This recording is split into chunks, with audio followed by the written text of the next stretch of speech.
And I'm live. Wow. Interesting. All right, let's do this here. Boom. So how do I get comments? We're down here and shit. That's weird. Okay.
Okay, it worked.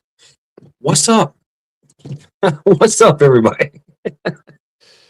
Bonesy had something to do with it. She was here for a few seconds before being taken hostage by mutant ninja robotic zombies. What's up, everyone? Greetings from the Erie Coast. Welcome to Sunday Night Fight this week. I don't know. I wasn't even thinking fight, but if you did, it's either that or you come to come here for a good argument. Then here you go. Welcome everyone. Holy shit, my volume was up way too loud. What did I do, Christ? No, I can't do it. Take it, Bonesy. That's right, Bonesy. Bonesy was the one that did it. That's right, yo, folks. Yeah, I mean, the ploy knife hands here. That's right. It was all my fault. I gotta go. Yeah. Spawn of metal, grit and grace. KP Heathen. Let me get this roll call here. Rabid. Let's see. Fish sticks. PAENT. Yeah. Boom, boom, boom, boom. Right. I was trying to go live, use my tablet to do StreamYard, and it just kept going out. So, you need sleep. Is that what it is? Yeah. But welcome, everyone. Welcome to Sunday Night Fights. I don't know. I don't know where I got this name. I guess because I was just watching some stupid fighting shows and stuff. I'm obsessed with cheesy kung fu movies, right? Tablet troubles, learn to spell. Yeah, sure. I can't even get on the live stream. Man, this is stupid.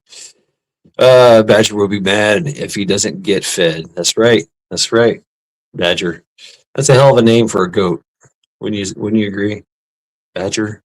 I mean, I don't know. But yeah, welcome everyone. Welcome to Lackluster. Sunday Night Fights. You're hungry for something? Eat. Young grasshopper. Let me put. Does this work? No. Maybe. I don't know if that's the live. Doubt it. How about I just legit make a fucking new one here? Yeah. Boom. That's probably it. Yeah. I don't know what that thing goes to. New York Debs. Happy New Year's. Yes, Happy New Year's to you. Hope you're doing well.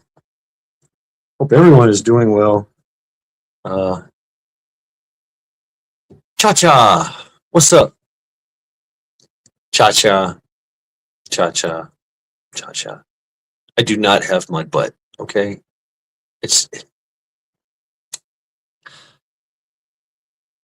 Have I had mud butt? Yes, I've had mud butt. I don't know. Is Ace here? I don't know. Can I explain this to him? Mud butt. I don't know. Whatever. Cha-cha calls me mud butt. It just shows you of how observant everybody is in chat. You know what I'm saying? I say one thing like but which I was quoting Dave Chappelle, right? He did a skit, where he ate some chicken wings, he ate some hot wings, and he ate or some ribs, and he got mud butt. He's just like mud butt. It's kind of like where you just kind of quietly shit your pants. It just kind of comes out. Right, Yardbird? That depends, right? It just kind of oozes out. You got no anal control because you're nice and relaxed, and you just mud butt. There's your mud butt. I don't know. How y'all doing today on this lovely Sunday evening? It's 12:26. My phone has been dead. Like I made a video today, right? The creek still flows. It was only 28 degrees outside. It was only 28 degrees. Yet mud butts forever. Fish sticks. And it sapped. I mean, it literally just sapped my battery, man. I'm stupid though, because I walk around holding it, right? Making this video with my own two hands, and so it don't even fucking. It just I I don't know. I need a better phone or something, man. I really do. Need a better phone. But yeah, that's what's up. It's like 17, but the wind is hell. Damn, New York dibs. Damn dibs. That's crazy. We had that. We had that. Yeah. Hopefully all the ice and snow are gone. I mean, we still got snow. It's not falling. We don't have any more precipitation, but there's that you know how it is, right? The snow never goes anywhere. It just stays with you. It just hangs around until spring. You know, these big where you know they've been plowing and plowing the snow and making these massive 50-foot snowbanks in the parking lots and you know everywhere. That snow just don't go away. It just don't. So you know that's what's up. What's up, Garrett? Happy New Year! Happy New Year! Remember when you could call on the phone for the time of day? Yeah, information. Was it the 411? You know, can I get the 411 here? All right, I can take these lessons right now because I think I got these big. What the fuck? I'm speaking. Yeah, I got my tablet working. How about that? So yeah, folks, welcome to Sunday Night Fights. I'm looking for a fight. I am. I get like that sometimes. You know, I resist the urge to go to the local bar and trash it.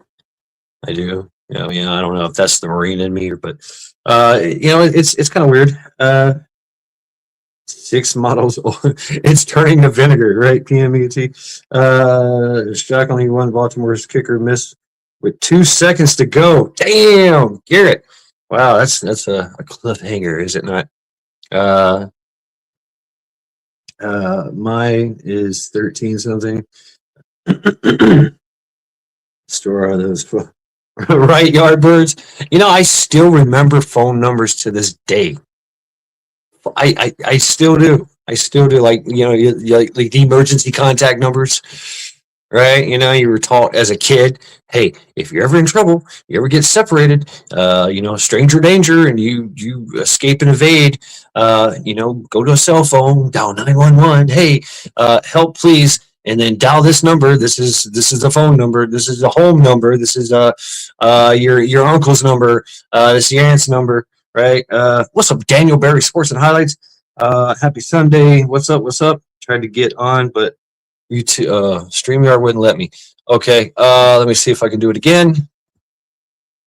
Boom. There we go. I'll drop the link again there for you, KP. See what happens. It's gotta work. It's just gotta, right? Yeah, I don't know. It's just one of those moods, man. You know, you ever been one of those moods where you just want to fight? I mean, I don't know. I mean, it's kind of weird. Right, numbers embedded in the brain, right? Fist sticks. You know, Masha, yeah, kicked from 22 yards away, and it went far right. White. I mean, lace this up, lace this up, lace this up. Right? Y'all remember that movie? What's up, Chicken Texas? Yeah. So I mean, but you know what?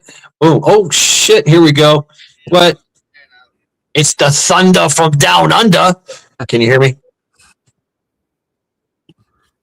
What's up, Rent? How you doing, bro? How you doing? 5x5. 5x5. Outstanding. And you know, I'm sitting here. I'm talking about, hey, I'm looking for a fight, and up comes an Australian. Oh shit! I'm in trouble now. Go, mate. Let's go, motherfucker! You Foster's drinking bastard. I don't know. I'm just joking here. I'm just bullshitting. Don't pay no mind to me, man. There's a madness to my method. Mate, when I was younger, I was in those moods. It'd come up, you just want to go. Like it's only a 22-hour flight, so if you want to get on a plane and come over here, let's go. But by the time you land, you're going to change your mind. You're going to be like, "Fuck that! I just want to go home." Yeah, I show up and you know we're about to duke it out. I'm like, man, I'm tired, man. I don't want to do this. I don't want to do this. And then we end up hugging it out, and we'll have a beer. No, we ain't hugging. There's no hugging going on. Don't touch me, bro. Oh, I'll drink with you, but You know, that's hey, there's Yeah, KP. well, I'm not really a hugging guy either, to be honest. I mean, you know, we could do the bro hug, you know, where like we clasp hands and yeah, all right, cool. But you know, it's we're not. It's not a warm embrace, right? There's no real passion here. Okay, a hug for me means that like it's a bear hug or a suplex. You know, that's a hug. Well, I just Aussie's boys are raising hell. Oh, damn straight we are, mate. It's hot as oh man, it's hot here. Got the fan going. Yeah, whatever. Okay, so I just jumped in. Like, why are you so mad? What makes you want to fight? What stirred you up so much? You know what? I don't know what it is, bro. I don't know what it is. I think it's the old me just kind of saying, hey, you're 52 years old. I'm about to be 52, but you still got it, right? You still got it. Let's go rough them up. You know, let's just, you know, let's prove it to myself. I still got it. Let's show these young whippersnappers that I don't know. It's stupid. I think it's the old Marine in me. Yeah, I know. Yeah, you still got that. Yeah. I understand that. I trained. I did kickboxing and MMA for 17, 18 years. Wow. No shit. Yeah. No shit. Yeah. And I like my fighting days are over. Like I'm borderline 50. I'm just underneath. So yeah. Okay. But I realise how much you can hurt people, and I don't like it anymore. Yeah, I mean, and you know what? I kind of like getting hit sometimes. Well, see that's a funny thing. People they go, oh, everybody thinks they can throw a punch, but can you take one? Yeah, I can. I've done a lot of fights where I just kind of they went to go punch me in the face, and I just lowered my head, and they hit this way. And it's like, broke your hand, didn't you? Or I'll do a hard block and put my bone right in there. You're like, you know, or the sneaky elbow. I mean, you said you were in Muay Thai kickboxing. I'm the master of the sneaky elbow. I put that elbow right in that leg, right in that shin. You probably can't see it. There's a little scar on my elbow up here. Because the guy goes, oh, I know how to box. Yeah, I'll try and show it. Oh, I can't. It's just there. Oh, yeah. There's a small scar from this guy goes, oh, I know how to box. I know how to box. I've just gone up right through the middle and dropped in an elbow right between his guard. And then I pulled back and got my guard and I went, shit, my elbow hurts. And he's lying on the ground bleeding. And I went, oh, my God. And there was a tooth embedded. Because his tooth got stuck in. Because elbows are good because there's no nerve endings in your elbows. Well, you know, I don't know because I've crushed both my elbows. They're destroyed. And when I reared back, boom, and I felt it just destroyed my soul. I thought I broke my arm. I was like, holy shit. Oh my God. But yeah, now it's like, right. You know, yeah. But you're right. I mean, that's, and I remember, my Shaolin, Sifu, he was like 78 years old, right? He said, hey, you know, the older I get, the less I want to fight. And that means that I want to be standing, I want them on the ground, and I want to walk away. And that's how I train now. He's like, I'm not rolling around on the ground because I did the whole BJJ thing. You know, I never did MMA or the only fighting I really did like competitive was Taekwondo and Shaolin Kung Fu and Marine Corps. Just, you know, hey, let's box.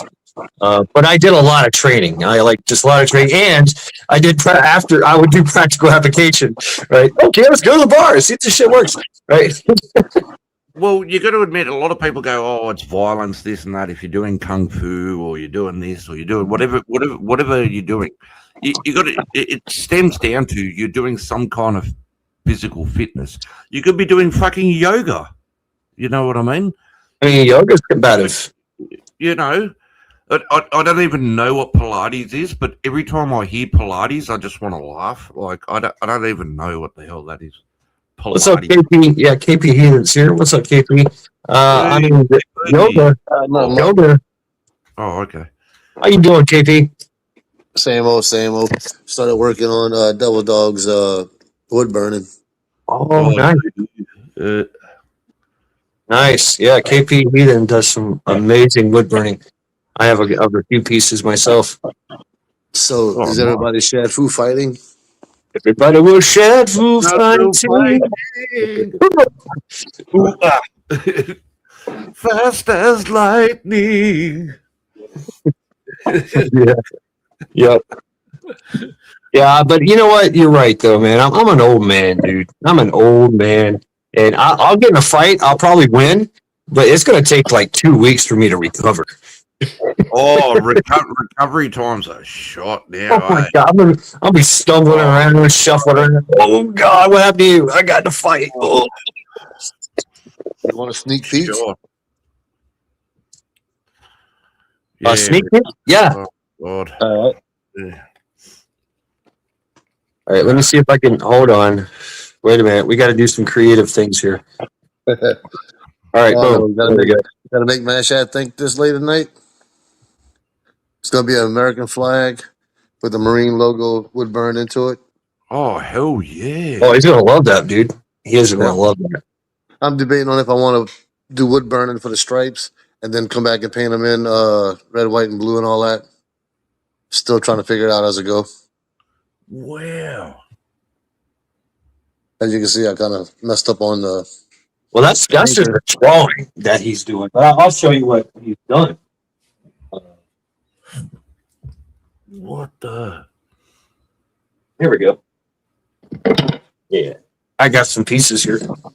So yeah, this is like a Wood. eagle orbit anchor. All right, let me see if I can do this. No, that sucks. Hey, Ren, can you turn off? Do me a favor and just turn off your video. Turn off your camera. Sure. Thank you very much. So I can do this. It's weird. StreamYard's fucked up, but there you go. This is some of KP Heathen's work.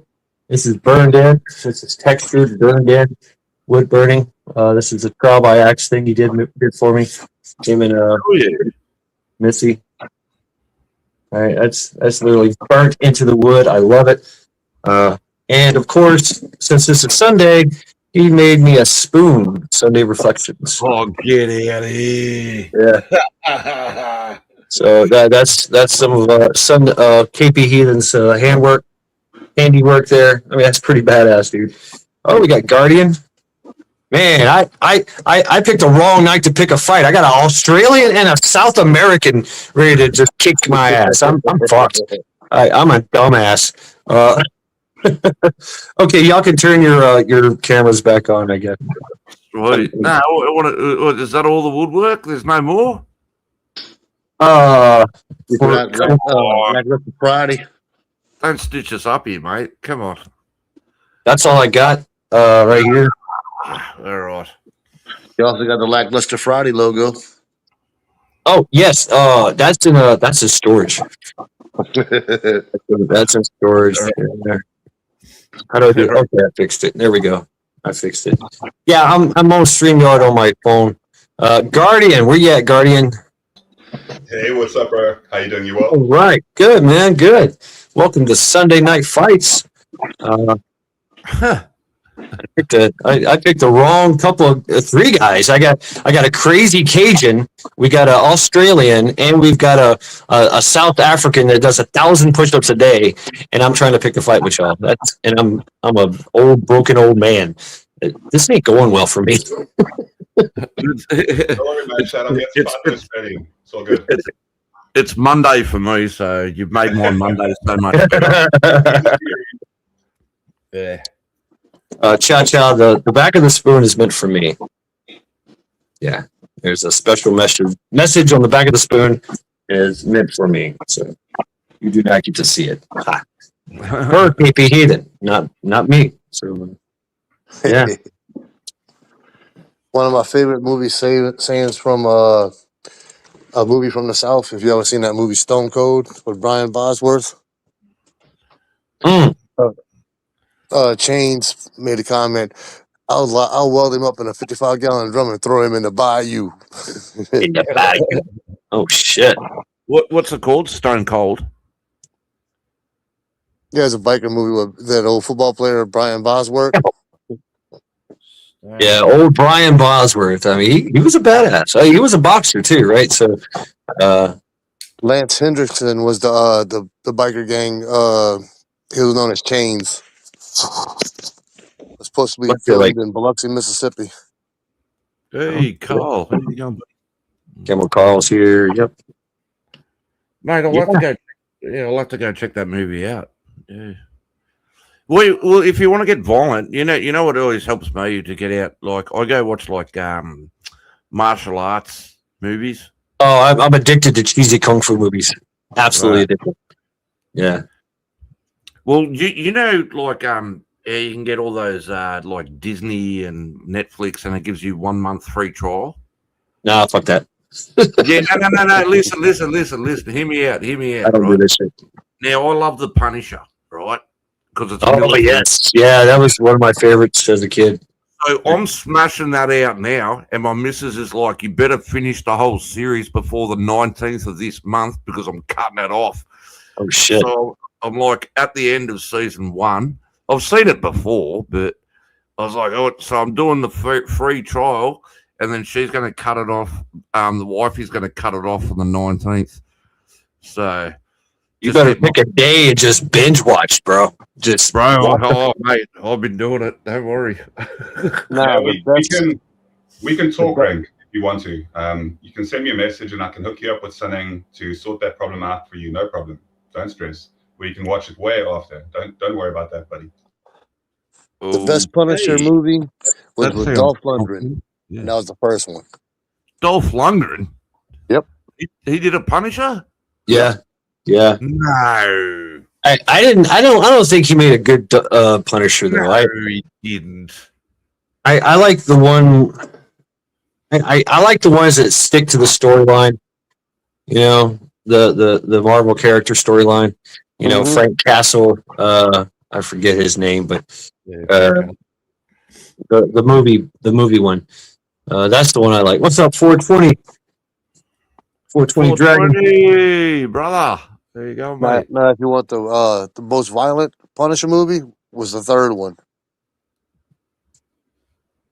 Oh, is that with like the guy Shane from Walking Dead? No, that's the TV series. That's The one that series. the one that Oh, played that's the as one you're watching. Punisher in the third one. He was a real badass, and he ended up dying though. Can't remember the name of him. Damn, Punisher don't die. I know. Nah. Oh, mate. It has to be one of my favorites, Punisher, for sure. My wife, she's more into that, like, witchcraft and stuff like that. And I'm like, I can't do it. Nah. Right. I mean, you know, I feel you. I can't. Like, but then when I watch military movies, like, I always count their reloads and their shots. And I'm like, this is bullshit. Oh, yeah. You didn't reload. Yeah, I just watched a movie. It's called War Horse 1. Basically, it was about a Navy SEAL that went into Afghanistan to get this family and wound up taking just a 5-year-old girl and trying to save her. But he dropped in, and I was looking at his kit. He had 6 magazines on him. 6 magazines. That's all. And he fought for weeks on that.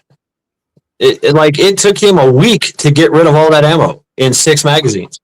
Each magazine I know carries at least 30, you know, but he had 6. Yeah, Johnny Bertrand. Oh, mate, that's great. And he had a pistol. He had a set of a very bad. I look at all the gear and I'm like, oh yeah, look at that. Oh, for Right, we got a sure. red dot side, you know.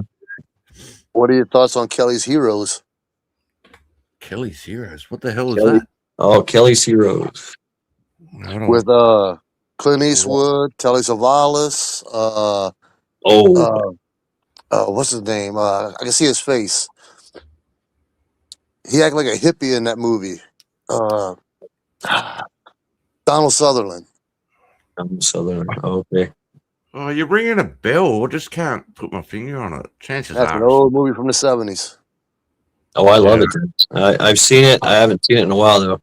But yeah, I mean, it's that's an interesting kind of when you talk to these soldier forces guys, these special operations, or whatever, there's a lot of training that goes involved in that, right? Just months upon months of training, years of training.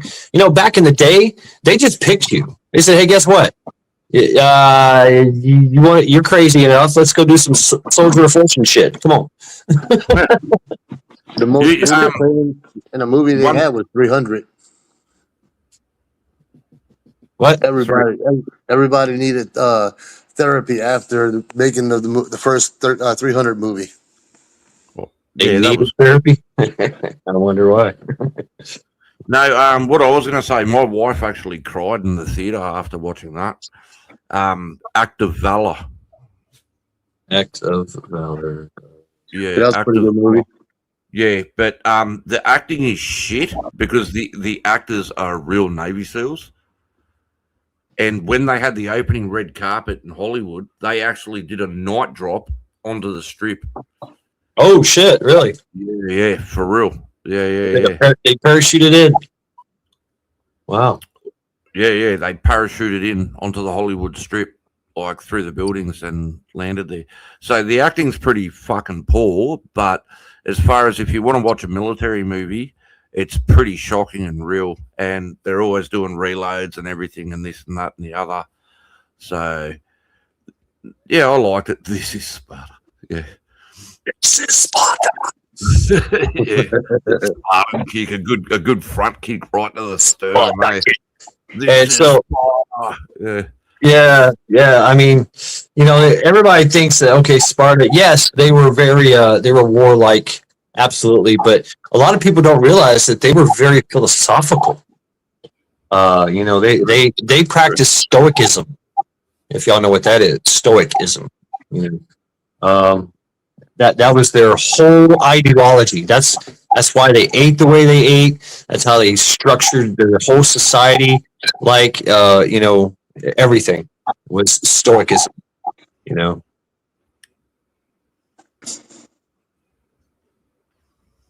My resolution is no more Mr. Nice Guy. Ain't sugarcoating nothing. This world is full of fake people and malarkey. What the fuck?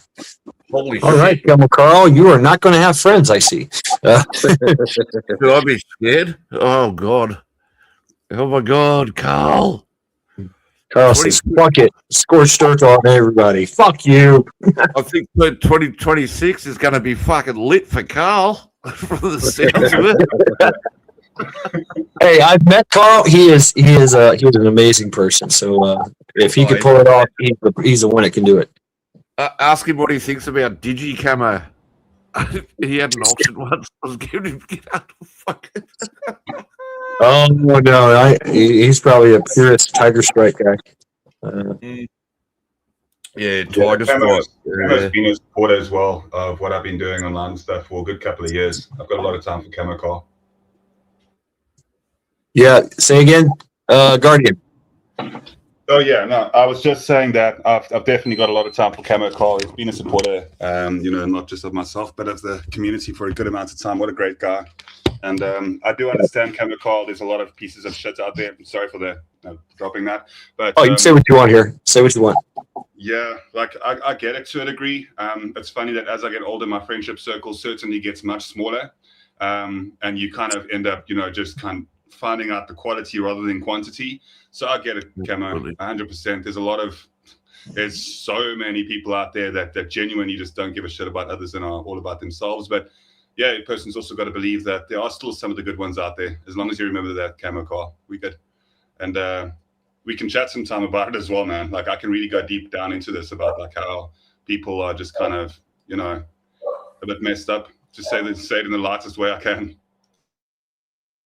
Yeah, I mean, it's I've walked away from so many people in my life, so many people, and it was just a walk away too. It was just goodbye, never see you again, and then I hear, yeah, and they always ask about me, and there's it's hey, remember that time you did that one thing, you said that thing? I'm like, nope, nope, got to go by.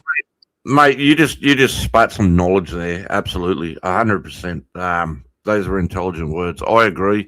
I've cut off so many people because I found like people don't like seeing you successful and in a good place, and they're like, "Hey, can you lend me a 50? Lend me like like they don't like seeing you happy or it. There is, and I've just cut so many people out of my life. I'm just like, what? No.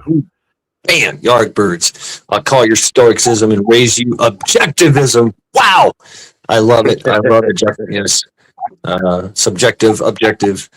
What's with all the big words? Damn it. I know. They call me professor sometimes. I don't know why.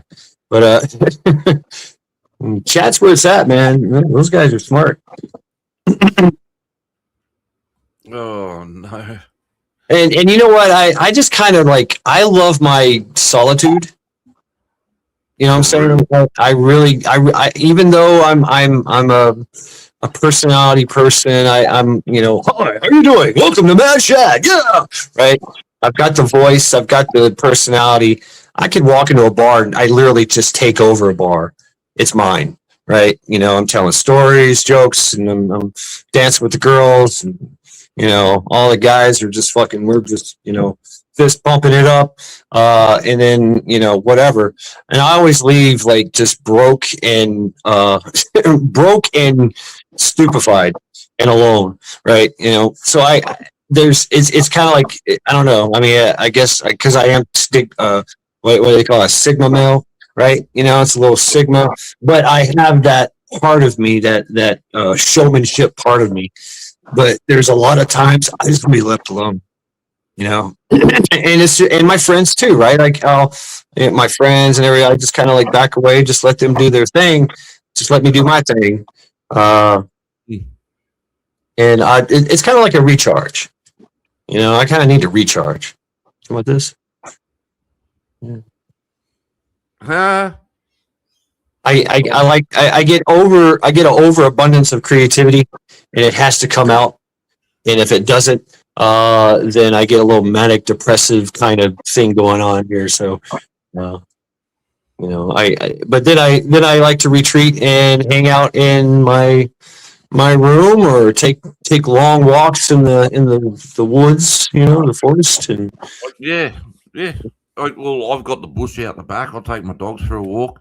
Right. And then what I'll do is I'll just like find somewhere to sit down, and I'll just sit down. And unfortunately, I'm a smoker, so I'll have a cigarette, and just let the dogs run around, and they can do what they want. And I'll just sit down and just look at the sky and look at the trees, and I like loneliness. But I read an article the other day. They were trying to say that loneliness, it's going to bring on death earlier, and I'm like, shut up. Who's writing this bullshit?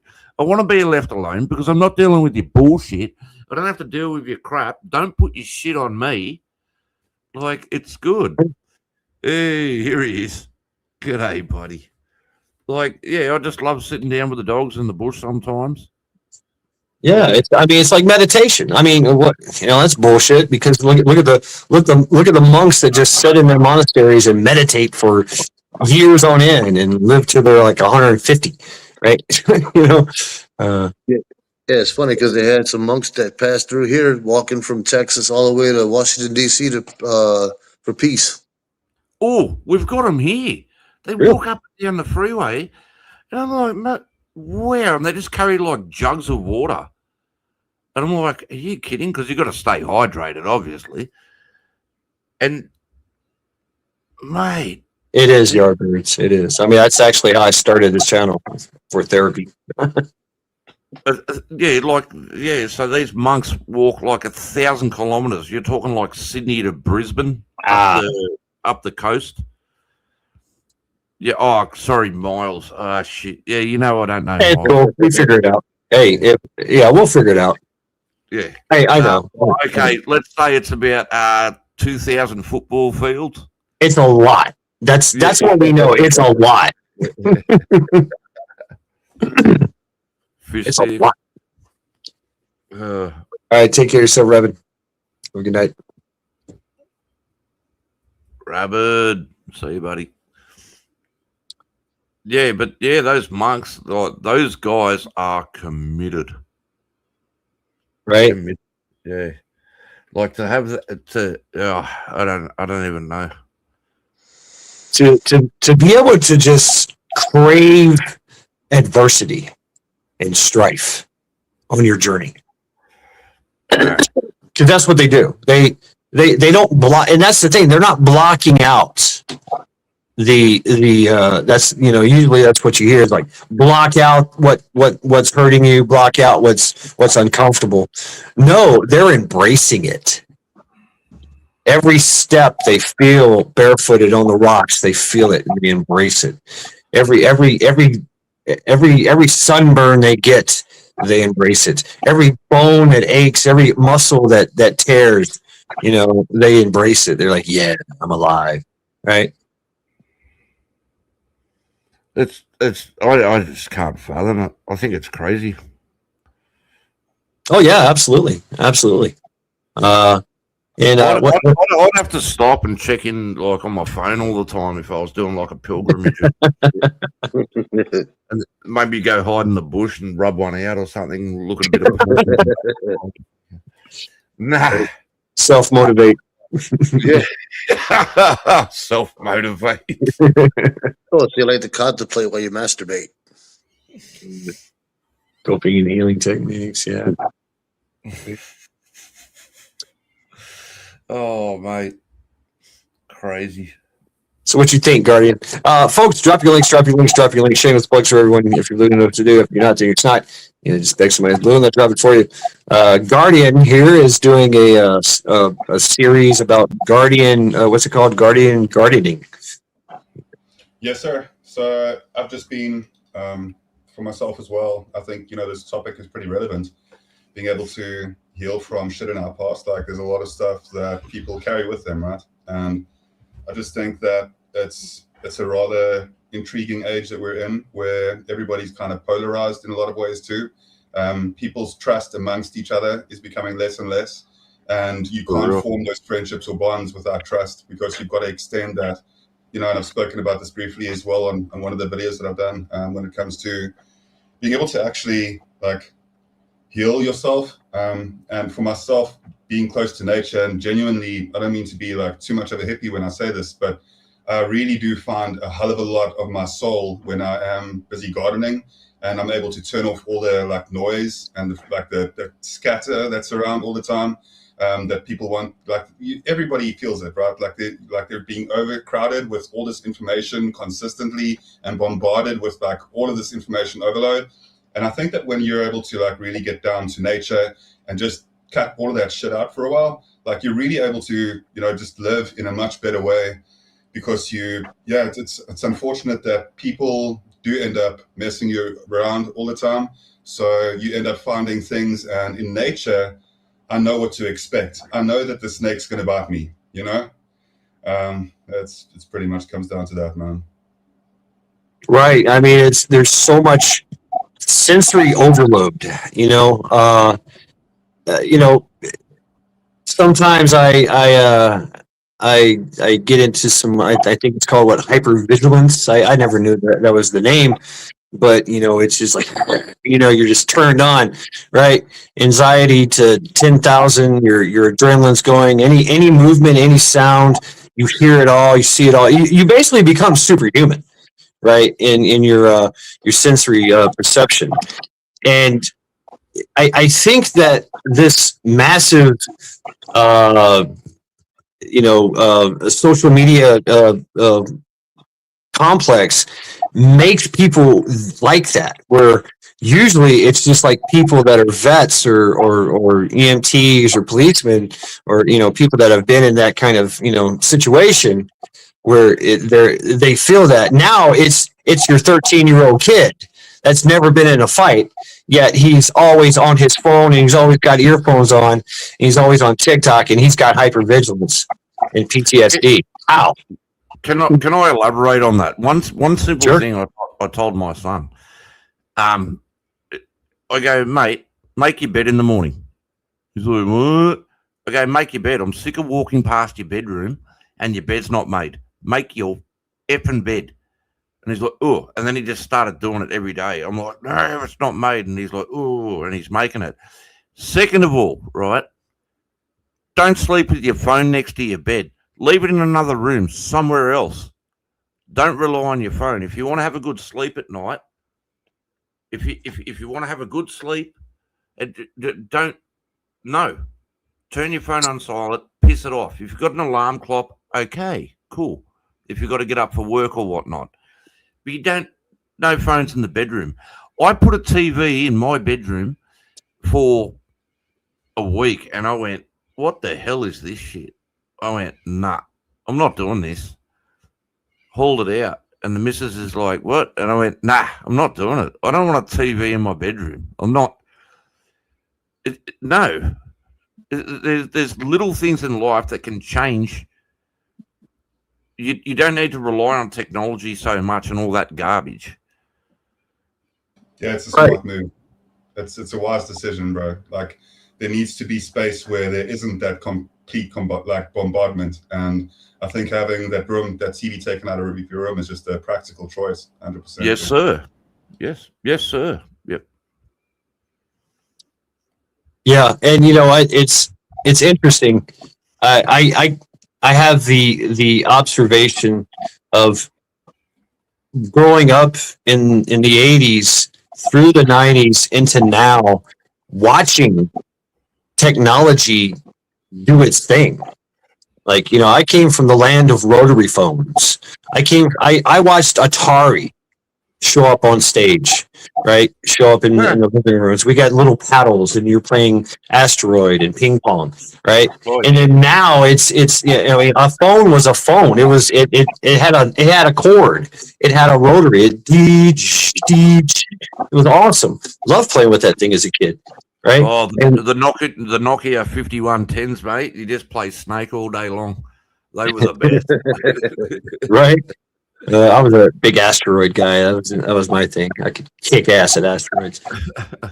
But Gee, we're showing our age, mate. Oh yeah, but then I watched everything. The Segas, the Nintendos, and now we have everything. It's just exponential what has happened with the evolution of technology. It's like, wow, man. And I'm 52 years old and I know roughly how I know my way around a computer somewhat. I know my way around a mobile phone and smart TV and all these things. And that's what I love doing when I go out into the woods and go out on the trails. Yeah, of course I record sometimes. Most of the time, but it's just me in the trail and the trees and nature. And I know my place and they know my place. The nature knows my place there. I'm being noticed. It's a synergy, a symbiotic, feeling that you get. Because I look at it differently. I'm breathing the oxygen that the trees and things are putting out, and they're breathing what little carbon dioxide I push out. My footprints make marks in the ground.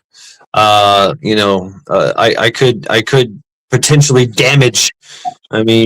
Something if I climbed a hill and ripped off a root, trying to climb this hill, and that tree might suffer, or that poor little sapling tree just might get uprooted and thrown down the hill because I was trying to just, caveman up a fucking hill. But it's a different type of connectability. We feel this with the technology that this, especially our children. I mean, if you want the best tech support, just go ask a 9-year-old boy. He'll fix your computer, he'll fix your phone, he'll fix everything. He knows everything, right? He's like, oh, you haven't fucking set your PCS Wi-Fi password, have you? What's that? I don't know, you know. But unplugging, I think, is definitely more important than being connected. And I like to be connected. I like to keep my finger on the pulse of a lot of things in the world, you know, but we got to be able to break away. And nowadays with the whole AI thing and the AI revolution that's going to happen, you know, I could see a lot of people going, fuck this. I got to get out of here. Right. You know, I don't know. Hey, Chad, I'll tell you a funny story, mate. I respect what you're saying. Sorry, I missed a bit. I had to go out and grab a new beer.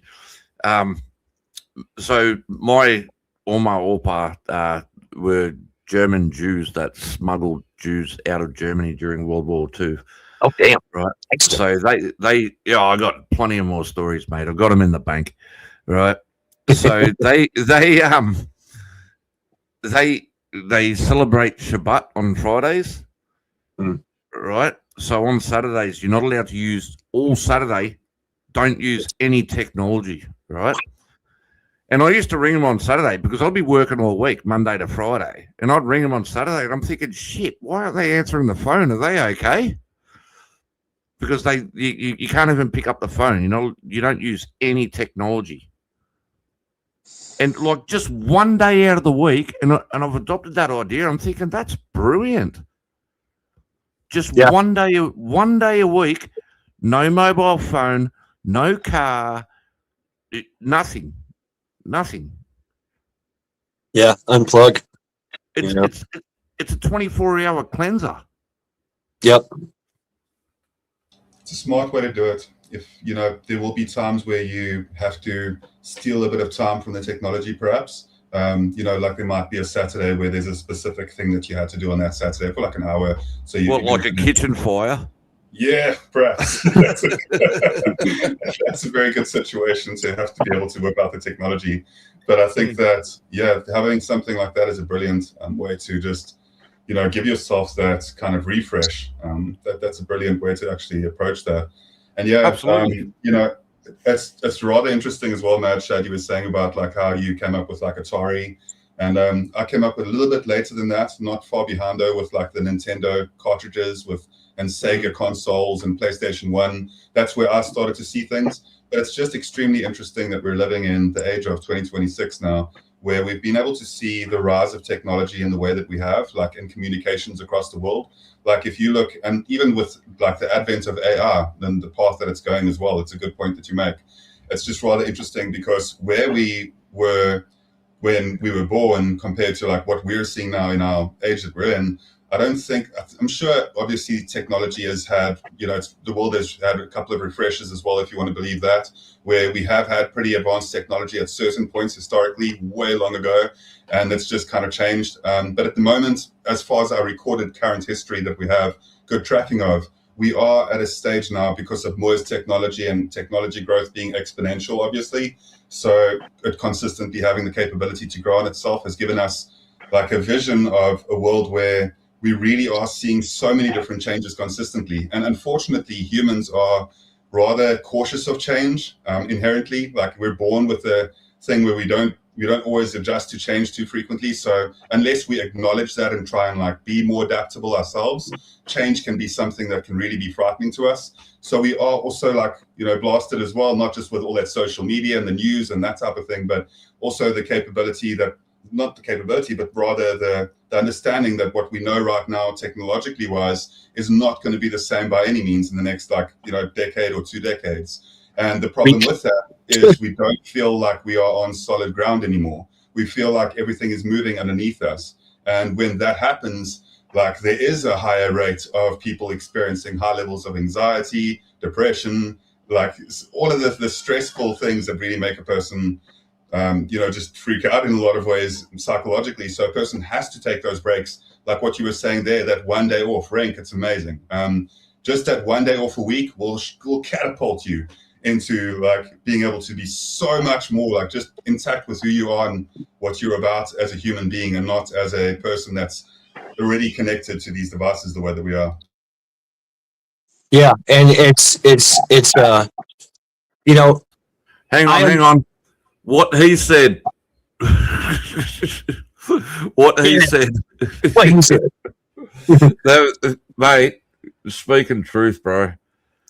I think he is. Yeah, KP's here. KP, your thoughts? Yeah, technology gives you so much to do. It makes it where you don't want to sleep at night because you don't want to miss something. Especially with like Netflix and all that, even though you can just binge watch different shows or games to play. You know how crazy that stuff can get. Mr. Punisher over here. Yeah. And it's addictive. It's addictive. Yep. That's one of the reasons why I like doing wood burning. As you see some of my videos, I take the monster outside and bring him out in the woods. He enjoys that. Right. Kids today call it touching grass. Touching grass. Yep. Okay. All right. All the other kids are inside playing Xbox or PlayStation or always on their phone. He wants to go out there and chop wood and go run around in the woods. Oh yeah. Oh yeah. That was me. I never came home. Mate, We grew I up remember. in a time period where the parents kick you out of the house and you don't come back till lunchtime. Then you get kicked out of the house again and come back when the streetlights come on. Yeah. Right. Yeah. Or you can hang out on a Saturday night. You can hang out next to the house if it's dark. If you just hang out close to the house, if y'all doing something like playing a game or some shit, out in the woods or out in front of the house, right? If you got to be by the house, Yep. So street lights are on, porch lights are on. Mommy and dad might come out there and hang out. Watch y'all play, whatever. Hey, don't do that. Hey, show's about to begin. Hey, dinner's about to start. Y'all come on in. Yep. The monster was outside last night in the dark in the backyard, bouncing up and down on a trampoline. Awesome. Awesome. I mean, and those memories stay with you, right? Yes. Can you imagine? These kids are not going to remember their childhood. They're going to remember Call of Duty. They're going to remember whatever game that they're all internally connected with as they're fighting together. Oh man, they have no idea what happened outside. They have no idea if the sun rose or set, what the temperature was, what any of that was. All they know is like, hey, remember yesterday when dickhead landed on a grenade, ha ha ha, right? Or he fell off a 13-story building, It's game stuff, and it's to me it's very irrelevant. Mad Shad, I'll tell you a funny one, right? One of my mates, he lived on a mad hill, like it was stupidly, the slope was ridiculous, right? And it was raining real bad. And so we all came up with a dumb idea. So we've gone up to the top of the hill and we've gone, we got all the detergent, all the shampoo, all the washing detergent and everything. And we poured it in the water, and then we got like bodyboards and everything, and we're sliding down the hill on bodyboards and everything. Yeah. Oh, mate, Those are the best times, bro. You see how you remember them right now? Good That's times, when you know mate. that they were good times back then. It's Mate. like the way that it brings up like that exact feeling and emotion in that moment that you had. Yeah. And I think that that's like the special part, right? Just roughing it. Such a good thing to do things like that, bro. We may have caused a car to crash because the road was a little bit slippery, but we'll forget about that. Shit. Well, that reminded me. Oh my god! Dishwashing liquid, shampoo, everything. We got it Y'all had all. a foam party on the hill, huh? Oh mate, it was crazy. That reminded me of when I was growing up by the levee, by the Mississippi River. Every year, the levee would get clovers all over it, and we'd go find some pieces of cardboard, run all the way up to the top of the levee, put the cardboard down and sit on it, and slide all the way down to the road. Oh hell yeah! Now Yes, you're sir. talking. Yeah. Yes, sir.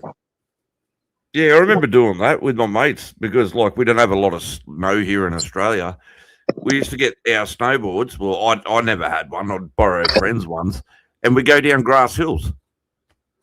Yeah, right. Yeah, on Yeah. snowboards. And I'm like, yeah. If somebody bought something, you know, I grew up in the hood, in the ghetto, right, in the hood, and if somebody bought something big and they left their piece of cardboard out in the garbage can, us kids would grab it and run to the next highest hill and just boom, take turns going down it until that piece of cardboard was just no more. Or if one of your friends had a go kart that didn't run, everybody get behind the kid that's on the go kart, push the go kart so far, and then they get tired. And the next person takes over and starts steering, and everybody else starts pushing the go kart. I mean, it teaches you everything from you know, conflict resolution to you know, teamwork, right? Teamwork. That's I where I mean, was going. you're with your friends, you're with your mates, you know, and you're going to have disagreeable times. You know, your tensions are going to run high, you know, and you're going to have be able to, you know, work that shit out. You know, and you might meet other people, you know, and go, hey, I don't like you because you look stupid.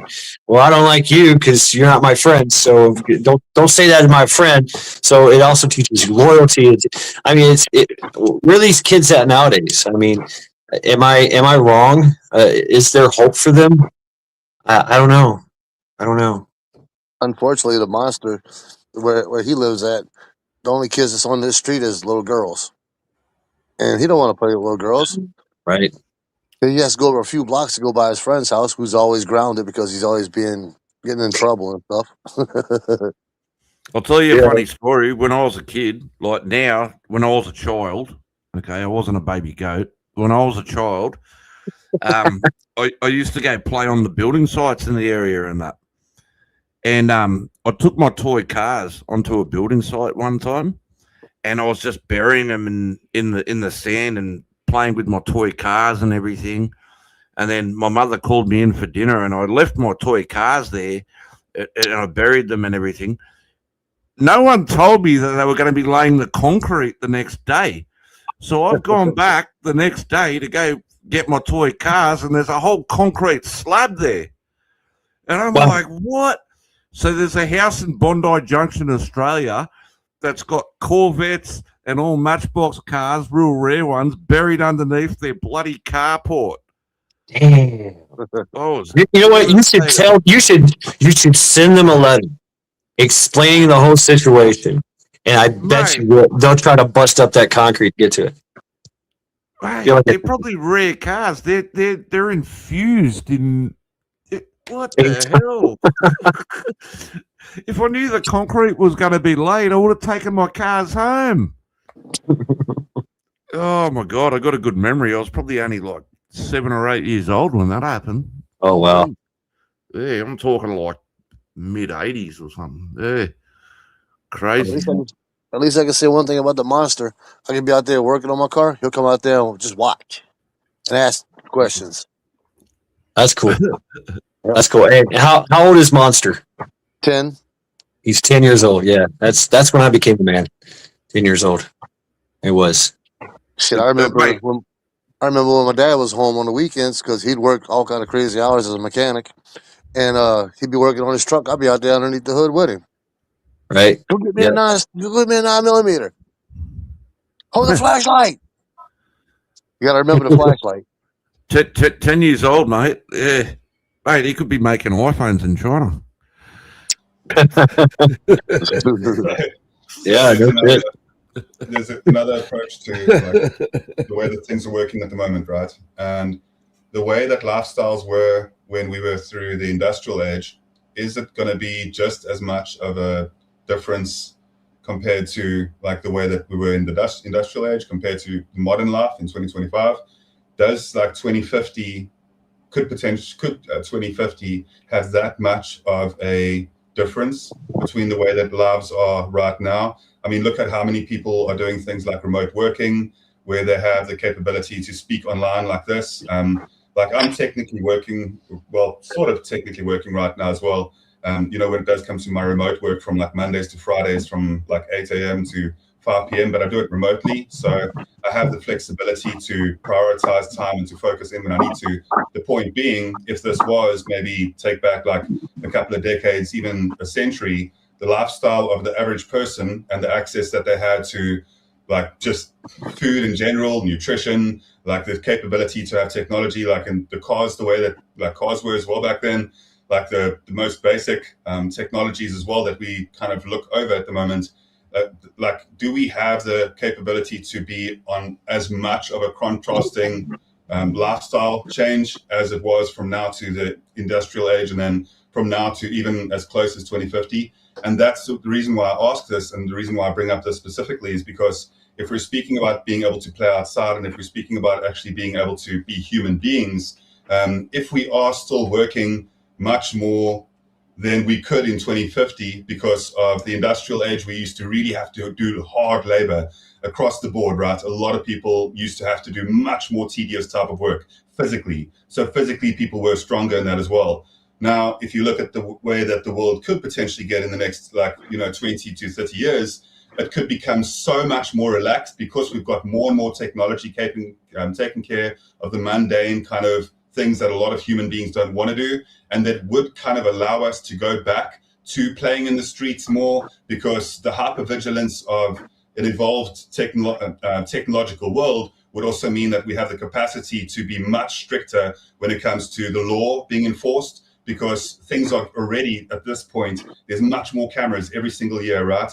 There's much more surveillance over everything. Eventually, you're not going to be able to do anything without there being some sort of a governing body watching exactly what you're doing. And we're all getting desensitized to it by consistently being at our phones. We're taking pictures of ourselves. We're doing the surveillance for them. So it's like we're at the point now where potentially in the next 20 years, and I'll close with my point here, is that are we going to see that much of a difference between our modern lives and the industrial age compared to now and the next 20 years? Are we going to be able to essentially have a lot of those things, a lot of those jobs that we are currently doing taken away from us by technology? And of course, everybody's fearful of it. As I mentioned previously, everybody's cautious of change, right?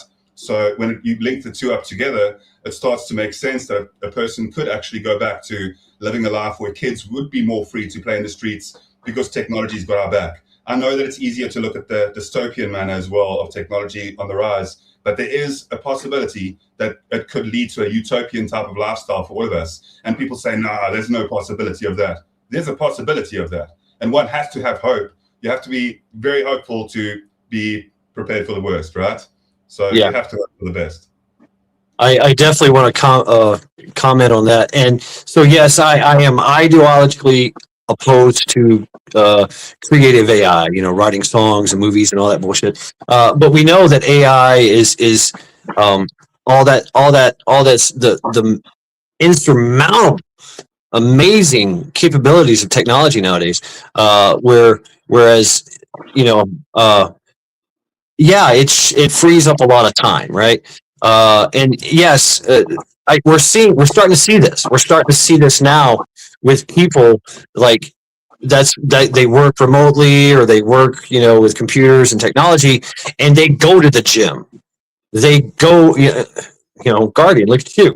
I mean, you're doing 1,000 push-ups a day, 1,000,000 push-ups a year, right? You're highly motivated, and you motivated yourself. I do see kids. I still see roving bands of 10 to 13-year-old kids on their bikes, just going all throughout the neighborhoods, just, up to mischief, up to no good. And that gives me hope. That gives me hope, seeing that. It really does, and they're yelling, cussing, screaming, doing whatever. That gives me hope. But, there is the AI and the quantum computing, whereas back in the day, right, it took a huge building, multiple stories high, full of people in an office and cubicles, crunching numbers and computers and doing all these things just to try to figure out something, whereas AI can literally do it in 20 minutes. You know what I'm saying? It's done, right? Several thousands years, that can do genuinely several thousands years worth of research in Yes. a day compared to how long it would take humanity. Not only that, Yes. but I'm always speaking about the cultural element as well. Aren't humans being really like very slow in terms of how we're actually willing to like move into the future? Because human beings have taken forever to get to where we are now, if you look at how fast computing is. So it's just rather interesting that in a cultural way, we could be led in a much to see our own bullshit. Technology could put it out on the wall for us and be like, and human beings might at that point be like, wow, we have really been stupid as hell, haven't we? And like the things that we've been fighting over, why do we need to have the capacity to like destroy our own Earth many times over? And why are we loading that gun? Like, what are we doing? Why are we playing with like black hole technology right now? Like, what is that? Like, and we think, oh, that's not a thing because psychologically your subconscious wants to protect you from it. That's why you don't want to give it much thought. We're playing with black hole technology. We're playing with viruses consistently that, as we've seen, if you, whatever your perspective on it is, can get out of control. And that is recent too, right? So Yeah. It is a very interesting time to be alive. And maybe AI will be like, hey, why don't we, just do things in a much better way? Because I'm sure that there are better ways to run certain tests other than to do them in the way that we are, such as, the black hole technology and stuff like that. And there's other technologies that I don't want to bring up right now as well either, because they are... Yeah, I'm familiar. I mean, we all heard about CERN. I mean, they are literally making miniature black holes, miniature black holes. It used to be that, and I said this, I think, in My Creek Still Flows today, is that the arms race was nuclear, and who had the most nuclear bombs and who had the biggest nuclear bombs was the top dog. They're the superpower. Now it's changed. Now it's who has the most powerful AI, because AI can take it can run a scenario and do epic fails and experiments that it would take us 10,000 years to do. And it does take AI 10,000 years to do, but it does it in a time warp way that it only takes it 20 minutes and it figures it all out. I don't know who's on X, but I've got an X account under my real name. And I asked Grok, I go, can you make a story based on my timeline and feed? And it wrote a whole book in like 30, like nothing. And I was like, I showed my wife. She's like, what the hell? And it wrote the funniest story. It's like,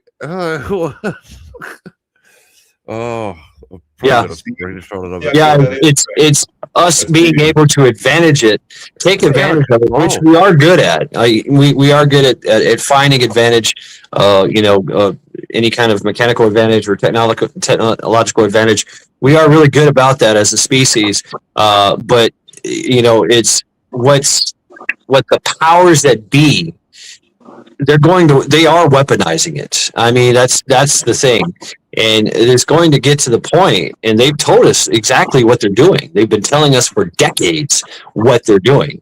Brave New World, and the other movies and books and things. Hegelian dialect, the techno autocracy, the panopticon. I mean, all these names all these terms that everybody was like, it's conspiracy theory. Now it's common knowledge. Everybody in Hollywood's shitting themselves. Like Hollywood, like Brad Pitt, Angelina Jolie, everybody, they're shitting themselves because you can be replaced by AI. Like, your job you're obsolete. You're done. See you later. You've been replaced. Yeah. Thanks, like your cameo is going to be done. You're going to be 68 years old, and you've done one movie. You've done the original, like Bruce Willis, rest his soul, right? He done Die Hard. Well, there might be a Die Hard 28, and they use the original version of Bruce Willis in all the movies of Die Hard 58 through AI, right? So it's like, what the fuck? That's kind of like what they're doing with the Fast and the Furious with Paul Walker. Wow. See? Yeah. Rest in peace. Yep. Well, but I mean, we live in some very interesting times, and we're probably going to have to you know, kind of draw some type of line here. You know, like, you know, like, hey, let's keep the technology over there and do all that. But you know what? I'm going to go off into the woods and hang out, or maybe I go out there and live and become more self-reliant, you know, more self-aware, and not spend a lot of time. I would love to see this movement, you know, in humanity. I would love to see that where, yes, we use AI, yes, we use technology, but we also kind of just say, hey, you know what?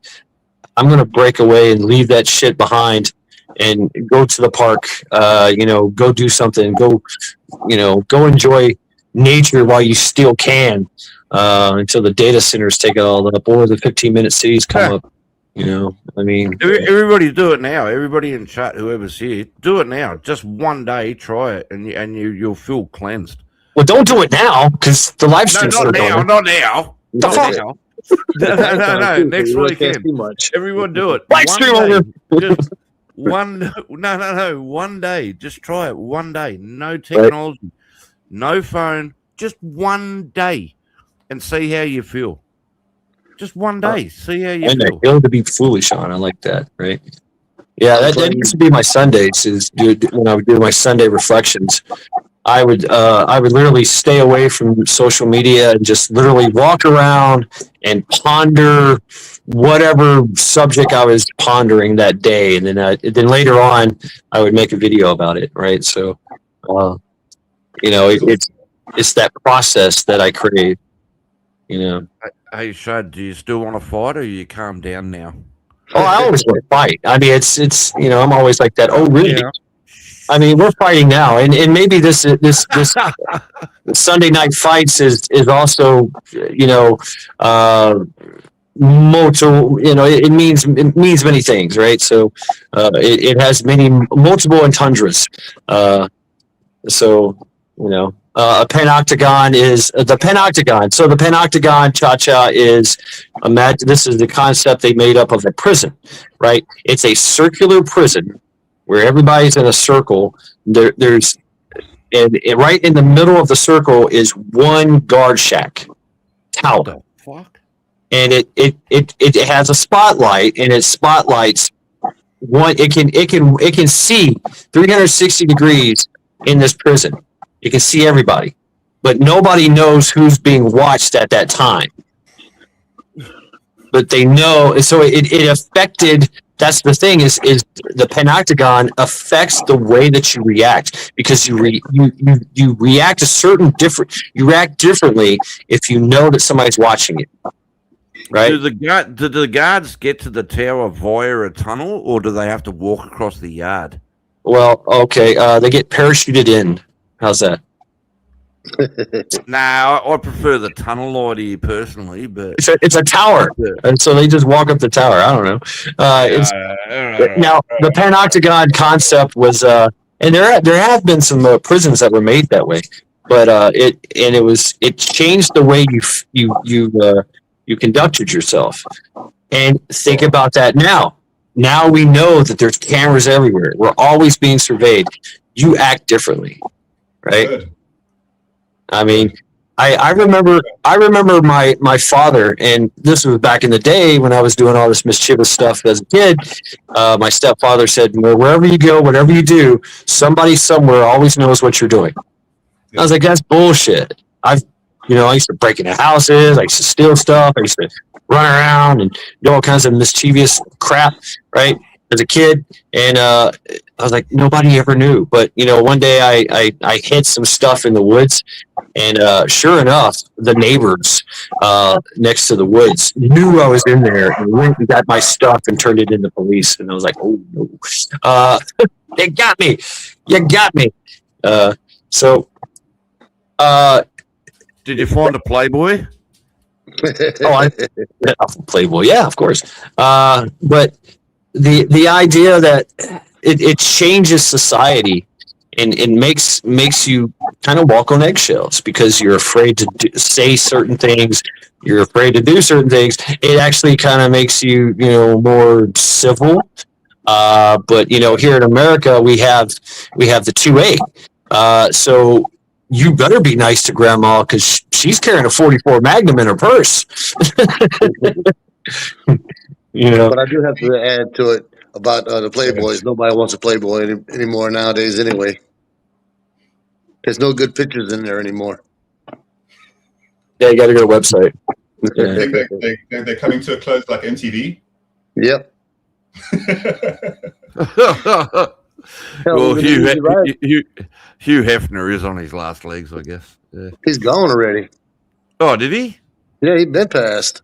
Yeah, he Damn. did. You have I had a T-shirt of one of his, and the T-shirt said, "I live the life that most people dream of." I don't know where it is. Probably still. Yeah, got he it had a somewhere. girlfriend for every day of the week. I mean, you had Hugh Hefner, which, you know, Hugh Hefner was, yeah, he's iconic. But then you had Larry Fink, Hustler. You know, give me some sugar, baby.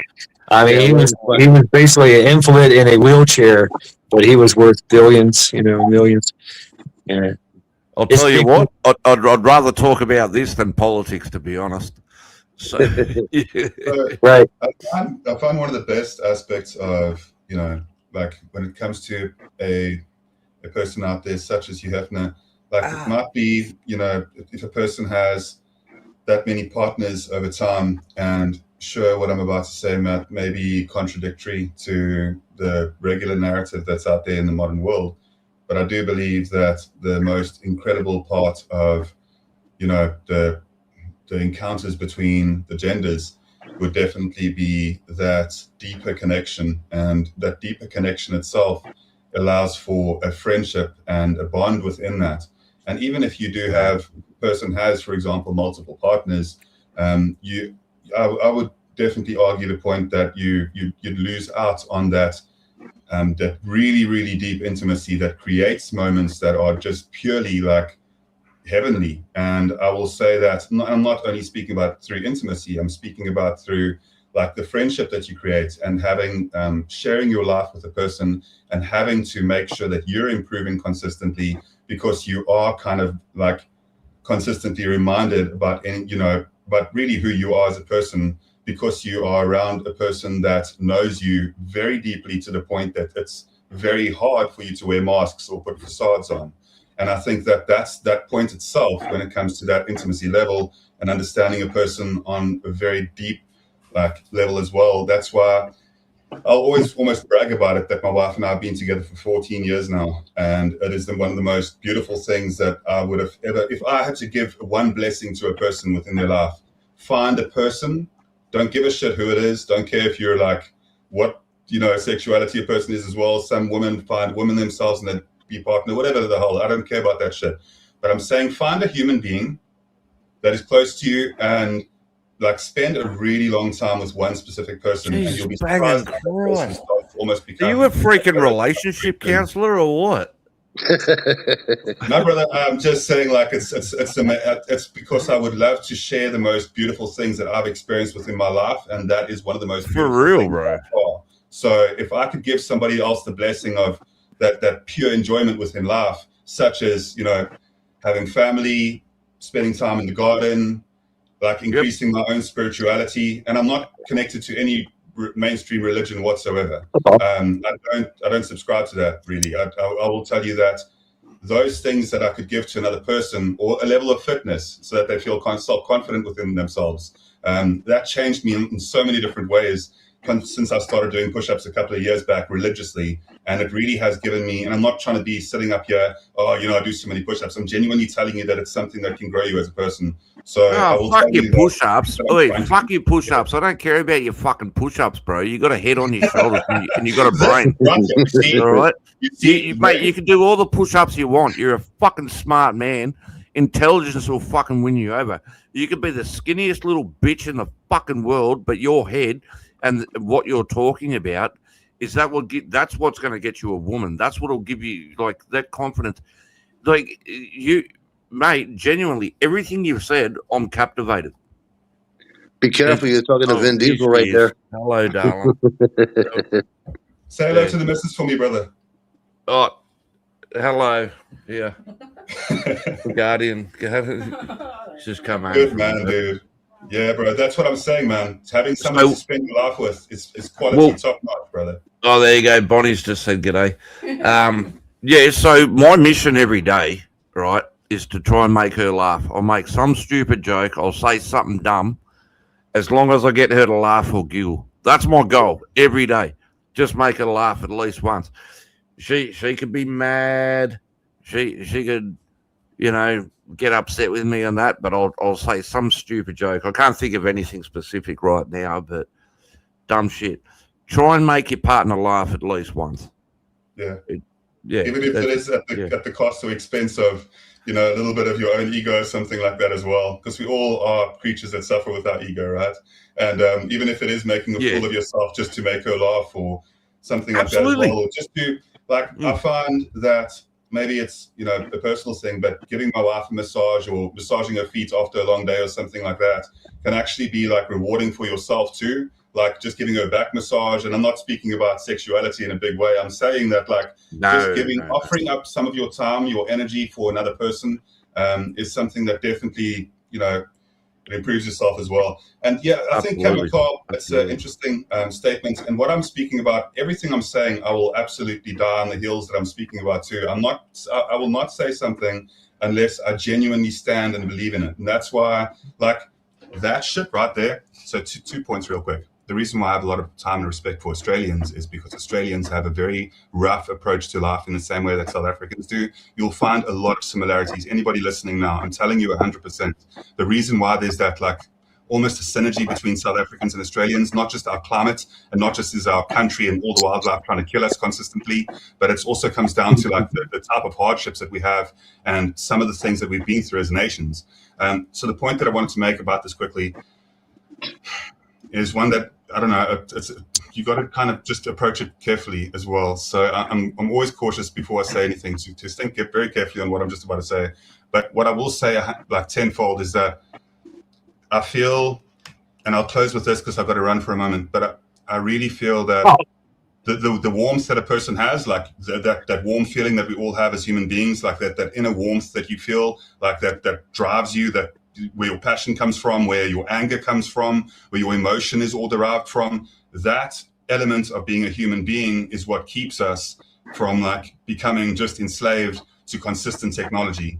And I think that as long as we can keep that alive by learning things, by being active within our lives, by being kind and compassionate to other people too, as long as we can kind of do the right things and be people of our fucking word, right? Actually say what you mean. The more that you do that shit, the more that you become stronger as a human being. And I think that we live in an extraordinarily interesting day, in time as well. So I want to say, thank you to Renk.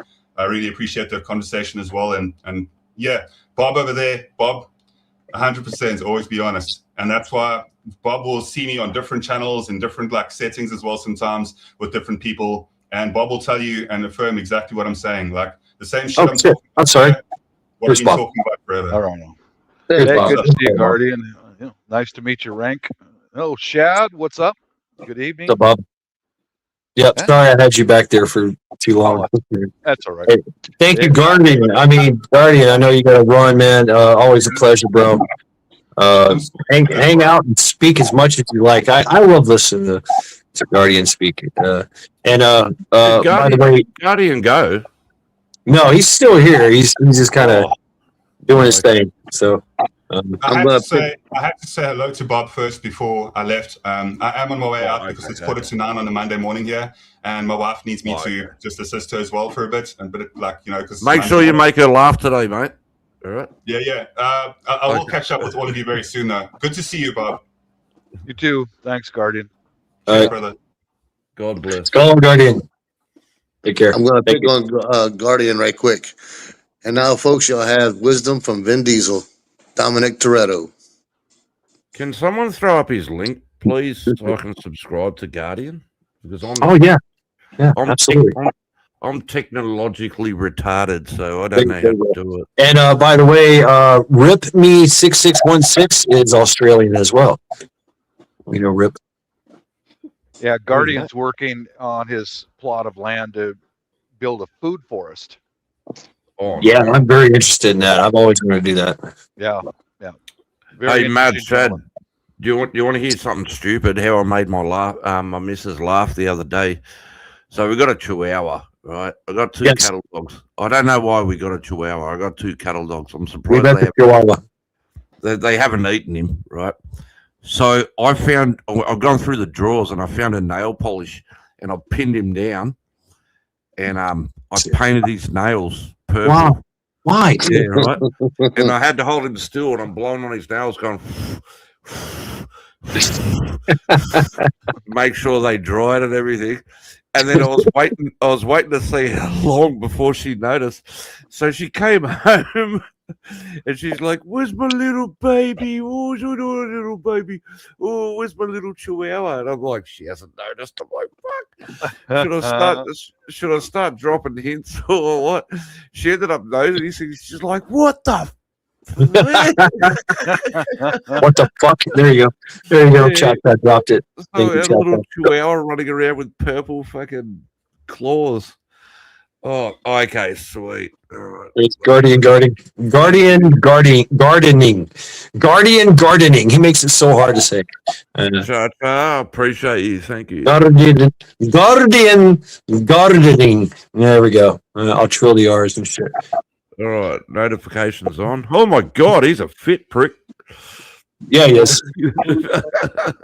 Yeah, Because and I wanted to talk about that too. Like, is that mind body connection is very important. What the hell? Oh yeah, he does 1,000 push-ups a day. He walks on his hands everywhere he goes, and like he hits the trail up the woods and into the hills and shit. He does it on his hands, miles. He runs a mile on his hands, doing a handstand. It's crazy. Crazy, yeah, dude's nuts. That's core strength. Yeah, that's motivation right there. He's motivated me. I'm not a big. If it counts for anything, I used to be able to do that in my 20s, but I'm nearly 50, so whatever. I think I can do like 10 push-ups, and that's with difficulty. Yes, it's a Texas flag. Yes. But the mind-body connection is very important, and Absolutely. knowing, and you know this from being, in the sports and things of that nature. It does make you smarter. It does make you clever. It makes you healthier, right? It does. I mean, being in shape, being fit, it does add to your intellect and to your heart. So you feel good. You look good. Your mind is. You can think. You can move. Guardian's wife does 200 push-ups. She's a beautiful lady. Have you ever seen her? I've seen her on live a couple times. I have met her. Yeah, I've met him. Yeah, on lives. Him and their kids. My wife lost weight, and I said, "You got to stop." I said, "I like your cuddly bits." So, yeah, you need to cut that shit out. Like, nah. She got all thin and shit. I'm like, nah.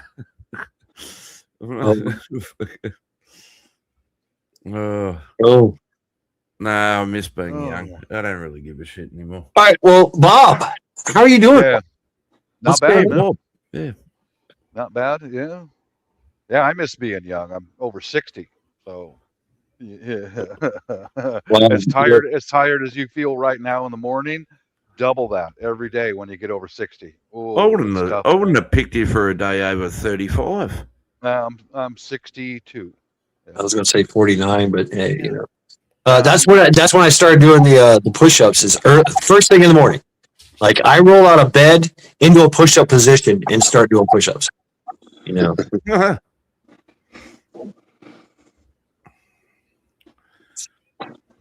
Well, Bonnie, that's where you need the supplements and food. It's harder. I'm going to tell you, it's harder for women to get back into shape when they get older than it is for men. But men, we have the same problem as well, is atrophy, right? I can feel it. In my muscles I used to have are no longer there. That's right. What the fuck? But I have been, and yes, I'm going to shout them out. I've been doing this. This is my super serum. This is NMN, 1,000 milligrams of NMN. This is good for men and women. It's at Black Forest Survival. It's not cheap. It's not cheap at all, but the shit works. And then, of course, for men, this is the shit right here. Testosterone. It boosts your testosterone. No wonder you want to fight people, boosting your testosterone. No, it's not like steroid, but it helps with recovery, and it helps with keeping the muscle tone and the muscle that you build. Right. So no, I'm mad, dude. I'm mad. I'm just madness. It doesn't have iodine. I don't know if it has iodine, Bonnie, but you should definitely check into it. This right here, this is like a longevity thing. Really, it is. NMN. Check it out. Check out the studies on it.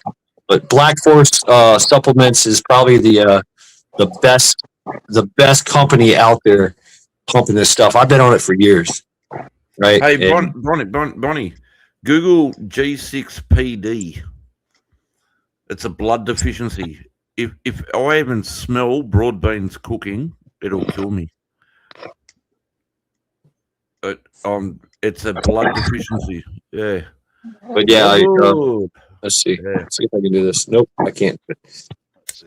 Let's see. Yeah. Ow.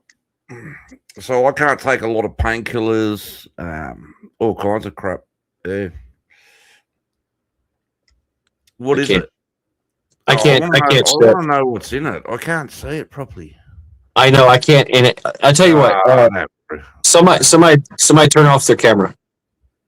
Oh yeah, I can do that. Yeah. Okay. Okay. All right. Yeah, I'm already on. Okay. There it is. This is terrible. It's not showing up with. But Black Force Supplements is the name of the All right. Black Force Supplements. It's not showing up with it. It's terrible. But testosterone. It's not testosterone, but it allows your body to make testosterone. And the higher the levels, the better it is.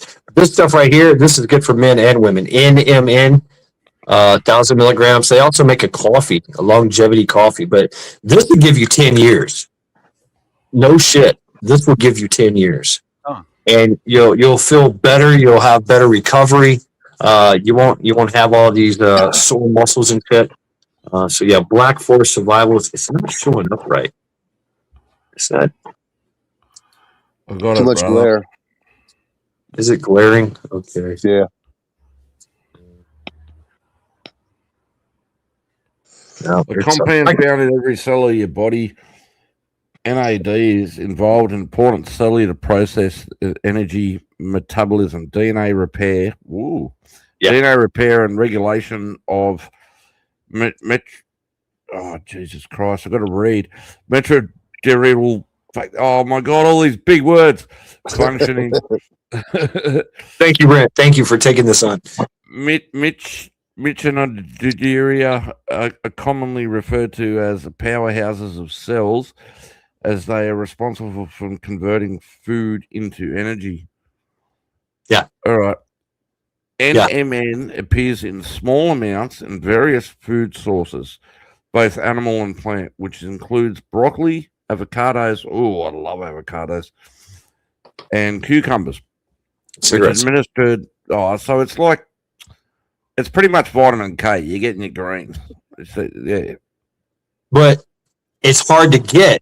I mean, think about how many avocados and broccolis and things you'd have to eat to get all that. It's Good point. Here it's concentrated in 1,000 milligrams, and you take it once a day, twice a day, and you're good to go.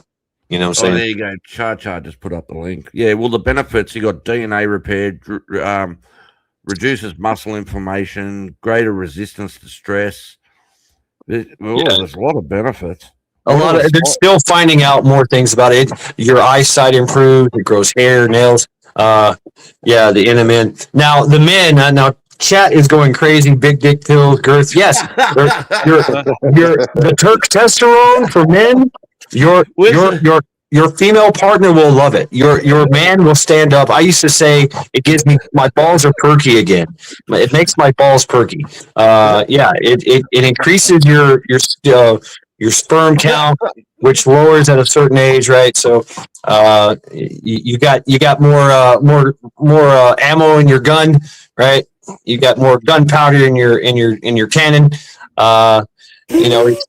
So you've got more staying power. It's not like Viagra where you're going to have a 4-hour raging hard on, but you'll have endurance and stamina naturally. All right. And So the sad part about it is the FDA is trying to get it canceled. yeah, they have been trying for a long time. But we've basically won the battle with Kennedy, right? The Kennedy guy. He's all about the NMN. He's all about so he stopped it. He did stop that. But they are still trying to lobby to get NMN off and make it a pharmaceutical, something you have to prescribe for and pay big money for. But you still have to pay big money for it. This is like $100, but I got it for like 70. You can get there's promo codes and shit. I was trying to scroll down and look for side effects, but I couldn't find any. So I don't know. There is no There's really no side effects. I mean, there's really no side effects. Other than there's benefits. I have not had any adverse reactions, nor have I heard of anybody that has. But always consult your physician. I am not a physician, nor am I a health expert. I'm a 52-year-old man that drinks beer and smokes cigarettes and eats bad foods. You're a pillar of health. I'm a pillar of fucking health. But I've never had a heart attack, right? I've never had diabetes. But I'm active too, right? I'm always active. I've always been all my life, and I always will be. So that's part of it too. That's the thing too. Never slow down, never grow old. Even though you're going to eventually start to slow down anyway. Hey, Bob. Yeah. Throwing this one at you. You ever broken a bone? A couple ribs, yeah, and a finger. Okay, you lived life. Never mind. Yeah, I did. Mm-hmm. That's all I wanted to know. All right. You did it I've too, man. broken a lot of bones. Yeah. I've also Have you lived on, shot? Yeah. lived on A lot. three- Yeah. lived on Shattered. 3 different. I got a titanium ankle that lets me know when it's going to rain. I got one of those. Yeah. Yeah, I just recently. I'm always breaking my fingers. Always. I just broke my. I just broke my pinky a couple weeks ago. You can see it's kind of crooked. You And of don't course, even need your pinky. What do you do? What do you? yeah, you do actually. I mean, I feel it. When you drink tea, like. Well, I can't show you, but when I grab like a certain thing, this has to grip, right? Where the magazine inserts, and that I can feel it. Anything I grab, I can feel with my pinky. It's like, ow, ow, ow, ow, ow. I'm getting over it. I'm getting over it. Yeah, you know. And of course, you can see these boxer fractures. That's knuckle there. I saw that. I mean, you didn't see the shrunken knuckle. Yeah. The knuckle that's gone. Yeah. But yeah, I've got some knuckles right here. But yeah, I've broken all my knuckles and fingers and nose. Man, look at this nose. It never fails. Every time I get in a fight, they always punch me in my fucking nose, break it right off the bat. 3 times. I must be a non-broken bone virgin because I never broke a bone yet. I'm 53. What? Man, that's awesome, dude. I love hearing about that.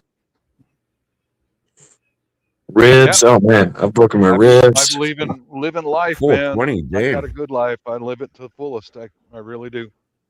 Lived Don't Right. get me three wrong, I different almost cut my continents, fingers off, but yeah. Been around the planet quite a bit. Made love to women in far off, distant places. I have. Yes, sir. Yeah. Yes, indeed. Yeah. You forgot the biggest part of it and killed him. Well, after I gave him syphilis, then put them in my basement butcher shop and ate them. Yeah.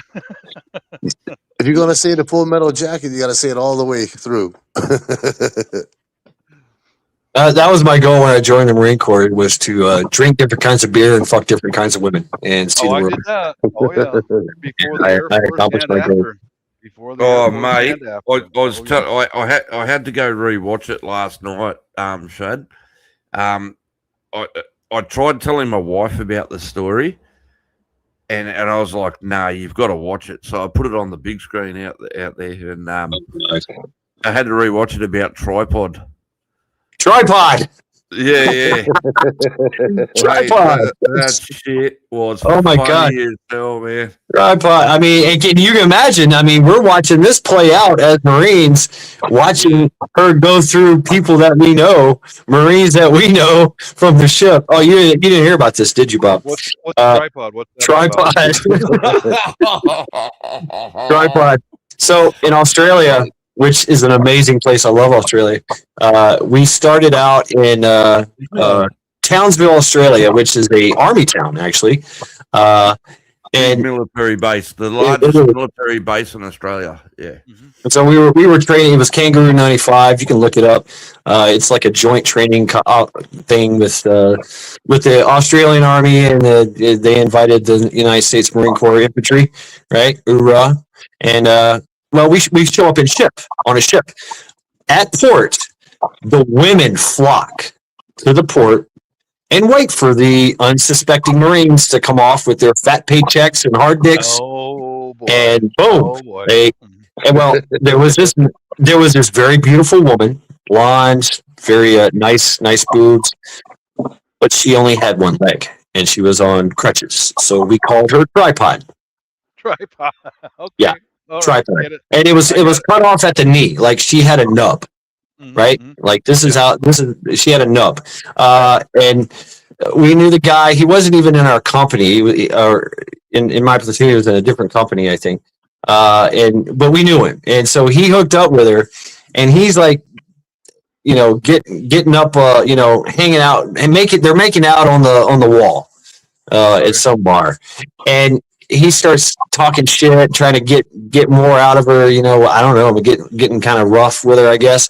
Well, all she did, she's on her crutches against the wall on one leg. All she did was just boom. She kneed him with her nub and just boom, knocked his ass back right in the gut, right in the nuts. Whooped his ass one shot, and he was like, yeah, you got your ass kicked by Tripod.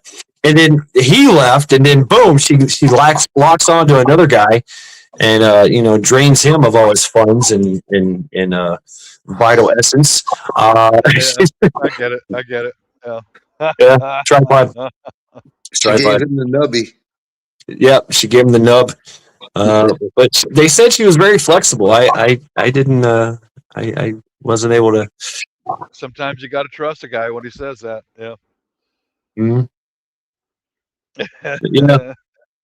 My unit, it was the running joke, and we seen her everywhere. And when we left from Townsville. We went to Townsville, and we spent some time in the bush, as you would say, with the Australian Army and WEPA.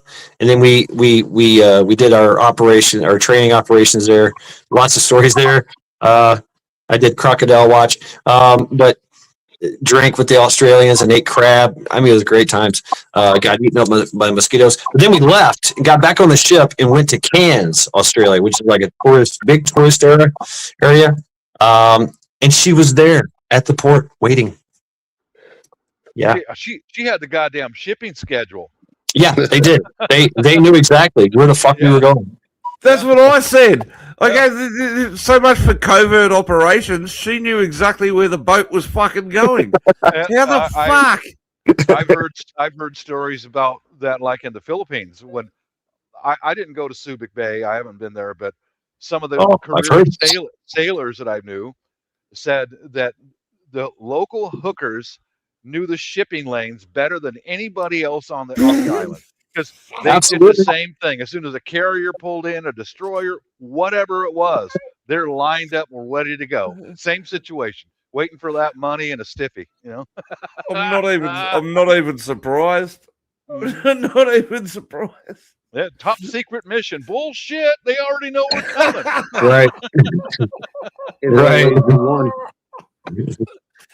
Yeah.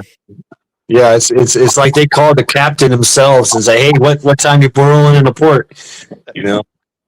Oh, mate, that's one of my favourite stories, Shad. Mad Shad, the Tripod. I have so many. Oh God! I personally myself, I got abducted I Wait, got what? abducted in Cairns by a woman. She flew me out to a ranch, and we fucked like rabbits. We fucked like rabbits. And every morning, mommy and daddy had breakfast. It was just such a serene thing. Mommy and daddy knew what we were doing. Oh, sure they do. Yeah. I mean, I drank beer with mom and dad.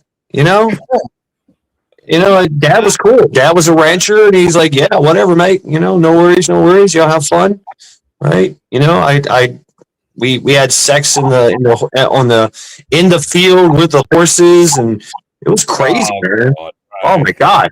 You I know, don't want to imagine you naked. Come on, mate. no, you don't. No. That's the last place my mind wants to go is Well, dad I mean- dad naked. There's a Don't limit. say anything about naked. Y'all got some dirty minds. I mean, Yeah. whatever. You gotta be But careful. you understand. But and then they flew me back. Then they flew me back to Cairns, and I was like, "Oh shit! Am I ever going to get out of here? Do I ever want to leave?" you know. And it was no strings attached. She wasn't trying to get married, right? She wasn't. horrified. The horses were horrified. Her favorite horse was circling around us while we were making out. That kind of made me nervous. Yeah, you got to be Oh, careful with that nice. because you might get a tongue in an area that you don't want one. But right, Oh, mate. Whew. horses can be a little stupid sometimes, right? Oh, I got tears in my eyes. That's so good. And zip and zip.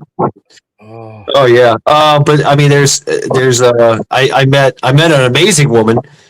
She was a half Aborigine, half Australian, and she was absolutely beautiful. Her name was Elizabeth.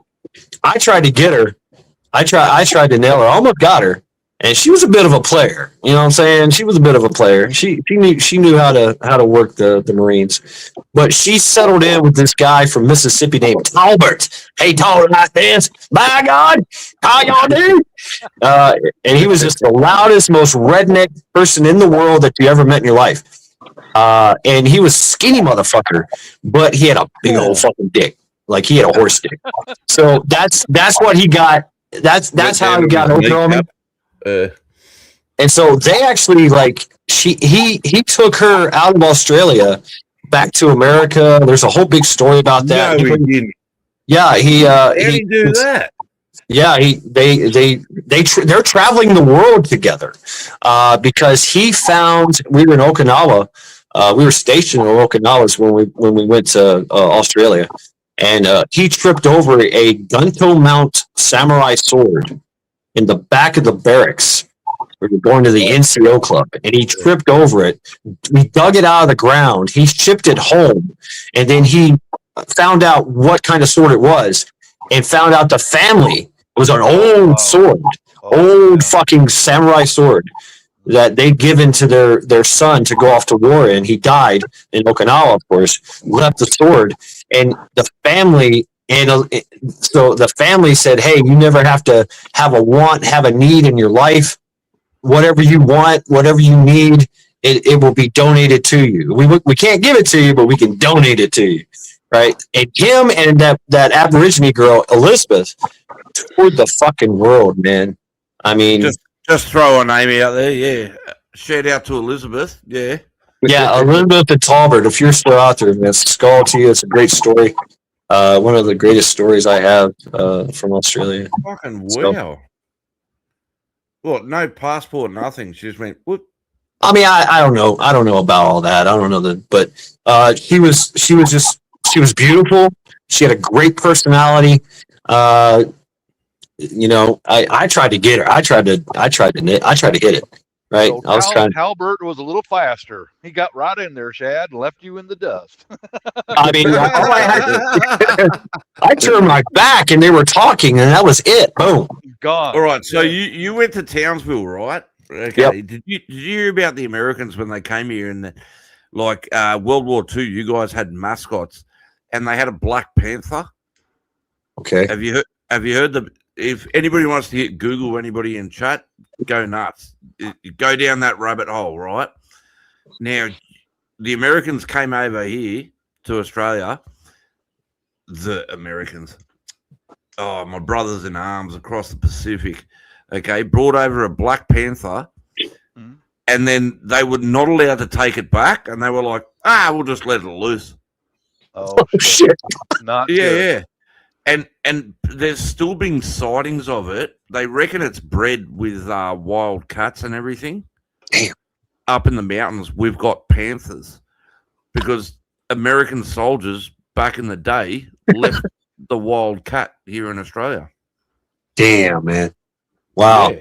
I've Yeah. seen a lot of photos and short video clips of panther-like cats in Scotland. You know, Say what? there was a Scotland? YouTuber here kept searching for those because there have been some pretty legit looking video clips of panther cats up in Scotland. Not Mate, this that's a big, but- shit little island. It'd be easy to find. yeah. And it's not really a very good terrain for panthers. I mean, it's Yeah, it's It's- cold. Oh, baby. cold and hilly and Cold. rocky and dreadful and actually probably really good auspicious hunting land. Scotland. Plenty of sheep to eat. Sheep Right? and rabbits good and whatever else, Yeah.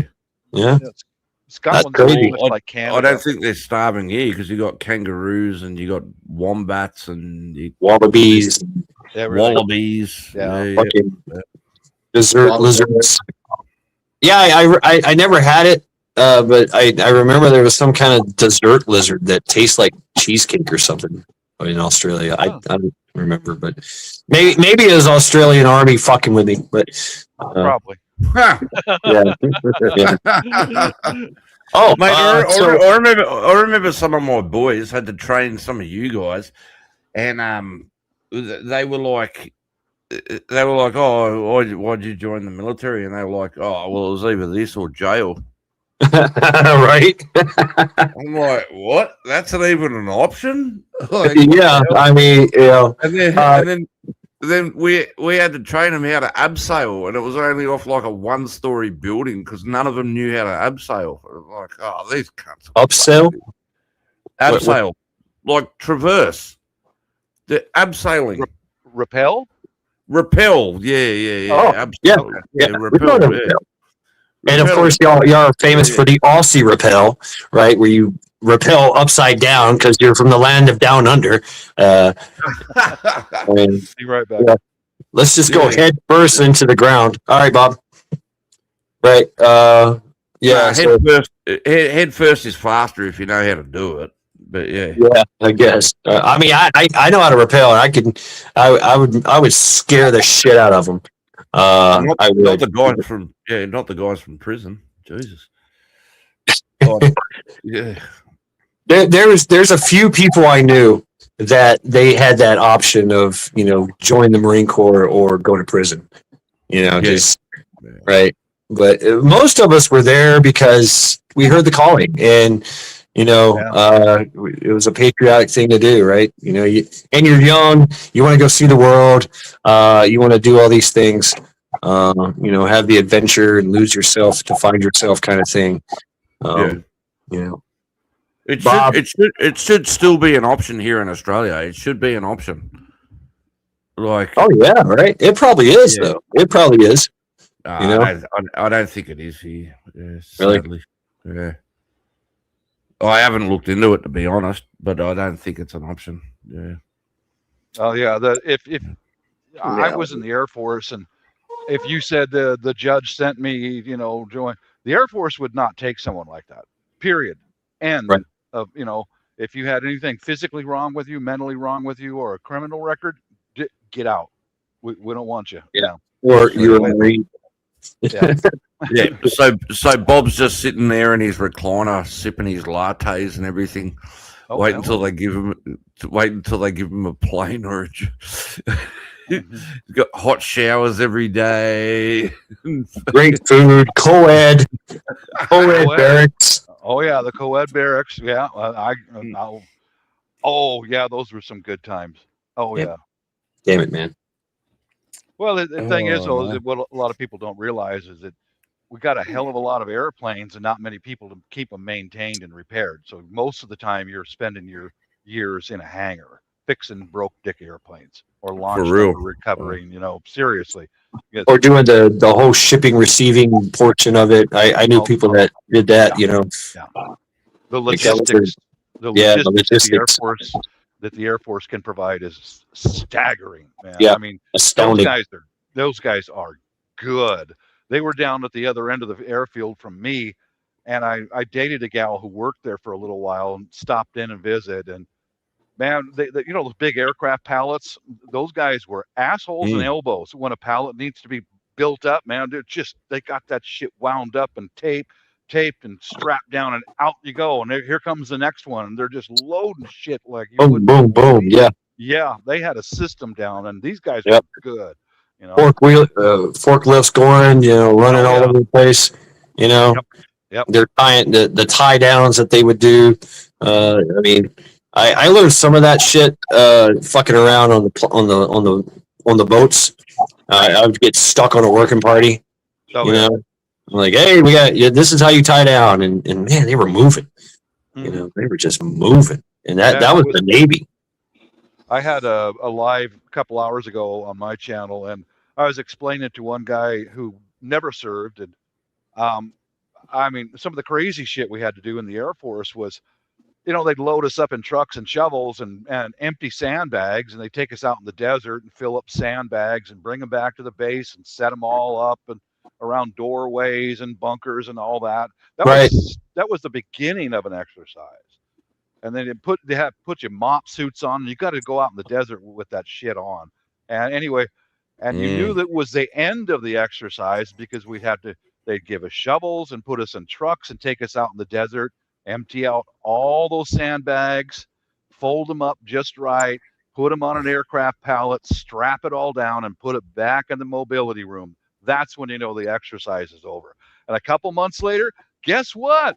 Get in the truck. Here's your shovel. Let's go fill them up again. Oh, Jesus.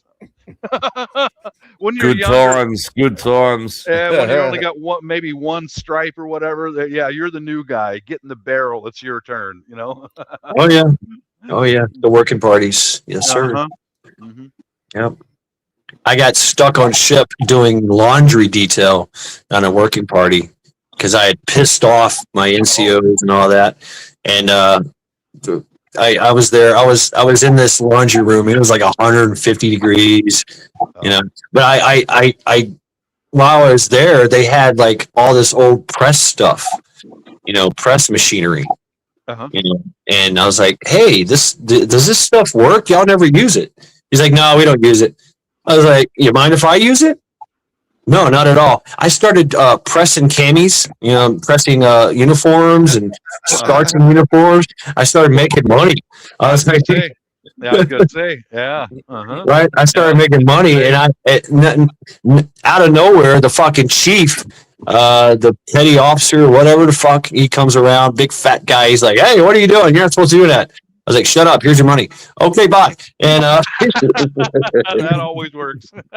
Right. He's like, okay, bye. Carry on. And so I did this for like a week straight. I think it was, I forget what ship it was, but it was either Kearsarge or Germantown. I don't know. But at the end of it all, I got a fucking accommodation, a letter of accommodation from the Commandant of the Marine Corps for doing such a good job in the laundry. And I was making money off of that shit, bro. And they sent you there for punishment. Yeah, they sent me there for punishment, and I'm getting paid, and I got a letter of recommendation, accommodation. Hell yeah. What's up, Nick? Oh yeah, I mean, you know, God, that's great. press some camis to get some starch. All I had to do was buy the starch. I was using their starch at first, but it ran out. And so I started buying my own. Oh, that's gold. Oh, Just stopping in for lunch. Come on in there, Nick. Get you a plate. What you eating there? We love our food porn. I want to give an example. I did a TDY with the 9th Infantry Division as an Air Force airman. It was me and a bunch of volunteers volunteered for it. You know, go learn from the Army how to set up fortifications, all that stuff. Okay. Now, here's the difference between the Army and the Air Force. All right. Mhm. We're in an area and we're setting up GP medium tents for Oh, the yeah. Army commanders and all that. Yep. Okay, setting up concertina wire, all that. And then Oh. this sergeant first class, we worked for the Army. He comes up to us airmen and he goes, I want you to move that stack of plywood from there to over there. Here's the difference between the Army and the Air Force, right? So we started moving the plywood, and Airman Hastings saw a forklift. So he calls the forklift over. Hey, buddy, could you move this from here to over there? Okay, and he did. He didn't with a soldier on there, drove it over there, dropped it off, and then we went over to the sergeant first class. We went, we're done. What do you want us to do now? How did you move it so fast? Well, the forklift is driving away. I did not tell you to get a forklift to move that plywood. And we're all like, we're airmen. Work smarter. Yeah. Be Well, smarter. welcome to the Army. Welcome to the infantry. Welcome to the Marine Corps. They were doing that shit just to fuck with you. Yeah. And it's wasting your time. Literally. It's just to busy waste work. your fucking time, and so they can sit back and laugh at you. And busy work. And Yeah. we all us airmen were kind of like, what the hell is this? Because we went right to our guy who is in charge. What else you got for us? We're done. I mean, you would in the Air Force be good thinking. Okay, I got this other for go Absolutely, on, work smart, not hard. Yeah, go on. Yeah, go, man. You guys are good. But that was the difference right off the bat between the Army and the Air Force. It was like, you're kidding me. We came up with a good plan, got the job done, and you want to punish us? WTF, man. Yeah. Welcome to the infantry. Can I give everybody a little bit of a history lesson in case you don't know? Yep. Bob, you might be aware of this. Back in Vietnam, like one of my mates' dads said to me, he goes, "Yeah, I've been to Nam twice." He goes, "First time I was shooting at him." He goes, "Next time I went there on a holiday and went out for lunch with my wife." But anyway, that's another story. But what the Huey Bell, all right, you being an Air Force guy, Yeah. it was the Australians that put the guns on the side. They really? Yes, they done it first. Y'all, so you're telling me that the Australians invented the door gunner? Yes. No shit. Awesome. Thank you. I'll stand by it. Yeah. And also, we used to sneak into your barracks and steal all your ammo because you had all the better shit. Yeah. Yeah. You had all better equipment, so our boys would sneak into your barracks and everything and steal all the American shit and use it. Yeah. Yep. Anyway, Nice. Fun fact. There you go. You sound like the fat electrician right now. You know who that is? Oh, that guy. Yeah. Oh, my God. He'll probably correct me and do a video on it. Oh, my God. That guy, mate, don't say anything wrong to him. Oh, my God. Hey, Bob, Right. why don't you reach out to him and try and get on their podcast with the fat electrician and that? Who's that? I don't even know who he is. What? Unsubscribe. Oh man, check him out, dude. He is a historian, military guy. He does great stories, just biographies of people in the I military. just watched the George Washington one the other day. That was sick. I didn't realize he crossed the Delaware 4 times or whatever the fuck it was. Yeah. George Washington. That was crazy. I thought he just crossed it once. And then he was like, yeah, done. Oh no, they Went did back, constant back, raids. back, forth. Mhm. What They the did hell? constant raids. Yeah. George Washington was a soldier in the French and Indian War. He was Yep. an experienced soldier. He was a Oh, fucking yeah. badass, man. He went through a lot of Oh, shit he's in his life, badass. Yeah. Yep. No fucks given, that guy. Yeah. Mm. He had a slave, the prince. They called him the prince. I remember checking this out on Black History Month. I did the thing. This guy, the prince, was a slave that George Washington bought and then liberated and brought him in as one of his, Oh, there you go. into the army. This guy was like 6'9", black as night. Yeah. big as fuck. Chad, sorry, can I cut you off real quick? I really want to hear what you want to say. But Bob, Poem just posted the link for Fat Electrician. Oh, got it. There it is. All right. Check it out. Yep. Yeah. Mate, Definitely stuck to him. Definitely stuck to him. Go down the rabbit hole. You're gonna love this guy, man.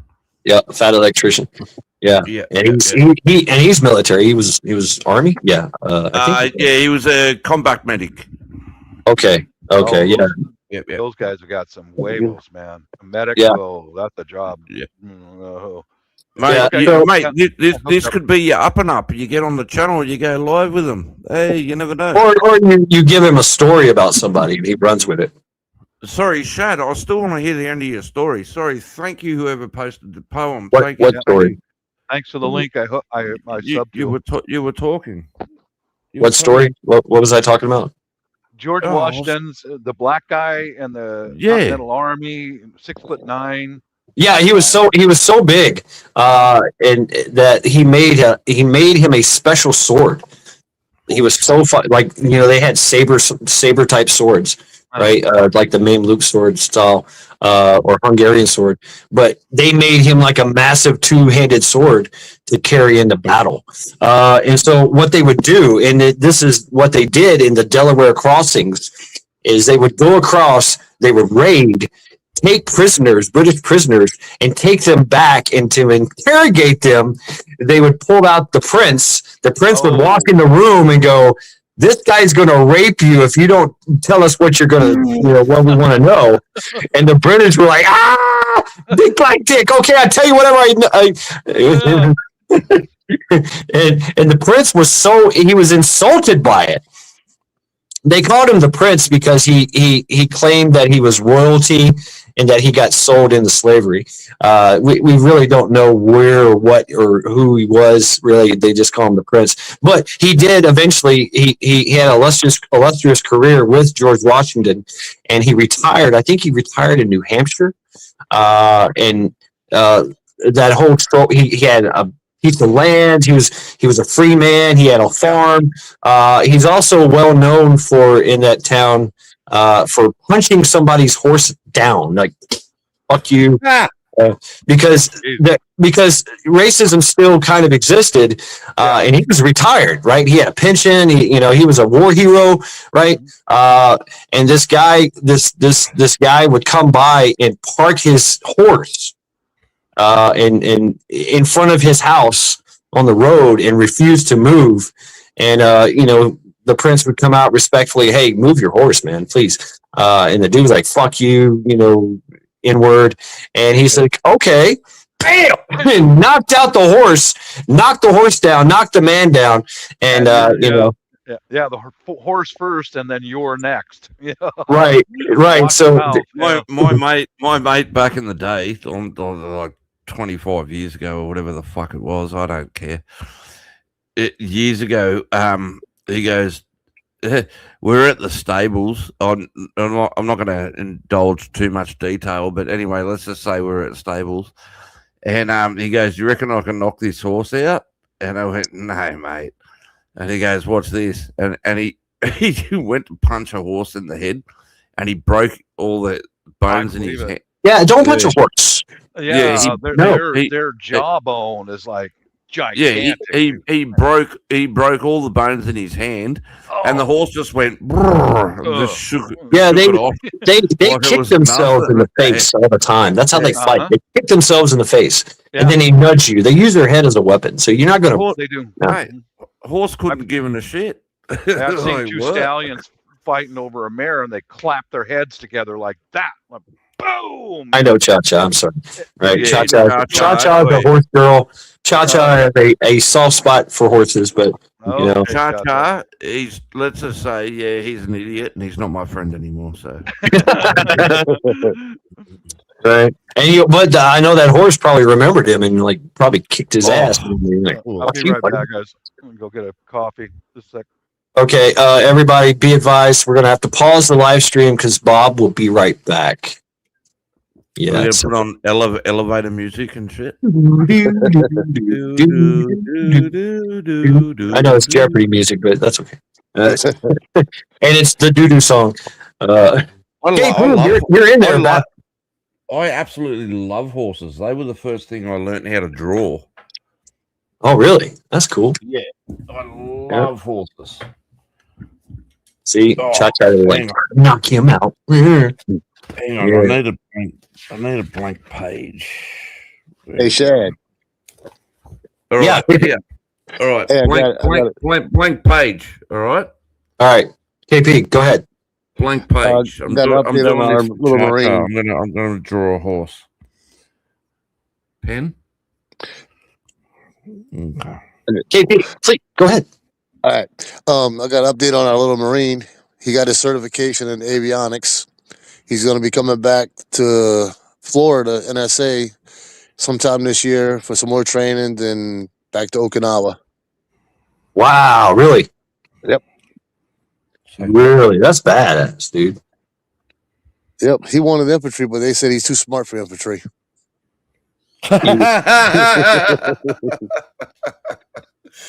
I mean, you really do have to be smart in the infantry. I mean, you really do. Okay, let the auction begin, folks. We got a nice little, we got some harnesses here, H harnesses. Looks like custom made. It looks like there's an American flag. There's what is that? Is that like an Air Force flag? I don't know. Those harnesses are custom. Those harnesses are custom made because he was telling us about them on one of his live streams. Yeah, I'd say like $5 for the harness. I'll give you $5 for both of them. $5 for both of them. Hit a rabbit. Whatever. $2 Pilgrim says $2 for Bob's chair. That's a pretty cool flag. I'll give you $2. $2, yeah. I mean, hey, American flag, hey, $50. 50 states, $50. I'm talking Air about Force the flag. stars. Oh yeah, right. The Air Force flag, I don't know, man. That's a niche item, probably a collector's item. So only if you're a collector, I'd say $2. I can't make out what that red thing is up there, but $1.50. What's up, Paul? Yeah, it looks like some kind of like certification, like. I got 150 on everything. Damn, just the lot, the whole lot, $150. I love it. Cleaning with my Kayvak machine from work. All right, Paul, good to see you, man. Hope you're doing well. He's working on his Kayvak machine. Be going once. Have I got it? I don't know. I think you do, man. Nobody's. Oh, auction's over, folks. Nothing to see here. All right, there you go. There's my horse. I'll do real quick. Oh, wait. Yeah. Hey, look at that. Boom. I just drew that right now. There you go. Who was that for again? Oh, that was for Cha-Cha. There you go, Cha-Cha. Just for you, a horse. Horse. Hey, Cha-Cha, you gonna name it Mr. Ed? Mr. Fred. Yeah. Right on, right? I'm working on a children's book at the moment, but it's not working. Yeah, I'm getting there. Yeah, anyway.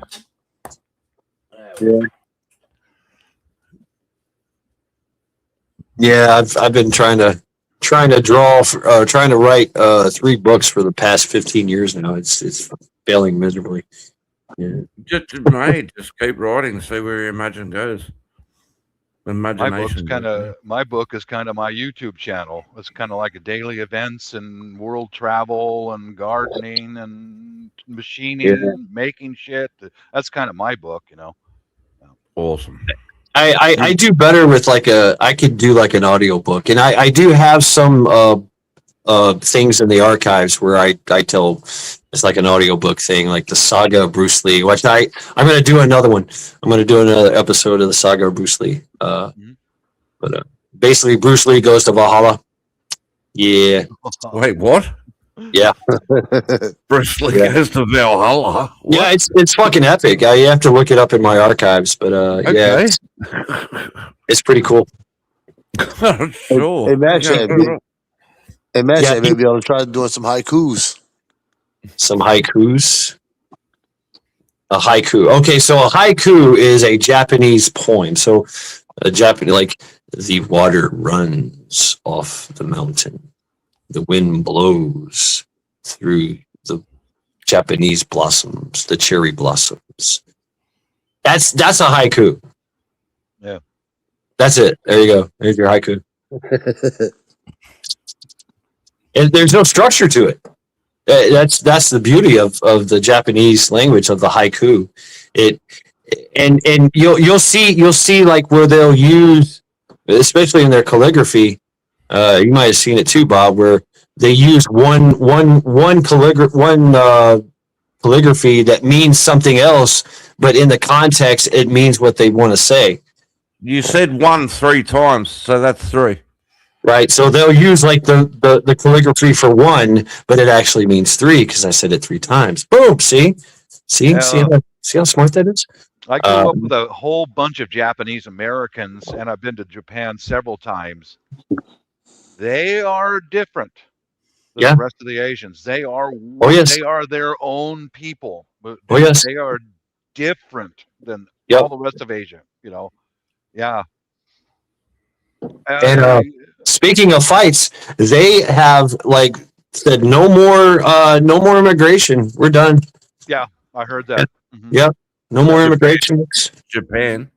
You're not going to bury your people here. You're not going to build mosque. You're not going to act a fool in our streets. You're not going to do shit. You're gonna assimilate, and you're going to be Japanese or get the fuck out. Yeah. And they said it nicely. They were nice about it. But Yeah, they were polite about it, but it was very firm, very firm. No more immigrants. We don't want you. We don't need you. We can handle it ourselves. You know. I seen a video. It's in an area that's kind of a touristy kind of Japanese in Japan. I forget where, but there's a lot of immigrants there, and they own shops and they're hanging out. There's a bunch of young kids there too, and there was one security guard that walked up to like 3 of them, and was like, "Hey, be nice and polite, be quiet, and go about your business." And they were like, "Fuck you, man!" And he was like, Yeah. He went off in Japanese on them. They're like, "Oh shit!" And he started pushing people around. He slammed some kid, the big guy. He picked him up and did the whole fucking judo fucking flip on him. Yeah. Dropped his ass like a fucking sack of potatoes on his head, and that was it. And called the cops. Right? He was a security guard. Yeah, you imagine what a police officer would do. Yeah. Oh. Yeah, and they just got a stick. Yeah. They just have a stick. Have you ever seen those sticks that they carry? Yes. White on one end, red on the other end. When he speaks to you with that white end, you better follow your instructions, because if he spins it around to the red end, you're gonna get fucking slammed, man. That's the business end, huh? That's the business end. Yes. Okay. Yeah. White end, red end. Red end is like, I'm warning you now. Okay, I warned you. One more. Oh God, Yeah. dude. I've never been to Japan. Of course, I was stationed in Okinawa, of course, but for 6 months. But yeah, it's legit. Yep. It's different too. I mean, you don't make a mess. You don't drop stuff on the ground. No. You don't. Clean as. You shut the fuck up. Yeah. If you're in a train, in a restaurant, in public, you shut the fuck up. You're not loud. You're not like, "Hey, what's up, everybody?" No, it's chill out. You're disturbing everybody else. Yep. Yeah, it's kind of like their inner self is their inner strength that they never brag about. They're in. I would say, God, the closest people to them are the Koreans, but Oh, Okay, Koreans yeah, are pretty- some mean little mo. I've been to South Korea. Yeah, I haven't been to North. I've been to South Korea a few times. I've been close to the north. I'll fix it up a little bit. Oh, Yeah. there you go. Look at that shit. Oh, horsey. There's your horse. Mhm. Yeah, I'd say the commonality between the Japanese and the Koreans is absolute dead set honesty. They drawings will from the never fucking lie to you. They will not steal from you. You know, that is absolutely disgraceful to do something like that. And but Oh, for real. to fight any country over there, I would not want to fight the Koreans. Oh no, and their history was war. Yeah. Like Hungar and what's it called? Anyway, Taekwondo is just Taekwondo. They were warrior like. They were warriors. They had like 500-year wars, and they were fighting everybody. And they were picking fights. Yeah, and they have the bonsai mentality of the Japanese, but they're fucking meaner. Yeah. I mean, I don't know how to describe it. I hung out with the Rocks, the Korean Rock Marines on ship. You know what I'm talking about, then. Yeah, we had the Rock Marines. They are hard, man. Here's a story for you. I forget what ship I was on, but we went to South Korea. We went to Busan and Pohang. Then, of course, we did a lot of training there. That's South Korea, by the way, is where I went in. I was 20 degrees away from making the 80 below club. We only got to 60 below. Oh, God. In the training. Yeah, we went up and down all those fucking mountains. It sucked. But we had the Korean Rock Marines. Boom, Ed. You named it Ed. And we're standing in line on the ship for the chow hall, which is long as fuck, right? Yeah. You're standing there, and the Rock Marines are hanging out with us Marines. And yeah, Taekwondo, they're all masters of Taekwondo.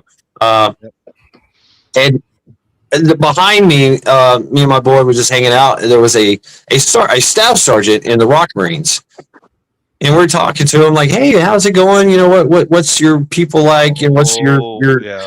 He's like, "Oh yeah." It's like, and we were kind of like bigger than him. We're like, you guys kind of don't look that tough. He's like, "Oh really?" Oh, And he goes, he says, Oh, you didn't do that. "Oh yeah, this is what he did." No.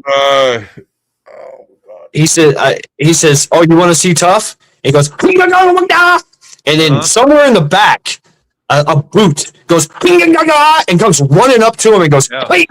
And he goes, "Hey!" And punches him right in the fucking face as hard as he can. He goes, "Hey!" He goes, "Hey!" And runs away. Like he took this punch from his superior, from his sergeant, and went back in line and stood there. Mhm. I was like, "Oh fuck!" I had a long-time South Korean friend I worked with him at Boeing, and Yeah, he Korean told me Rock Marines are no joke. Yeah, he told me what it was like being a Rock Army, and his English was pretty broken. But he said, I said, what was it like in being in the Rock Army? And he goes, you finish the job, you do the job, or you make you die. That means if you're ordered to attack something, you attack it 100% until you die. Either they die or you die, doesn't matter. There is no second place. You go in until you are dead. I'm like, dude, man, you're scary, man. Hey, hey, Bob, you're gonna like this story, right?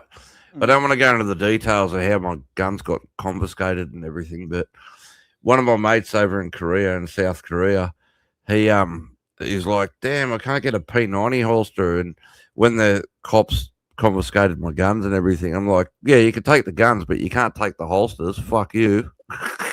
Right? And they're like, "Damn, you're right." Yeah. So I sent it to my mate in South Korea. Good enough. Yeah. He got himself a P90 holster. Fucking like, I got nothing to do with it now. I don't have the gun anymore. I remember it was Damn.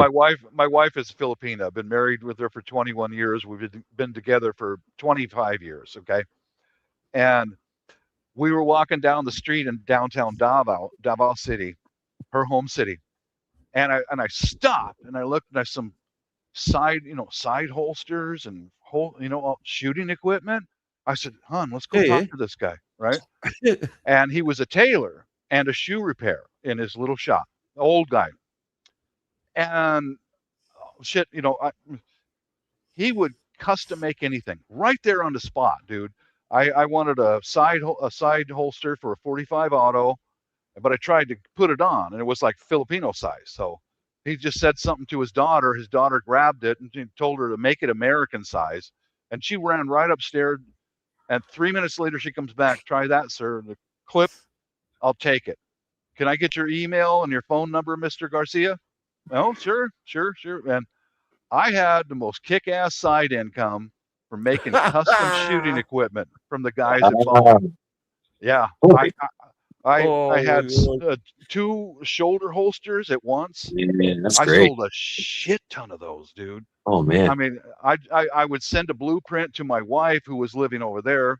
She could read blueprint. She's an engineer, and she'd take it to Mr. Garcia. That's They'd sew dope. them up and fucking ship them over here. Yeah, I made a lot of side money doing that, man. Lots of side money. Yeah, that's a killer tapestry there, Chad. So I got this from Paul. You can't really see it. I can't go full screen. It would. Yeah, thank you. I still can't. Damn it. Here in a sec. I'll go down. Okay. Yeah. Boom. All right. So let me get out of the way here. So this thing stretches all the way around the wall, like half the freaking wall, dude. This thing is epic. Absolutely epic. Oh Look. yeah. Paul got me this. Yeah, this thing is nuts, man.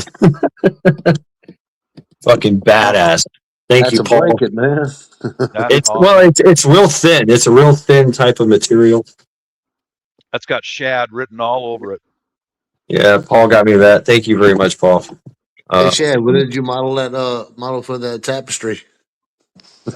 Well, actually, I'm actually wearing one of his hoodies too. Look at this thing. This thing's badass. Right on. Yeah, and I'm wearing and I've been testing it out in the walks. There's a T-shirt as well. That's pretty cool. Yeah, that's cool. Mm-hmm.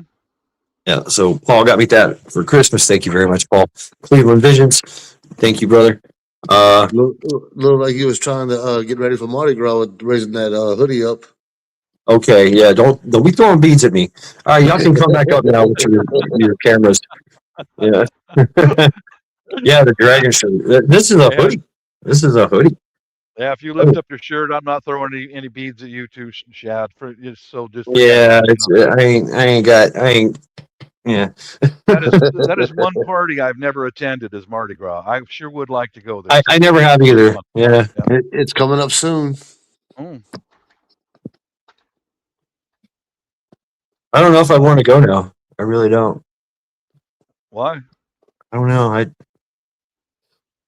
Damn, really? I don't know. It just maybe if I was younger, because I don't think I'd be able to really enjoy it. Because I think I would one night, the first night I would enjoy it, but the rest of the time I'd be in the hotel room, just in the bed, sleeping, trying to recover. Okay. You know, if I drink like that, you know what I'm saying? I'm gonna be down for 2 days. Yeah, same with me. I haven't drank anything for a long time. You know, I just got out of the habit of doing it and just never went back to it. You know. If you ever come to Louisiana, get you a hand grenade. If he goes to Mardi Gras, he's scared he's going to wake up with regrets and a sore ass. Right. Yeah, exactly. You never know. I mean, you never fucking know. Or missing a kidney or, you know, some shit like that. If you have too many hand grenades, yeah, you will wake up that way. Yeah, I could, Cha-Cha. That's true. I could go and not drink, but come on. I reckon Mardi Gras is cool, mate. Just hit it. It's a party. Everyone's having fun. Now, I would enjoy the food. That's Oh man, I could go and just boom. Let's go for a crap. I get that. Yeah. Boom. Get the gumbos. The crawfish, all the crawfish boils, crab boils, seafood boils. Oh my god. Etouffee sauce. Oh yeah. Well, in that Yeah. case, I'm gonna have to send you a king cake. Yeah. I'm always a Would eat- little. I would eat the always- baby. I'm always a little sketched don't put out the- being in Boy. that much of a crowd. I've been in Yeah. crowds like that before, but I get out of it as soon as I can because I don't like. Yeah, people, it's you know. kind of hit or miss for me. For the most part, there is apprehension. I'm like, what's up, wingnut? Wingnut in the house. There's apprehension, but like I Hey, said, wingnut. I turn into this social butterfly type of transformation, and I'm like, yeah, life of the party and shit, Yeah, I get it. I get it. which can, invite some problems. Is that alcohol induced? Not really. I wouldn't say it's more of a personality, thing. It's Mhm. I want to just take over and just be the life of the party, be the loudest, be the most entertaining. Start groping women. No, nothing like that. It's just I'm just I start telling stories. I sit in the bar and I'm telling stories like I'm telling now, and I get people just start gathering around me, and next thing you know, I'm getting free drinks. Can I be honest? I like stories. I like hearing everyone's stories. I love stories. I like everyone's a history of everybody's lives. Right, I do too. Yeah, And some people tend to sway away from it, and they're like, I heard. it's boring. I find it interesting. I like Tripod. I like Bob's stories. The barracks and whatnot. So many stories. Oh, Most of them, which are in on my channel. So you go through my channel, my episodes, and oh Lord, I'm gonna do a deep dive, mate. Don't worry. good luck. Good luck. The story of Steve. Check out the story of Steve. That's a good one. Where Steve goes to Malaysia, picks up a chomo. Yeah. The Chomo. What? Say again? Hang on, isn't Chomo a racial slur? No, chomo is a pedophile. Yeah. Yeah. So I can give you a little gist of the story of Steve. Right. Yeah. So Steve was living in South Carolina at the time. I was too. And Steve met this guy. He was actually spraying his house, pest control. And well, actually, no, I wasn't. Steve's friend was a coworker. And of course, Steve was a Marine, freshly out, working in this pest control company. And this rich homeowner, this friend of Steve says, "Hey, come on over. I've got a proposition for you, and you need to listen to this guy." And walks in the house of this rich homeowner, and he tells Steve the story of how his 13-year-old boy was raped and killed in the neighborhood. Oh, the fuck! By this chomo that was living next door living in the neighborhood, and then fled to Bali. Oh, Bali. Indonesia. Yeah, Bali, Indonesia. Yeah, And they so- don't have extradition laws. Yeah. And they have a very very rich club for pedophiles, for chomos. Anything goes there, right? This kind of thing. You can get whatever you want. Boys, girl, goats, whatever. Yeah. It's pretty bad. And so Steve goes there with the blessings and money of the homeowner, the father, and the father has already been, talked to the FBI. The FBI is like, we can't help you. He's in Bali, right? And so Steve says, fuck it, I'll do it. Why not? And it's like here, and so Steve goes to Bali, enlists the help of the locals, which they hate the chomos, Sure they do. Right. You bet. and they set up this sting operation, and they grab the chomo and take him and turn him over to the embassy. But before all that happens, the FBI talks to Steve and says, "We know what you're doing. We don't approve of it." Right?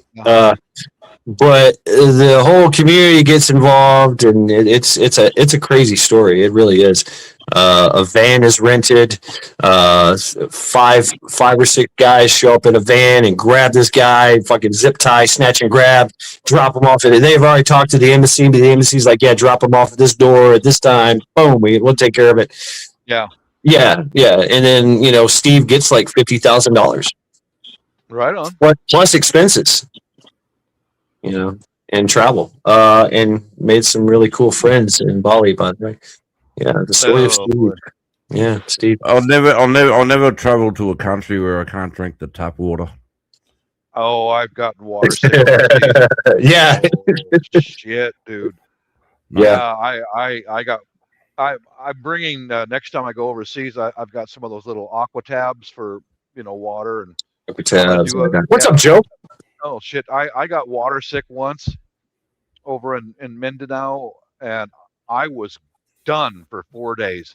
4 days and 4 nights. I was on the bed, on the toilet, on the bed. Bali on the Billy. toilet. Yeah. Oh God.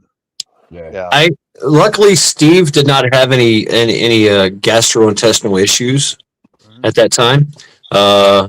Steve did not drink the water. He drank the beers and the wines and the what was those things that the vanilla tea, chai tea, oh my God, those things. Yeah.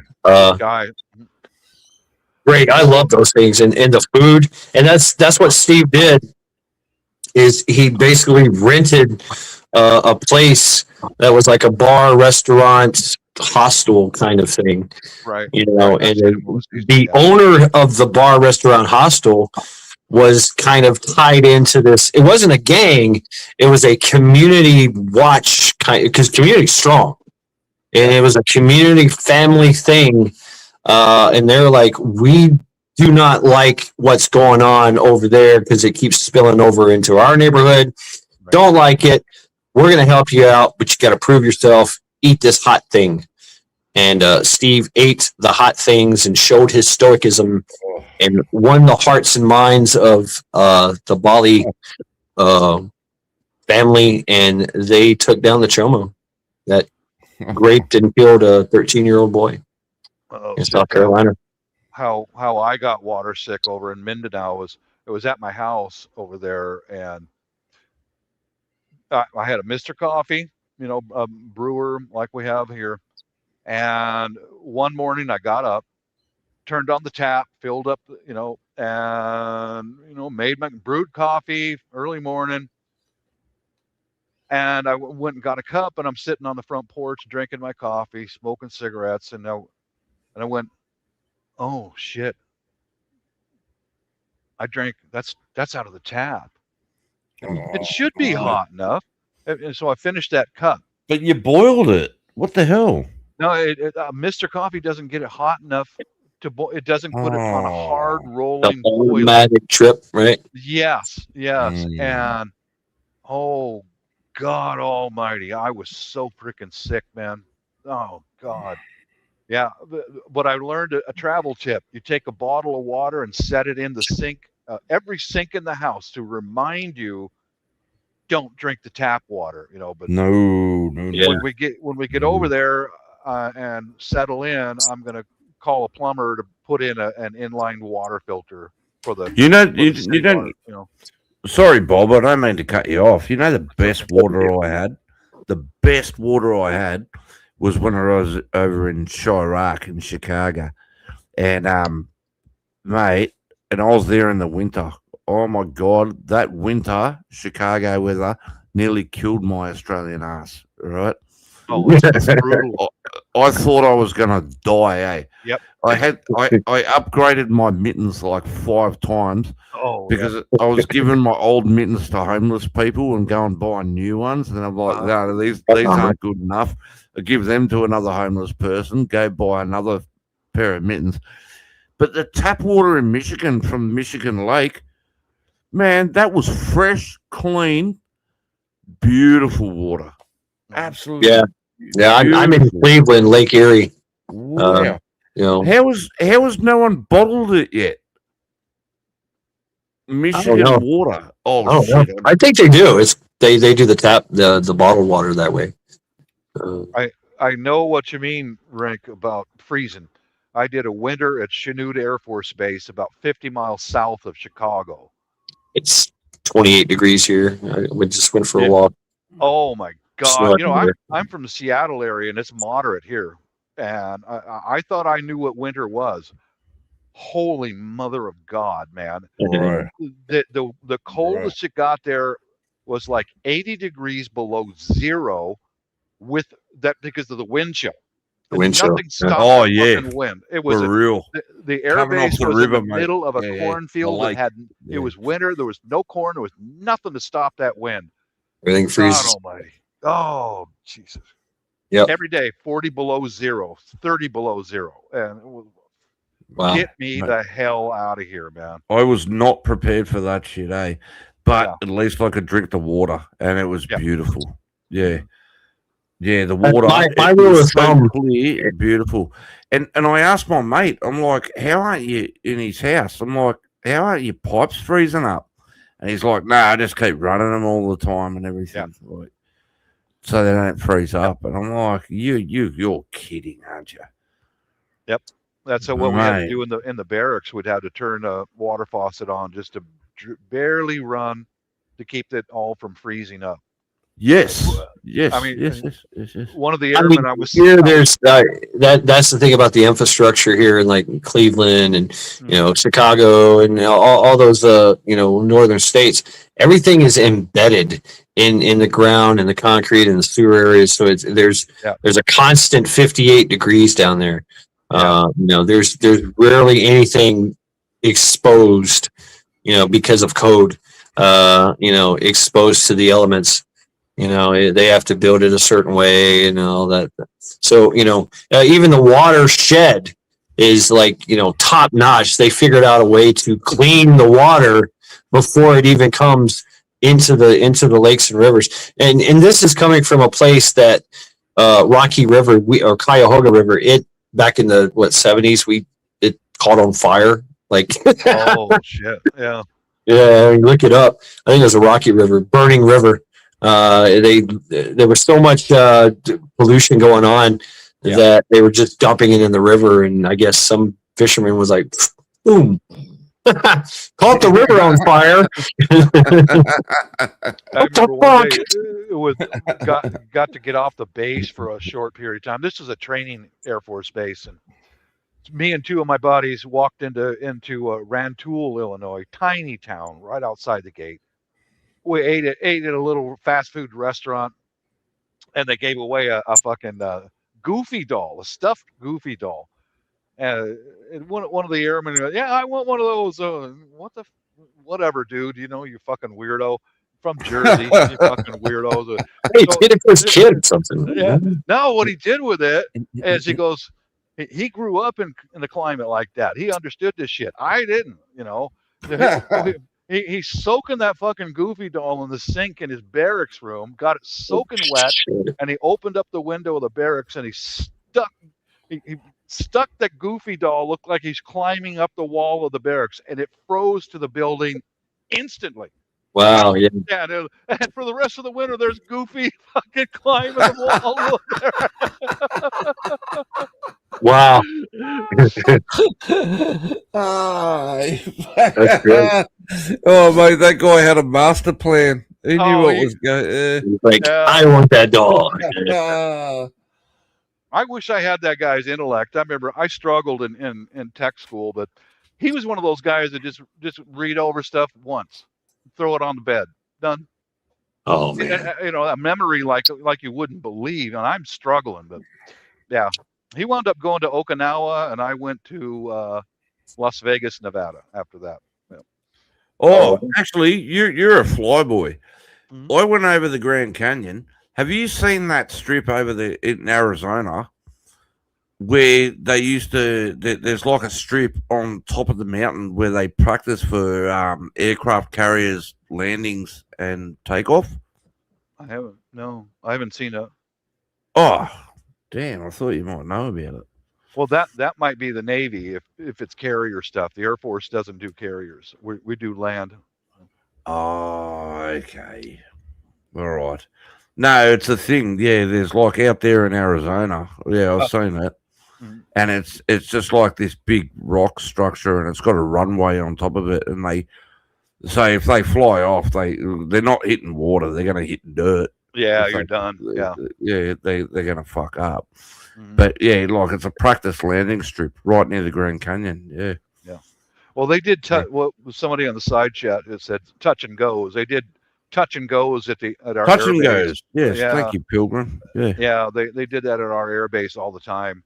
Quite a sight to see a big old B-52 bomber come in and do a touch and go, bang, and he's right back up in the air. It's like impressive, man. You could see that on in South Carolina by the beach, Myrtle Beach. They would the Myrtle Beach Airport. It's right there. It's in between two roads and the ocean. So what? yeah, so you can literally just be driving by and just see a And then you see an F-30. Like they it's still owned by the military. It used to be a military base, but they gave it back over to the civilians. But they still regain control, and they do all their training there. So it'd be nothing to see a jet fighter just boom, right, and then just they'll do all kinds of crazy shit. They'll touch and go, and then just climb straight up. They'll get so close that you'll be in your car and you can literally see the people in the cockpit, and they're like waving you off. Fuck you. Yeah. Fuck you. You flip them off, they flip you off too. It's pretty cool. Or they tip their wings. They say hi. That's how they wave. I remember one exercise we had at Nellis. That's in Las Vegas, and we're all out there, and they're doing the simulated mortars going off and all that, and the sirens wailing. You're going to get hit, And I looked off to my left, and here comes a fucking B-52 bomber, probably from Minot, North Dakota, flew in over Las Vegas. Big smoking hog, and I'm watching it, and he's coming at us, and I'm like, there's two F-16s after him. Like, fucking get him, man. Goddamn, shoot him down, And that son of a bitch in that either one of the fighter pilots locked on with weapons or the guy in the bomber, he dispensed chaff. You know what chaff is? Yeah. Those aluminum rolls, and he dispensed it over the fucking runway. Billions of particles of aluminum foil hit the runway underneath. Wow. Guess what? Usually it's chaff with flares. Yeah, this was chaff. It was flares were a no-go because it was in the desert. Guess what we had to do? All right, everybody line up. We got to go pick that shit up. Man, we were cursing that fucking guy. Jesus. Police call. Get online now. Police call. Pick up everything. Exactly. FOD walk. Yeah, we call it FOD walk. Foreign objects and debris and damage. Yeah. Like, it was quite a sight to see. Boom, spit all this stuff out. Like, oh shit, it's landed on the runway. Oh no, I didn't have enough to do already. Yeah, right. Yeah, that sucks. Mm-hmm. Oh man. Oh nice. Well, you can't mistake a B-52 bomber coming in. You can't mistake it, dude. They have 8 engines, and they are enormous, and big old smoking hog coming in. And we're like, really? Mate, I don't care for flying. I don't want that responsibility because I know I got a co-pilot, or if I'm flying a Huey or a Black Hawk, I know I've got lives in the back. I don't want that responsibility. Yeah. Shit. I'm not doing it. I've been on a lot of helicopters and been messing with helicopters for a long time. But the ones that get me are those little bitty helicopters, those scouts, so the Army Scouts. Have you seen those? I mean, they're like super maneuverable. They're just like little birds. Mm-hmm.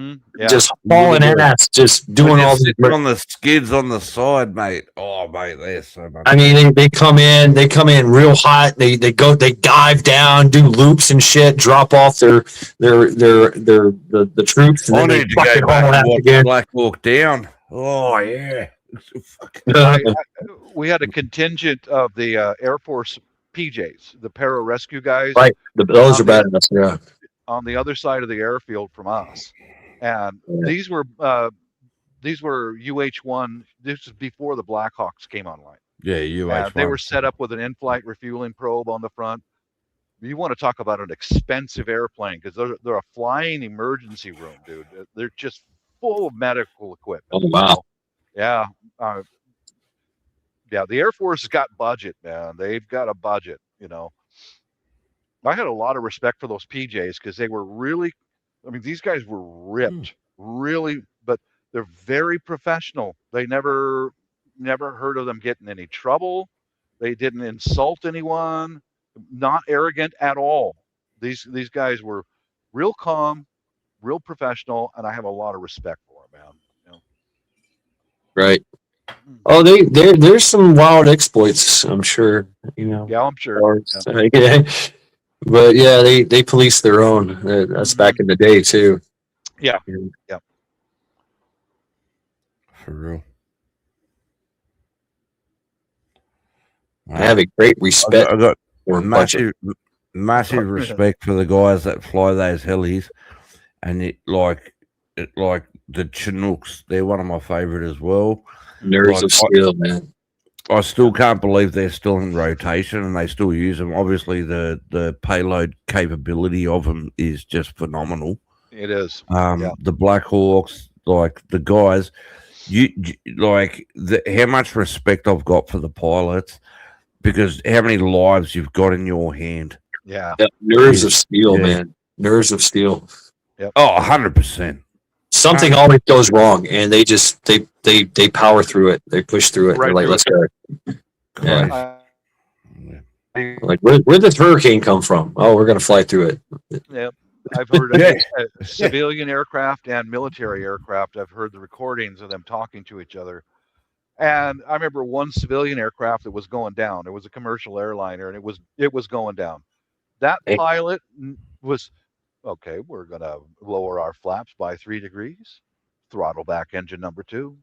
It's like, man, for me, I would be screaming like a bitch, man. Well, damn it, I don't want to die today. These guys are like, Yeah, right. you know, yeah, we're gonna break circuit breakers. Gonna pop the circuit breakers. Okay, failed to op. Oh shit, man. We just lost the the second wing, the left wing. Yeah, We're pretty lifting much, about 90 degrees. Just very monotone, right?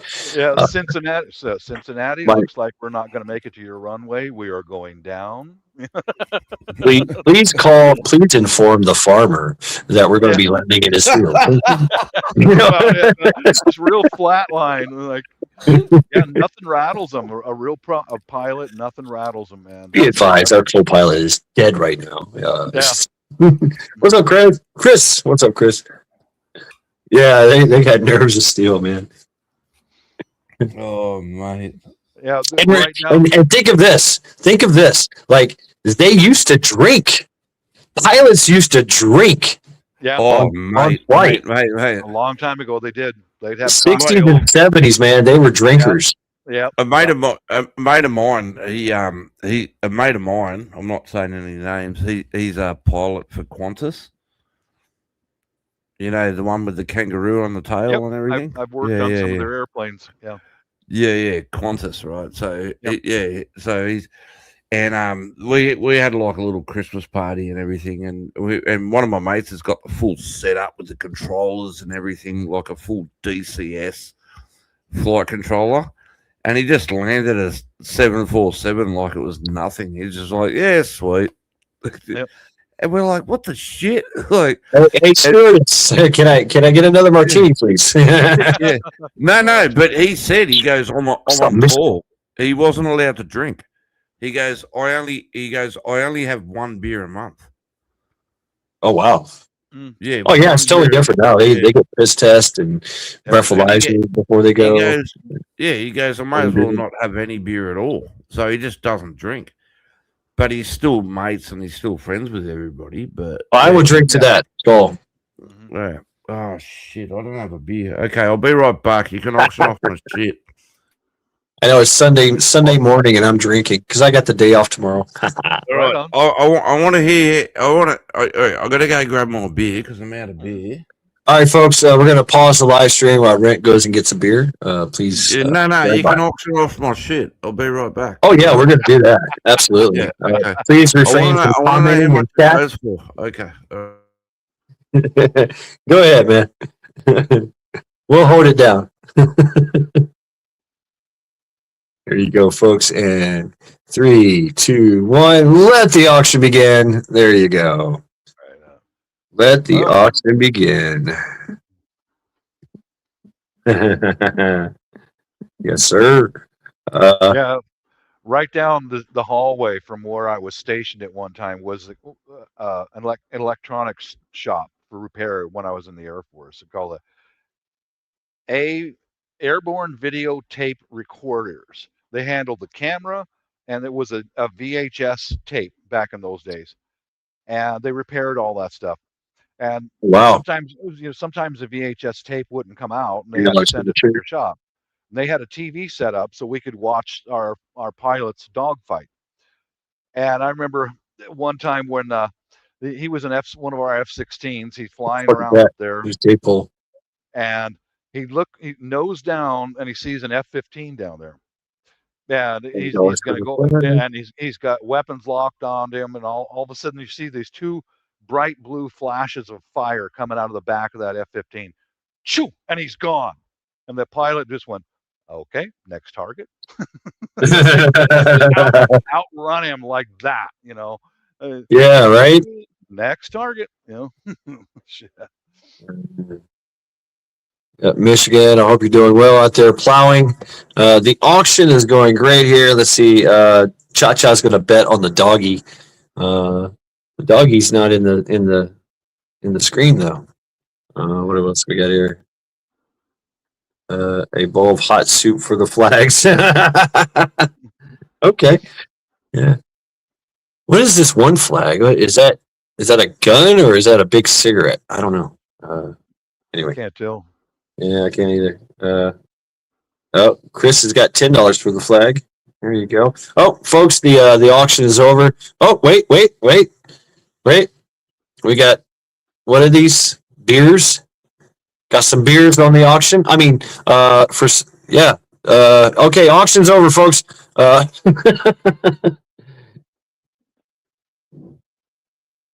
This is like Storage Wars. Storage Wars. Gonna get 5, 25, 5, gonna get 5, 25 for the flag. For sold at arcade television. How much did I make? Right. How much did I make? Come on. I'd have to say, it's an auction. I'd say about $25. 20. Fuck, I'll take it. Money's money. Cha-Cha bet on petting the dog. I don't know what the dogs are not for sale. Yeah. That'd be Cha-Cha. No. No dogs. No. No. You can have the carpet before you get the dogs. Yeah. No. Right. Oh yeah. Yeah. So we've seen the beer. What kind of beers you got there, Rink? Oh, Tooheys new. Tooheys, huh? Tooheys new. There you go, folks. Tooheys I'm drinking my Great Lakes Christmas Ale. That's right. Very Christmassy. I'm pretty sure Japan bought that one as well. Skull. Tooheys. Yeah. Skull. Why do you keep saying that? Oh, yeah. Every time he says it, I've got a drink. Skull. Yeah, live dogs don't ship well. That's why Rabbit comes in here because every time I say Skull, he drinks. He takes a drink. So So he's got a drinking problem like me. I mean, I don't think it's a problem for him. Damn But it. Joe Intel just said skull, so now I've got to drink again. Damn it. oh, Show and Tell. What's up, Show and Tell? Good to see you. Wrong, Dale? I saw something recently that there's an old steel mill that's still operational in Pennsylvania somewhere, and the Japanese bought it. So it's like good, and they're going to revamp it and bring it up to modern standards, and going to start producing steel right here in the U.S. Oh, wow. Good. Yeah. I mean, here in Cleveland, we've been doing that for, I don't know, decades now. Yeah. Making steel. Because they won't Yeah. get tariffs. There's no import costs. Bingo. Exactly. Yep. Right. Mhm. Yep. Yeah. Yeah. And they're employing American workers and, Right. adding to that's right. Liquidation, everything goes. That's right. Hey, can I be honest? And No. I think, No. okay, I'll lie to everybody. Please, feel No, free. look, I'm a guy. All right, I'm a guy. Thank Obviously. you for your pronouns. I've got a dick and everything. Okay, Thank you for your pronouns. believe it. Yeah, oh, fuck off. All right. Seriously, no joke. Okay. No, go ahead, man. I'm just having fun. I get toilet paper. I understand. Okay. I understand toilet paper and everything. All right. Mm. I get that. I think, look, honestly, I've said it for years. Sanitary napkins for women. Everybody shit. Okay. Everybody wipes. Sanitary napkins for women should be free.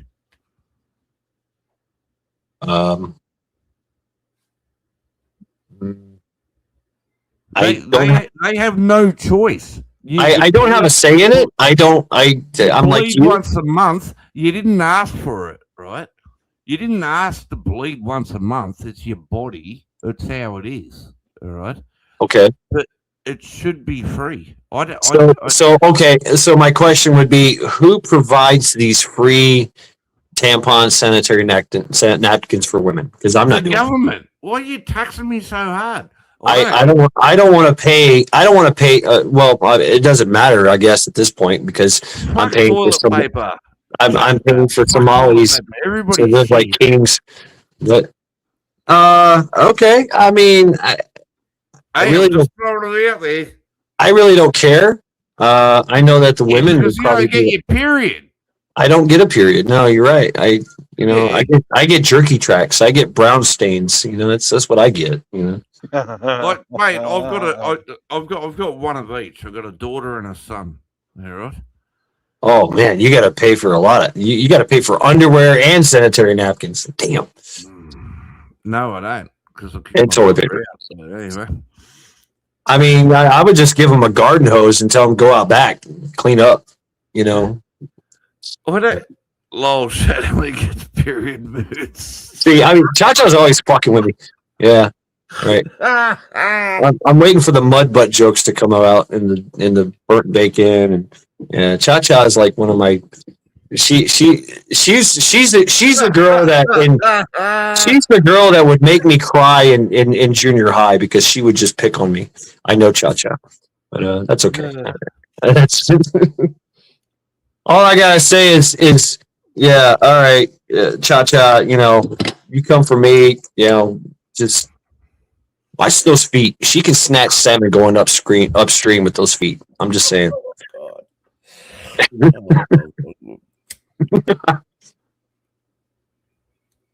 Oh God, I go to a coffee shop every day, and I'm pretty close with the baristas who work there. They're all different ages and stuff. Oh, so you're gay? Not even close. Not even close. But you should. I would not When want you to go be to a coffee shop, what do you get? A latte? I would not want to be A a chai woman. latte, soy You get chai a chai latte. latte. Pumpkin Extra spice. estrogen, please. Can I get extra estrogen? I need my estrogen hormone. I would not. Sorry, want to be a Bob. woman. Sorry, Bob. All the fucking harassment that these women get from fucking assholes out there. Yeah. Hey, you got a cute ass. How about Fuck that. it's like fucking swine, man. I like chicory root. Chicory root's good. No, I'm glad my dad had a heavy hand, and he taught me, not to say stupid shit like that to women. To give them some Mhm. respect, for God's sakes. No, Yeah, but I mean, once you share a bathroom with a woman that's pooping, you kind of lose respect for them. well, yeah. What the You're kind of on common ground then. It's like, okay, you're one of the guys, I guess. I don't know. I mean, you a woman you don't even know until you got great tits or something like that. Well, you fucking pig.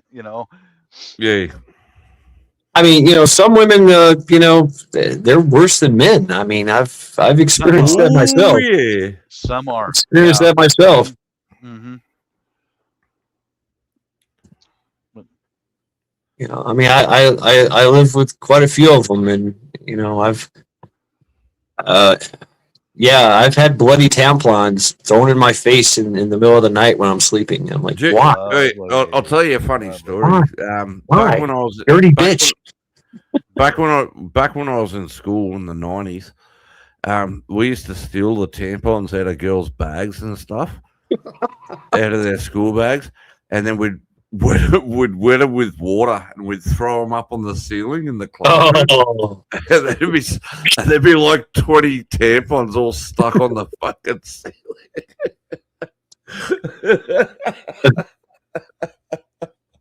yeah. Oh, yeah. Right. Oh. Yeah, sure. Oh, man. I've been abused absolutely by women. It's horrible. I've had women. Nah, that's all I've right. been Dutch oven. I've had the Dutch oven treatment by a woman that was lactose intolerant that I was sleeping with, and she would purposely go to Dairy Queen and have a sundae behind my back, and then crawl into bed with me and pull the covers over my head and just let one rip that would just curl my nose hairs. I mean, it was horrible. Did she ever shot? Did she what? Shot. I don't know.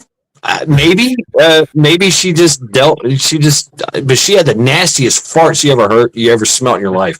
And she was evil with it. She would crop dust me. Now She that's would. a lady.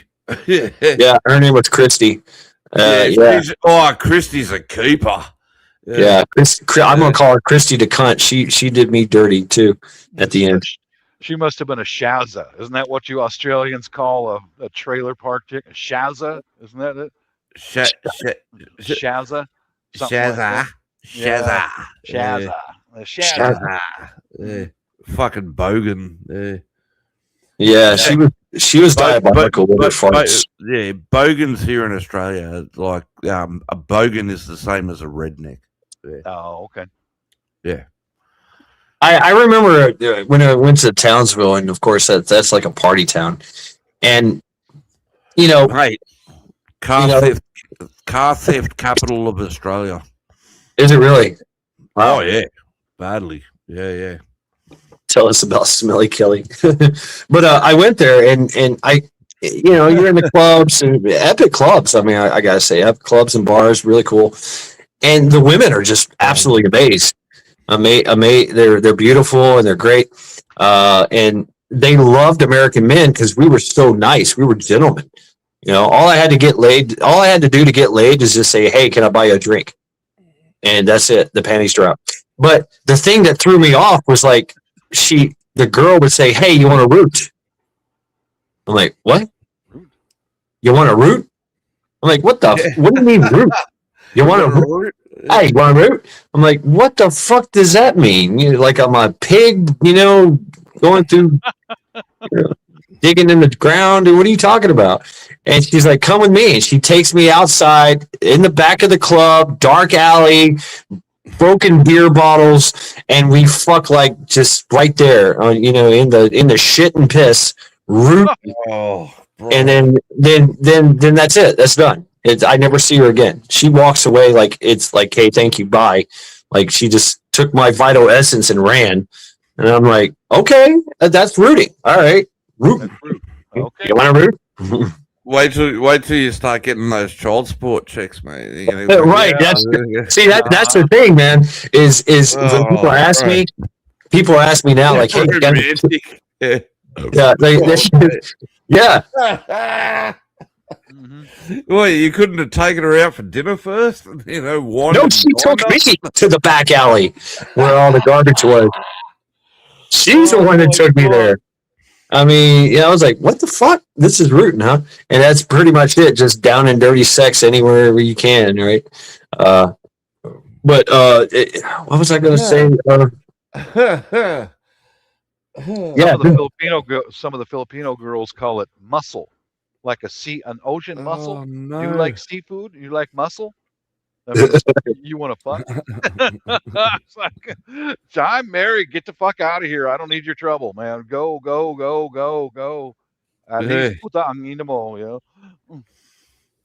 Oh my god, this is way better than talking about politics and shit. And that's the thing, right? Kids pop up 40 years later. That's what the only honest answer I can give people.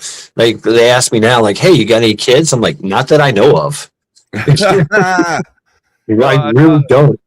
What you just said there, Rank, it was okay. A few weeks ago, months ago, whatever, U.S. national government went on strike. We're off work. We're not going to work anymore. Oh yeah. I didn't miss them motherfuckers not one bit. Nothing. I mean, nothing in my life changed at all. I always had my coffee, gas in the car, food in the supermarket. The power was on.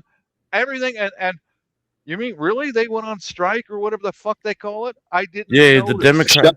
I didn't want to talk about politics. Damn it. I didn't notice. Well, okay. I mean, it's not really politics. This is more like the internal workings. My problem is all that time that we were shut down, that the government shut down, we were still paying taxes. I want my refund.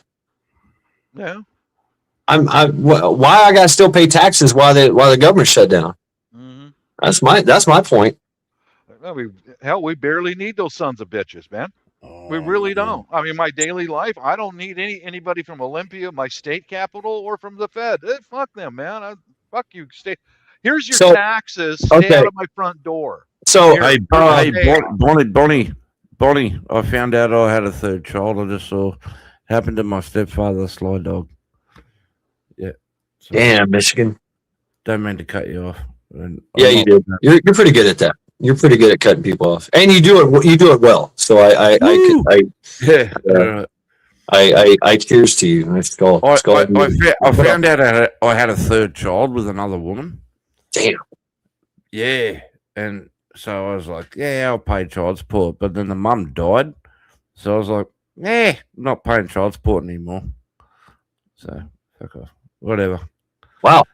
So I'm going to go ahead and skull. Shit. Skull to that, right? Skull. I'll drink to that. So I recently just bought a can, a suppressor. Okay. Obsidian 9. I bought it last paycheck, right before the thing, and so basically I've been waiting. I've already paid for it and everything. Paid for it, did the whole registration, did the whole took fingerprints, prints, and all that shit. Did everything. The ATF and the NFA, the DOJ know exactly who. I mean, they already do. I mean, if you buy a gun, but it was on hold, right? I paid for it, and the FFL, the gun store, hangs on to it until after the paperwork goes through, and there's no $200 stamp. We have this thing called the NFA, National Firearms Act, where if you buy a short barrel rifle or a suppressor, right, a silencer, right, you have to pay a short barrel. What's a short barrel? It's less than 16 inches. Yeah. Short barrel rifle or short barrel shotgun. And they get really short. Like you can get one as short as 5 inches for a 5.56. It's pretty damn short. Yeah. But a little shorty. Yeah. Okay. Oh yeah. I mean, those are fun though. Yeah. Oh yeah. Yeah. Close quarters. Automatic weapons, same thing. But you know, there's more restrictions on that automatic weapons than there are everything else. But we've been waiting. We've been waiting for the first when the tax stamp goes away, $200 tax stamp. There was so much. There was 150,000 people that logged on and bought silencers and submitted their e-forms to the ATF, the alcohol, tobacco, and firearms, or VAT fee, right? And so they crashed the system on the first New Year's Day. It crashed, of course, because it's government, right? And they don't give a fuck. Anything to inconvenience you, you know. And so I'm still standing by for the word that I can go pick up my silencer that's sitting at the shop at the gun store that I bought it from. They can't release it until the ATF says, okay, he can have it now. What the fuck? It's bullshit, you know? Yep. Absolute bullshit. And there's 150,000. It's like the store alone that I went to literally has, I think it's like 800 cans waiting. What? Hang on. Give me a sec. So, what's the suppressor for? What kind of firearm? You can put it on. For mine, it's a pistol, but it can also go. It can also go on a rifle. Or you can buy different. There's all kinds of different type of suppressors for different calibers. Because I've shot suppressed firearms before, right? And they're not like movies. They don't go pew pew. Right. No. Exactly. Like, it's a myth. All right. It's an absolute myth. Yep. I've shot all kinds of suppressed weapons and they still make noise. Mm-hmm. Like, So I did the research on what I got. I got a rugged Obsidian 9. Not only does it take 9mm, which is what I bought it for my pistol, it also accommodates 300 blackout. And it's also blackout. It's also rated for blackout rounds. Yeah, 300 blackout. Yeah. Shut up. Yep. And 300 blackout, but you got to use subsonic ammo. So I'm in the market for subsonic ammo.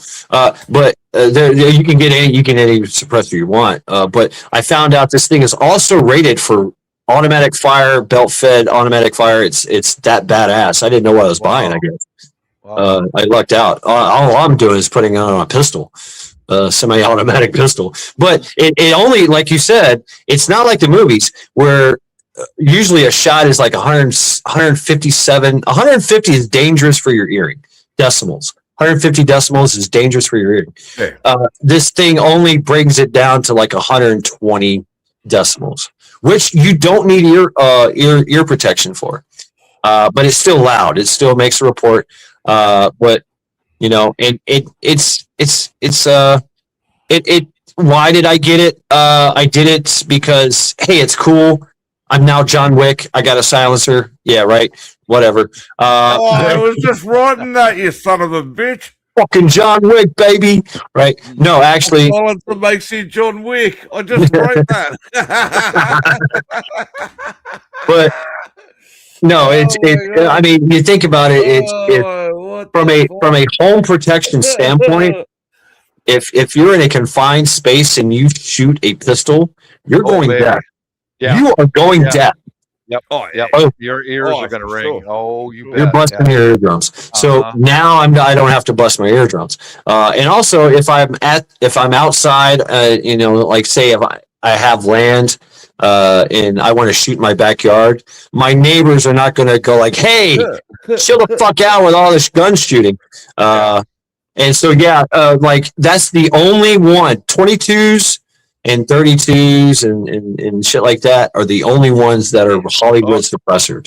Auction off my shit again. All right. And I better get more than $25. I'll be back and I'll show you something. All right. All right. No pew-pews. Yeah, pew-pews will get this live taken down. Yep. Yep. No pew-pews during a live. I know this for a fact. Yes, you can, Cha-Cha. It's not a license. It's a submission, an e-form. I think it's called the Form 4. But you know, Yeah, you can, and after the first, it's going to be a lot easier to get, a lot of quicker to get. So, okay, it's not a pew pew. All right, so show us what you got. He can't hear us.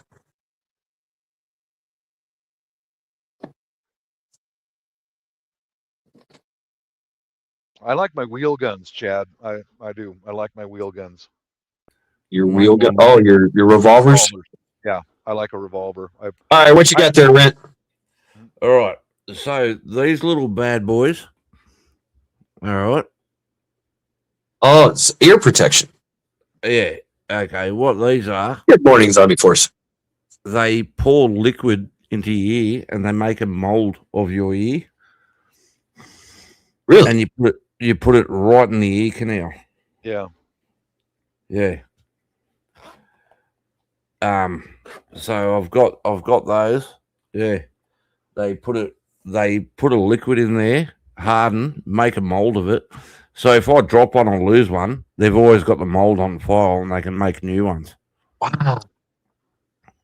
And it gives like a airtight seal, right?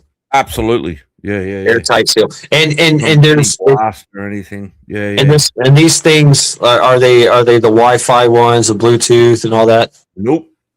Oh no, it's just straight earplugs. Yeah. Straight earplugs, but they go right in the ear canal. They take a mold of your ear canal. That would be cool. Ear canals. Yeah. And that would be cool. Yeah. I thought about getting like I think it's called Creighton, but it's the earbud that goes in and it you can hear what's going on, but it stops the percussion of the gunshot so you don't lose your eardrums. But it also like enhances your hearing, and you can play music, right? And you can talk on the phone, right, as you're shooting your guns. I don't know. I mean, you want to be doing that, like, hey, what you doing? Oh, I'm just at the range, bang, bang, bang, with my earbud in. I wear them when I'm riding my motorcycles because they're a little bit loud. And and I've told cops, I'm like, can you shut the fuck up? I got earplugs in. I can't hear. They're like, I'm like, wait a minute, will you? Wait, can you just fucking wait? Like, have to get the helmet off, take the earplugs out, and I'm like, what were you saying? Yeah, right. Like what? Yeah, they're like, breathe into this. You've been drinking, and I'm like, no, not today. Fucking hell. Bluetooth earbuds leak radiation into your head. They're dangerous. Well, at this age, I don't give a fuck. Hey, mate, what do you mean, brother? Come on, have a little bit more respect for your life, man. No, I don't care. Well, we give a fuck. Oh, that's fine. At least I'm like, yeah, I don't really care at this point. I'd rather. I care. I'll gladly give my life, for someone else or something else. Oh, stop that pity shit. Listen to you. Yeah. No. I'm mad like that. So if I get cancer of the ear, just cut it off. I don't care. I'm 52 years old. I got one more. And you know what? At this point, I really don't want to hear what people got to say anymore. I want to be that old man that goes, "Hey, what do you say? Ah, fucking doesn't fucking matter anyway. Don't fuck off." Right? Yeah. I want to be that old guy. Back in my day. Yeah. That's why I got these noise cancellation headphones when I go out in town. I just don't want to hear your bullshit. Put that on, stay aware of my surroundings, and just keep going. For real. I've run into so many jackasses out there. Get on my damn lawn. Yeah, I was outside. Killing my petunias. I was outside the coffee shop, and no, I'm not gay. I order, then I go outside. I order and I go outside. I light up a cigarette, wait till my order's done, then go back in. Sure about that. And I'm standing on the sidewalk, away from everybody, way away from everybody. And this is the third fucking person who's come up to me. And this last guy, I'm aware. I've got my headphones on, music playing, and I keep my eyes moving. Street smart. And this dude comes around the corner of the building and goes, "Why are you looking at me?"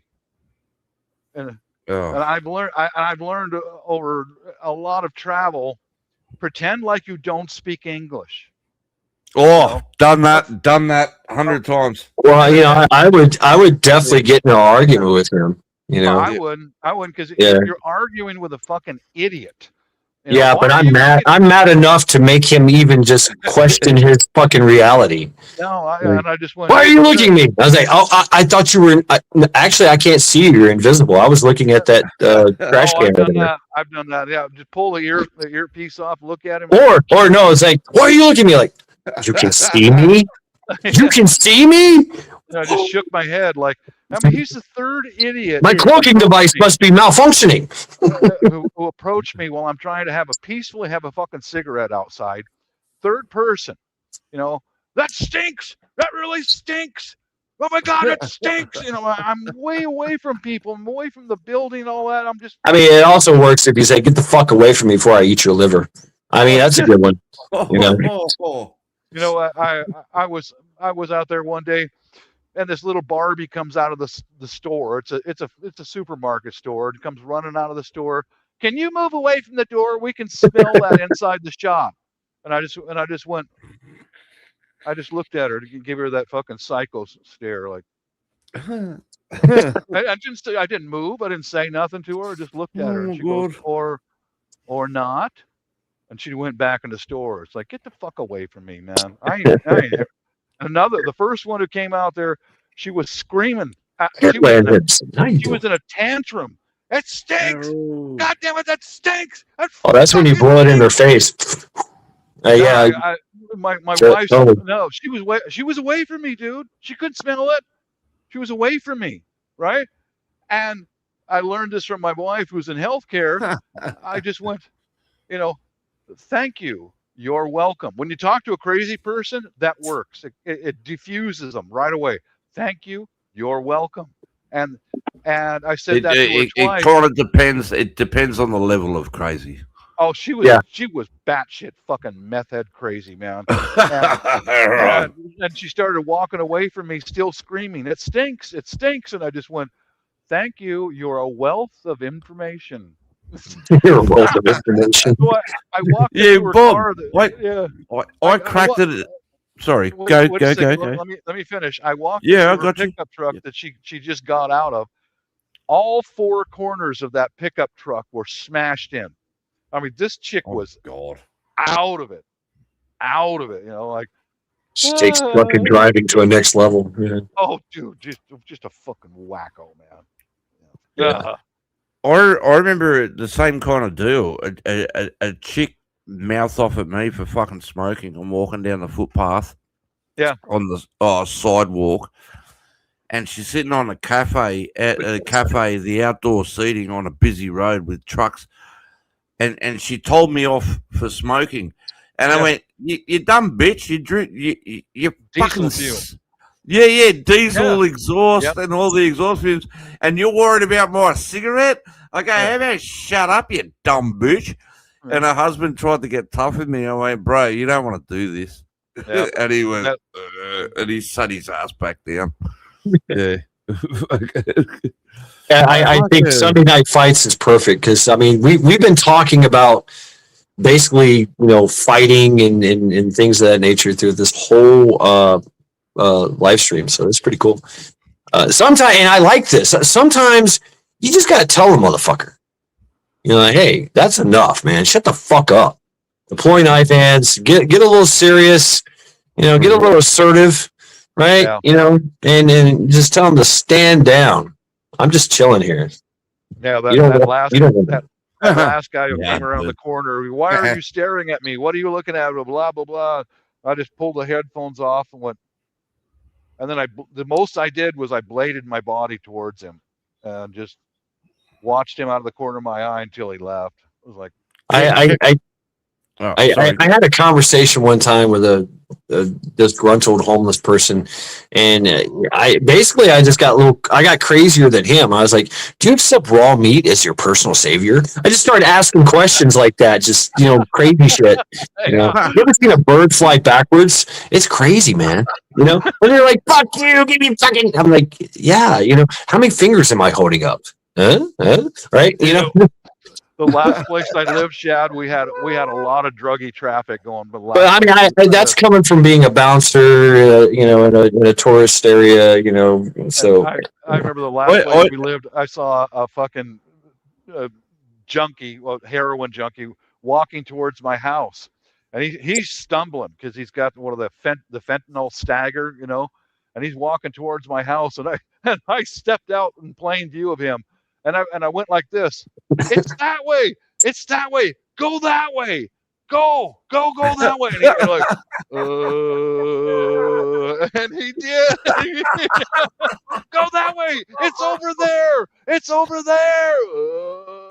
so Cha Cha, you should definitely be careful. And so let's do a PSA about you know, women in public. I mean, y'all better be careful, and y'all better be packing, and y'all better be like head on swivel. You know. Do you know how many people have tried to hit on my missus right in front of me? Damn. And I'm like, what the fuck? Yeah.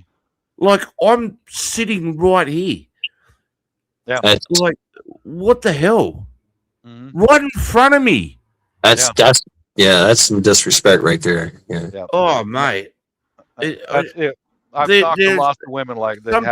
Some people got no morals, no respect. They're fuck. There it is, right there.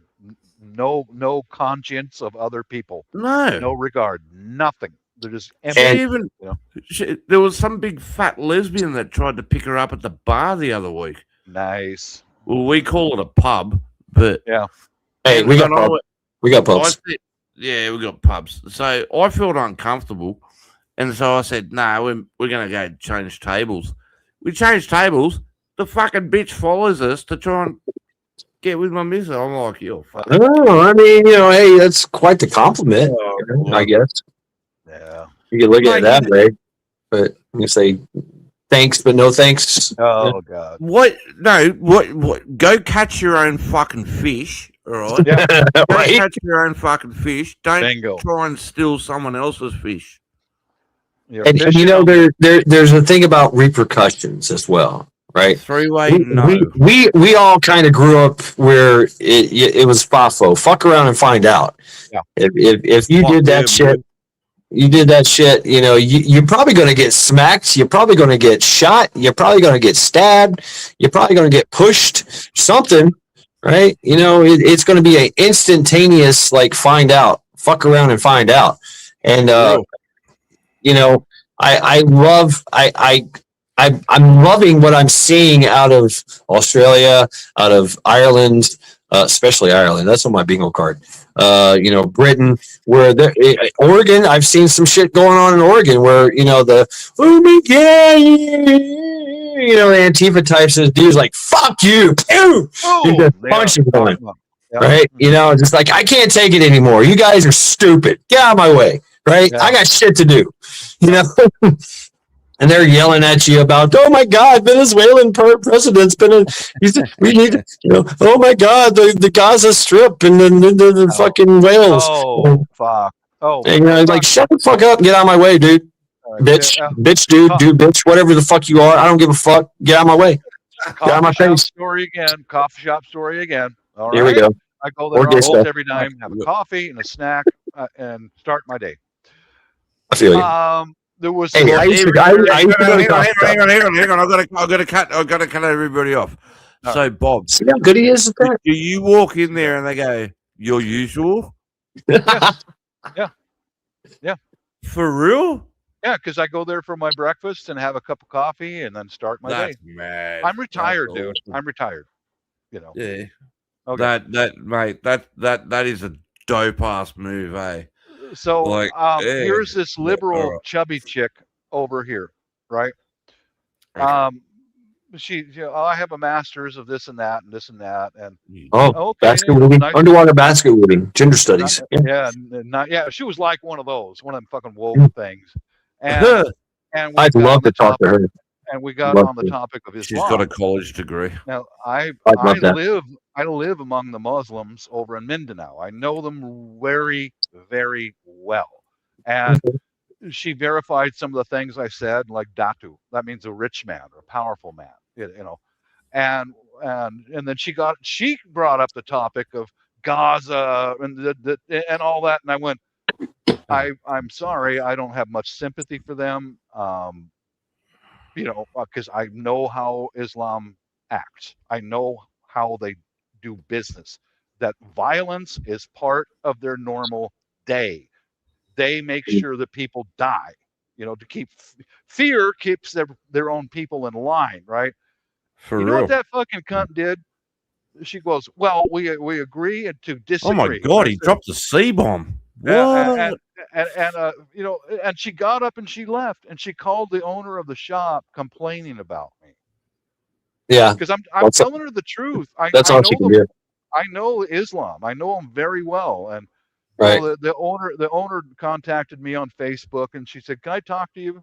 Yeah, so I met her over there the next day. I said, "Carrie, I didn't mean to upset this young lady. I was just telling her the truth.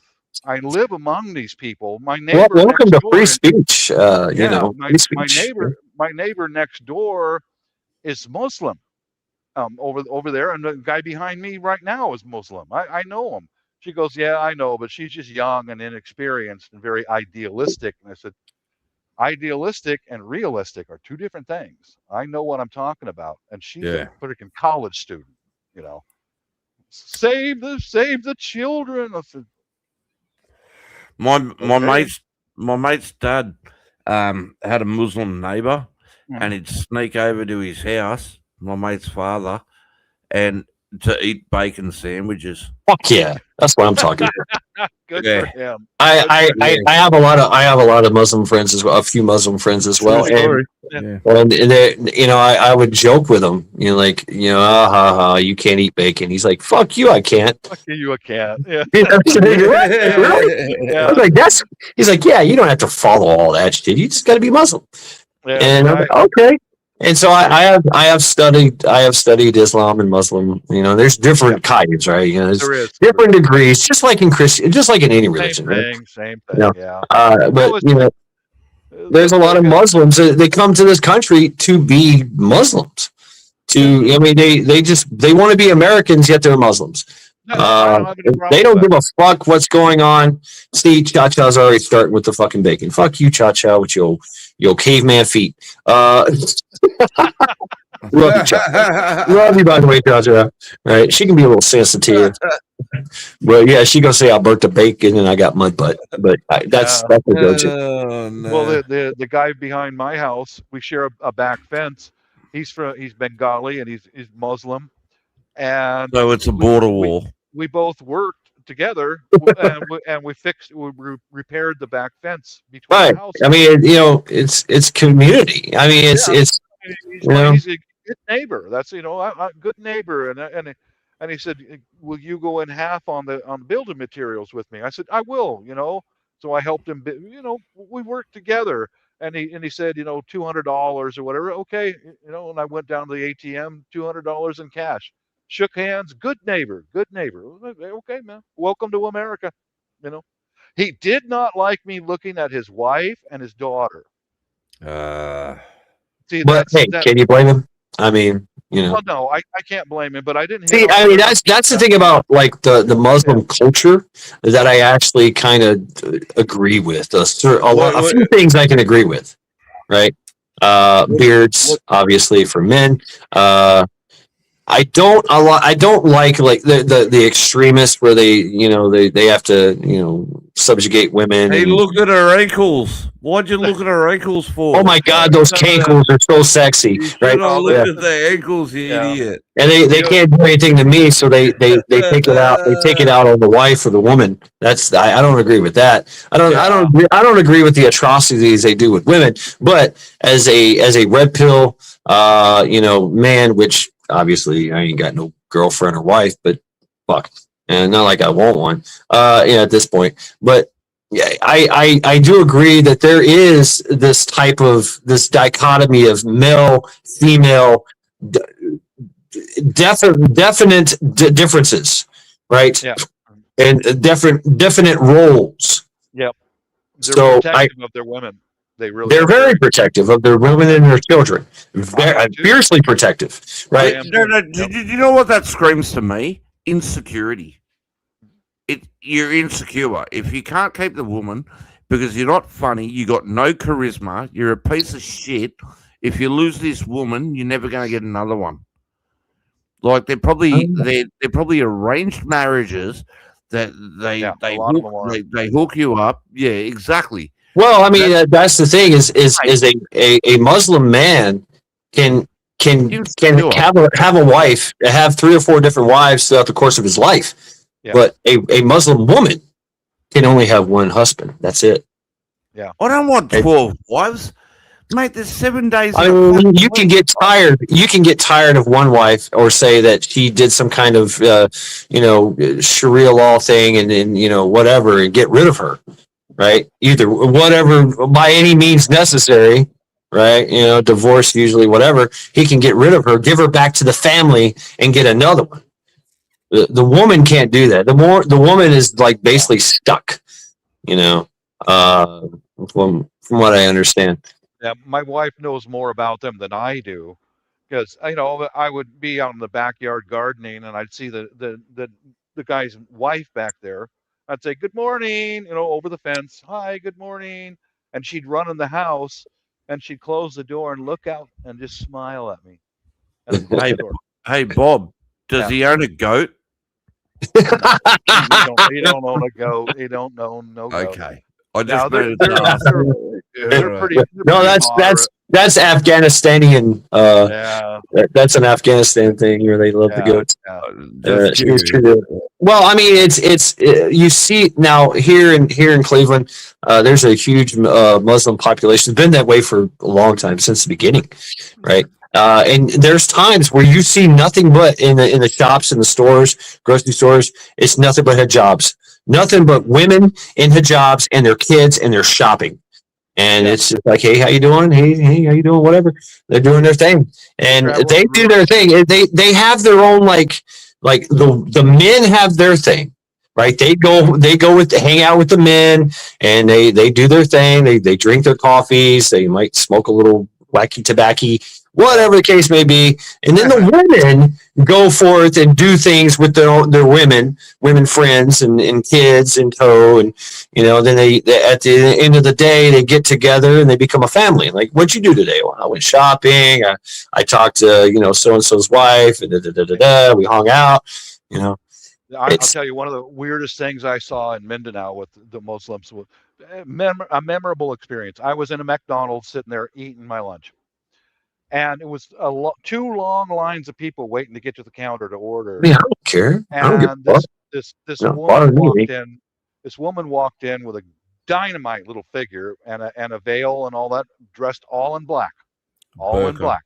Oh, you had that X-ray vision. Okay. Oh yeah, I mean, it was thin. And, she knew how to show off those curves without showing off the curves, right? No, I'm serious. They know how to take that shit in and alter it. But she walked into the McDonald's and walked to the head of the line, and the crowd of Filipinos parted and let her right out to the front of the line. She placed her order and got her Happy Meal for her kids, and turned around and walked out. And I went, that's fucking power right there. She's married to someone very powerful, and they all knew. Well, I guess that's Hang part of on. that old school. That's part of that old school kind of respect and authority and status, and you could almost say like a caste system. Here in America, that's the greatest thing about America and the Western world is we don't give a fuck. Yeah. It's you're all equal, or you're all equal, or you're all equally worthless. One of the two. Is McDonald's halal meat? Is it halal? Because it's got to be blessed. Right, halal. Yeah, the halal. Halal. Yeah. Oh, I don't know.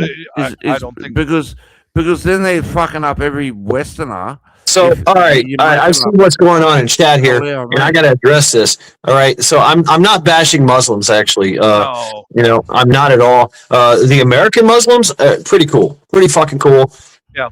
I've actually been. I know a place in here. I found a shop that does badass kebabs. right? I'm talking about like, you know, the hot, Is the it halal? the badass fucking meat pocket, basically, of shaved meat, you know, beef, lamb, what else, and whatever, you know, just slow roasted. Good. Oh my brother. God. Oh, Great people, you know, salt of the earth kind of people, and, you know, strong principles, strong discipline, strong principles.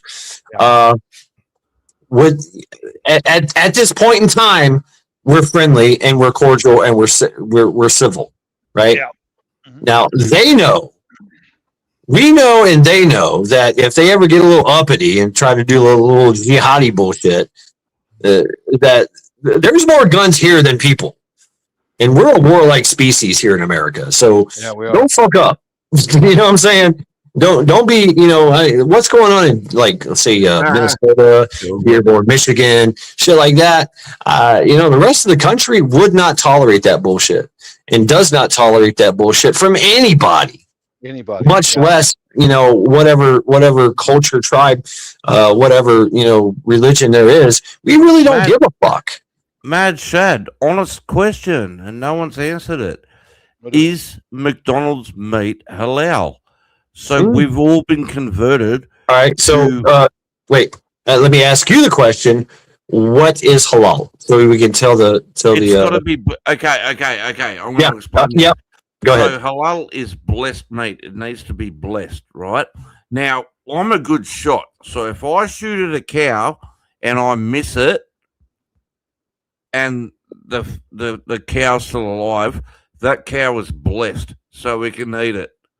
All right. So halal. Do you get that? Halal. It's All right, blessed meat. I wanted you to Because explain I it, but let me missed it. explain it further. Yeah. Let me explain it further. Halal meat, if it's butcher, if we're talking about husbandry, and It's got chopped to out, be killed in a certain way. it's got to be killed, and it's got to be made to suffer.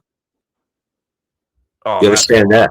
Yeah, that's halal meat. Halal meat is made to suffer, like strangulation, bloodletting, and torture or halal.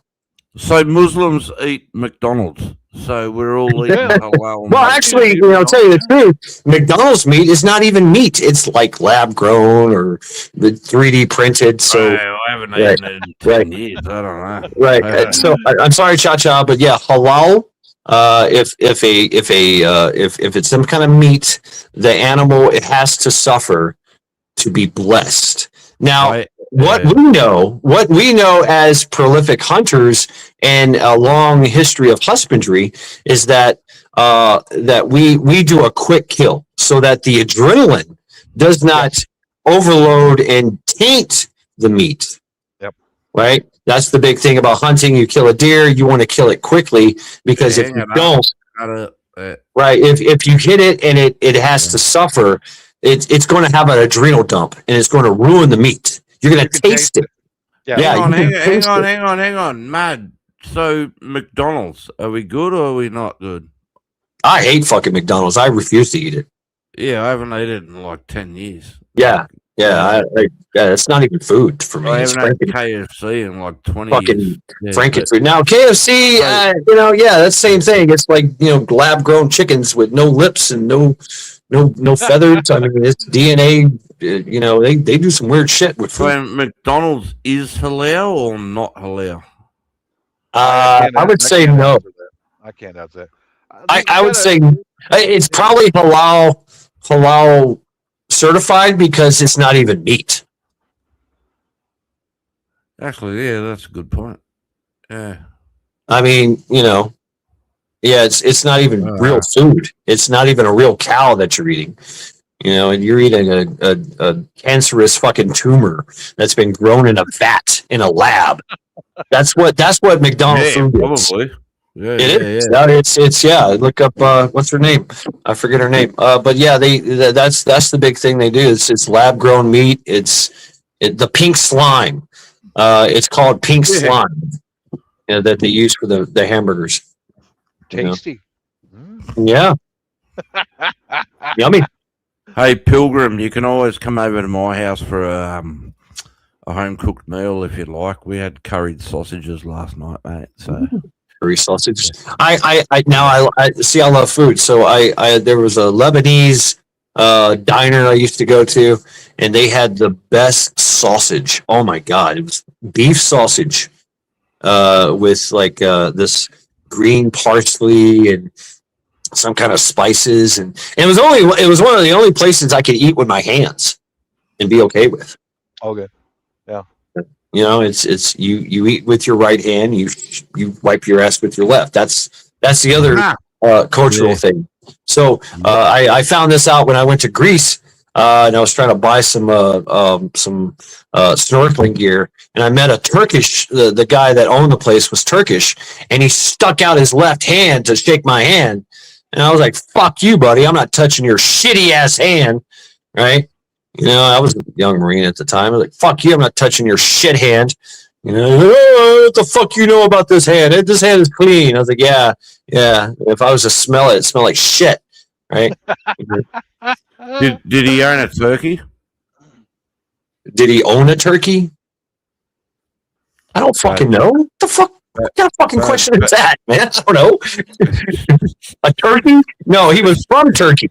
He was from Turkey. Yeah, I know. Dumb You're joke. you're fucking with me. Okay, I feel you. Yeah, dumb joke. Fucking hell. It's yeah. At least I got a laugh out of you, mate. So That's all quite right.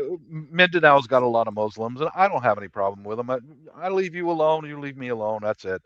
But I remember one time walking through a mall, and there was a usually if the lady is wearing a veil, usually that means she's been on the Hajj, the religious pilgrimage to Mecca. So that means she's got money. All right, usually. But I remember walking through a mall one day, and these girls know how to wear those clothes that fit their figure, and they're cute as fuck. And I remember she's wearing a full veil across her face, and we met eyes, and I saw her smile underneath that veil. It's like, hey, that was quite something. I normally when I'm around them, I don't look them in the eye. I just eyes front, keep on going, because you never know. You might upset somebody and get stabbed in the butt cheek. That's where they stab you if they're mad at you. They stab you right in the ass cheek, man. Or the kidney or the liver. Yeah. Yeah, let's hope not. His battery just died. Oh shit. Oh really? Oh, so it's just me and you. Yeah, Oh, okay. Let's roll.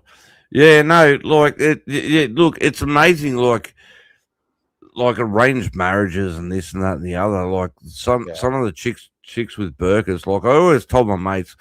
Like I used to work in security for quite some years, with a lot of Muslims and this and that and the other, and I was like, if you're gonna marry a girl, make sure you look at the mum first, because they're gonna grow and they're gonna look like the mum. If That's the mum's if the mum's ugly, don't marry her. All right.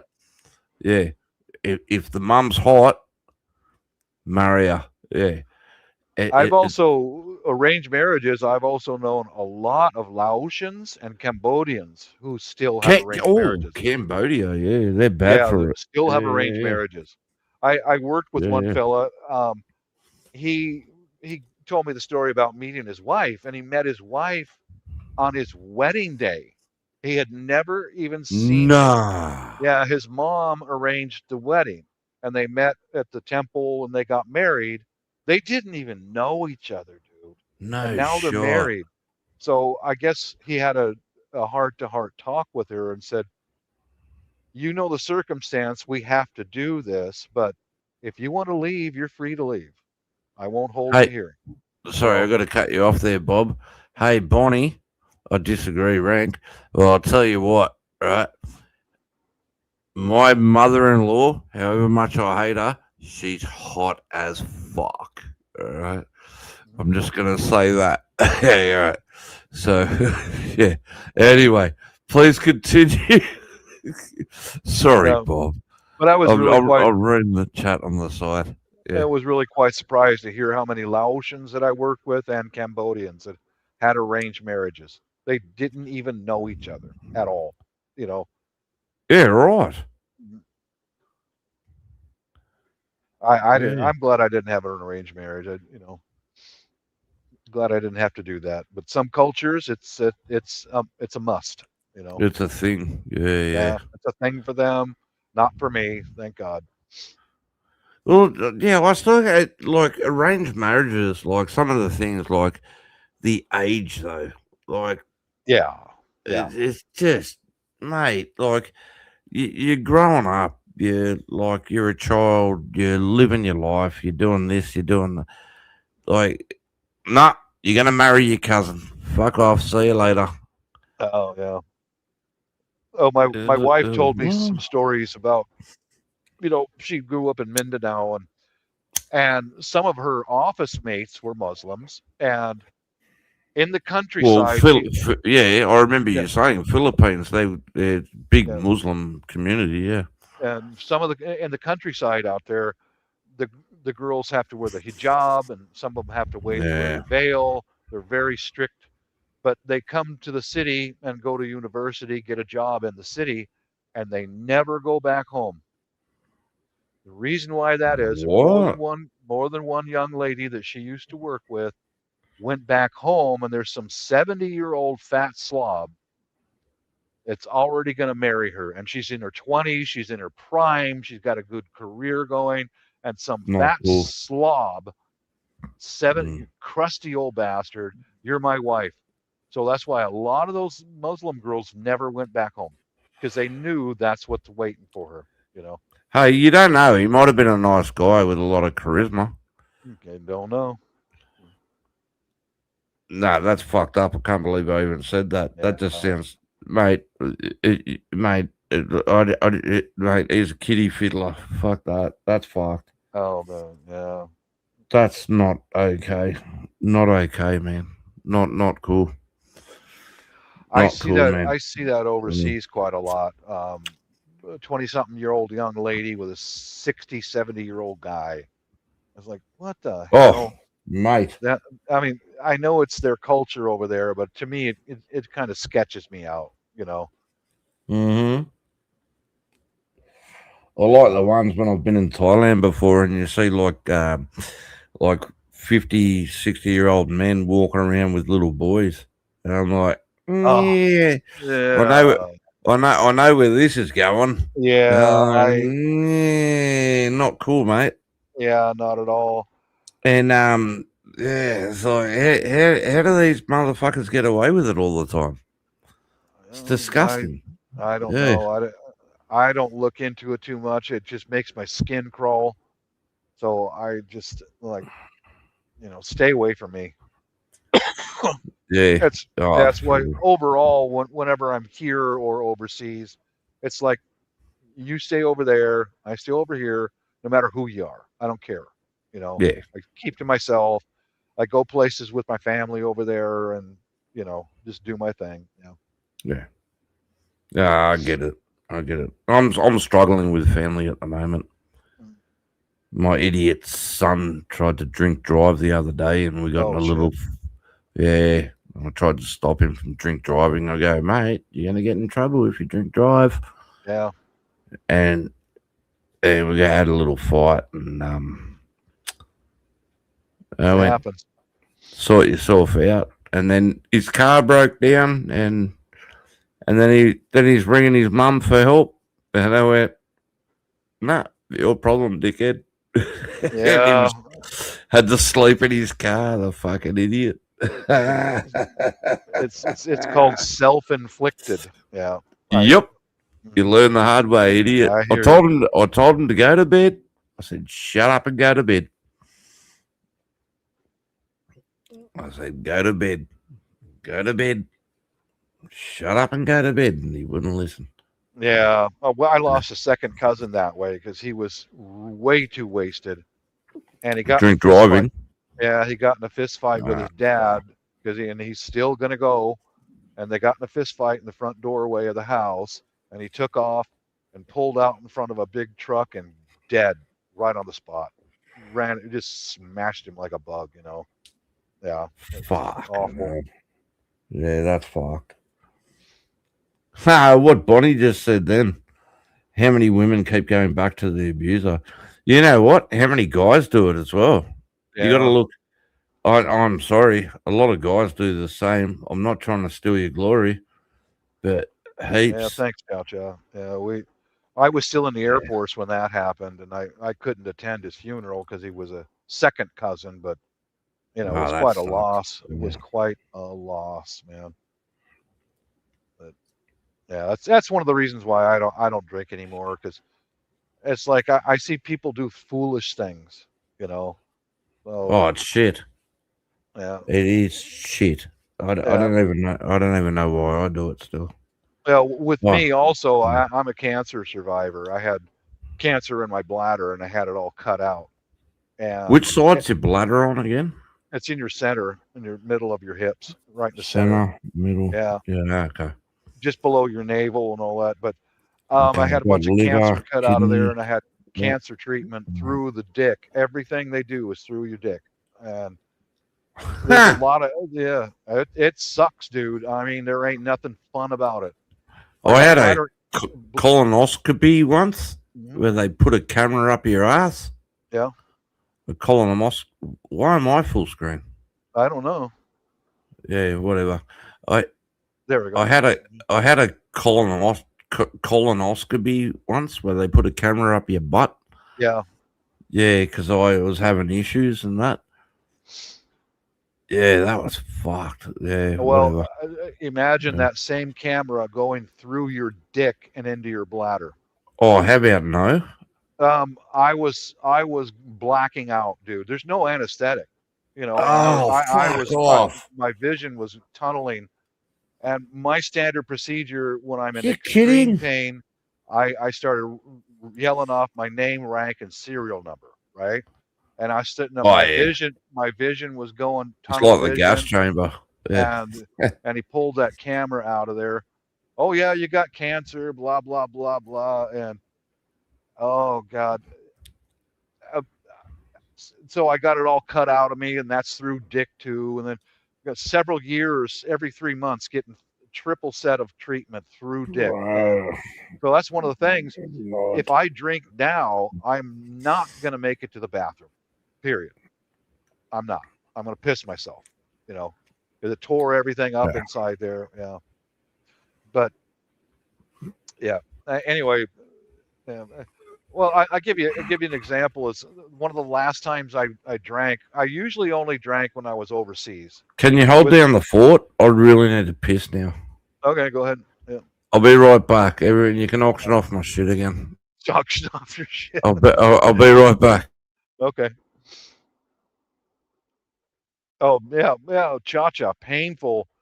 Well, the camera was the worst. I'm going unconscious from pain. Um, I don't know if you've ever hit that level or not.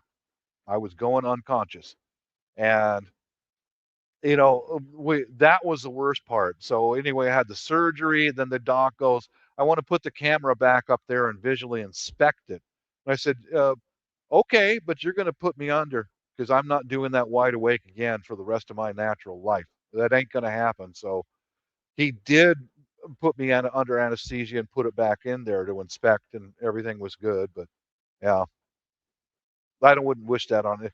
I got bladder cancer because I was a hydraulics technician, and the hydraulic fluid is full of heavy metals, and it absorbs through your skin, and the heavy metal it goes into your kidney, it gets filtered out, and then the heavy metals settle in the bottom of your bladder, and they create a BB in there, rolls around and creates cancer. Yeah.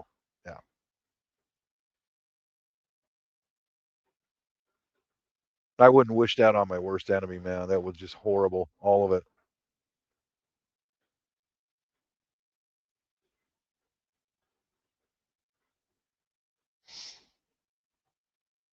Yeah. But it's 1 o'clock in the morning here. I'm probably gonna rack out fairly soon, or maybe go watch a movie or something.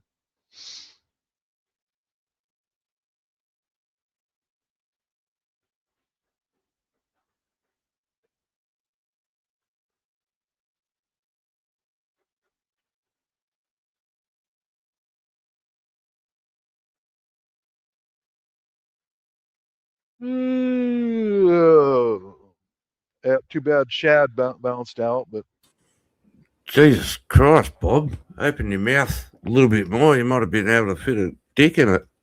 no, not mine. Thank you very much. No, okay. I'm Thank, just saying. thank you, but no thank you. Yeah. Yeah. I'm going to bounce out of here. It's late at night here. Might find something to watch on a movie or something, but we'll see. Well, I was gonna recommend something. Mhm. Okay. Act of Valor. I recommended that to people Oh, yeah. earlier. hmm Beautiful movie. My Yep. wife actually cried in the cinema over that movie. Beautiful. They do their relay. It's very professional. Great movie. Pilgrim, peace all. Everyone in chat, thanks for tolerating me, my Australian humour. Peace out, guys. Cha, I'm glad Good you got night. to see you got a horse. Okay, there he goes. Okay, ooh, shit, it's just me now. Okay, this is a little bit confronting. I don't know what to do now. This is very awkward. Extremely awkward. I just want to thank everybody. Thanks everyone for tolerating me. My Australian humour might not be to the best of everybody's liking, but I can tell you what, like, you're a great crowd, good people. Sorry if I swear too much and whatnot, but Mad Chad, like, mate, solid crew. God bless you all. Have a blessed day, and I'll catch you all later. All right. Much love. Later all.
Unlabeled to load layouts. What the fuck does that mean? The fuck? Come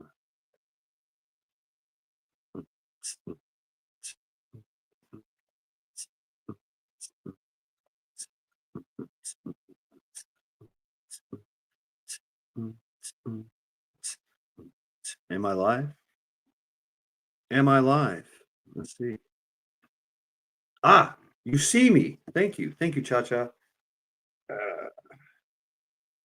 Oh my God. What the fuck? Having trouble connecting. Please check your internet connection. Fuck. my phone died, folks. My phone has died. Battery just drained, and trying to continue this live stream on my tablet, and my tablet sucks. Absolutely fucking sucks.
All right. So everybody that's in chat, I have 3% battery life on this phone. I tried to get onto my tablet. The tablet sucks. It really fucking sucks. So thank you all very much. Have a good night. I'm about to go dead again. The battery's about to go dead. I got 3% powder. Thank you all very, very much for hanging out with me. Sunday Night Fights. Have a good night. Let's go.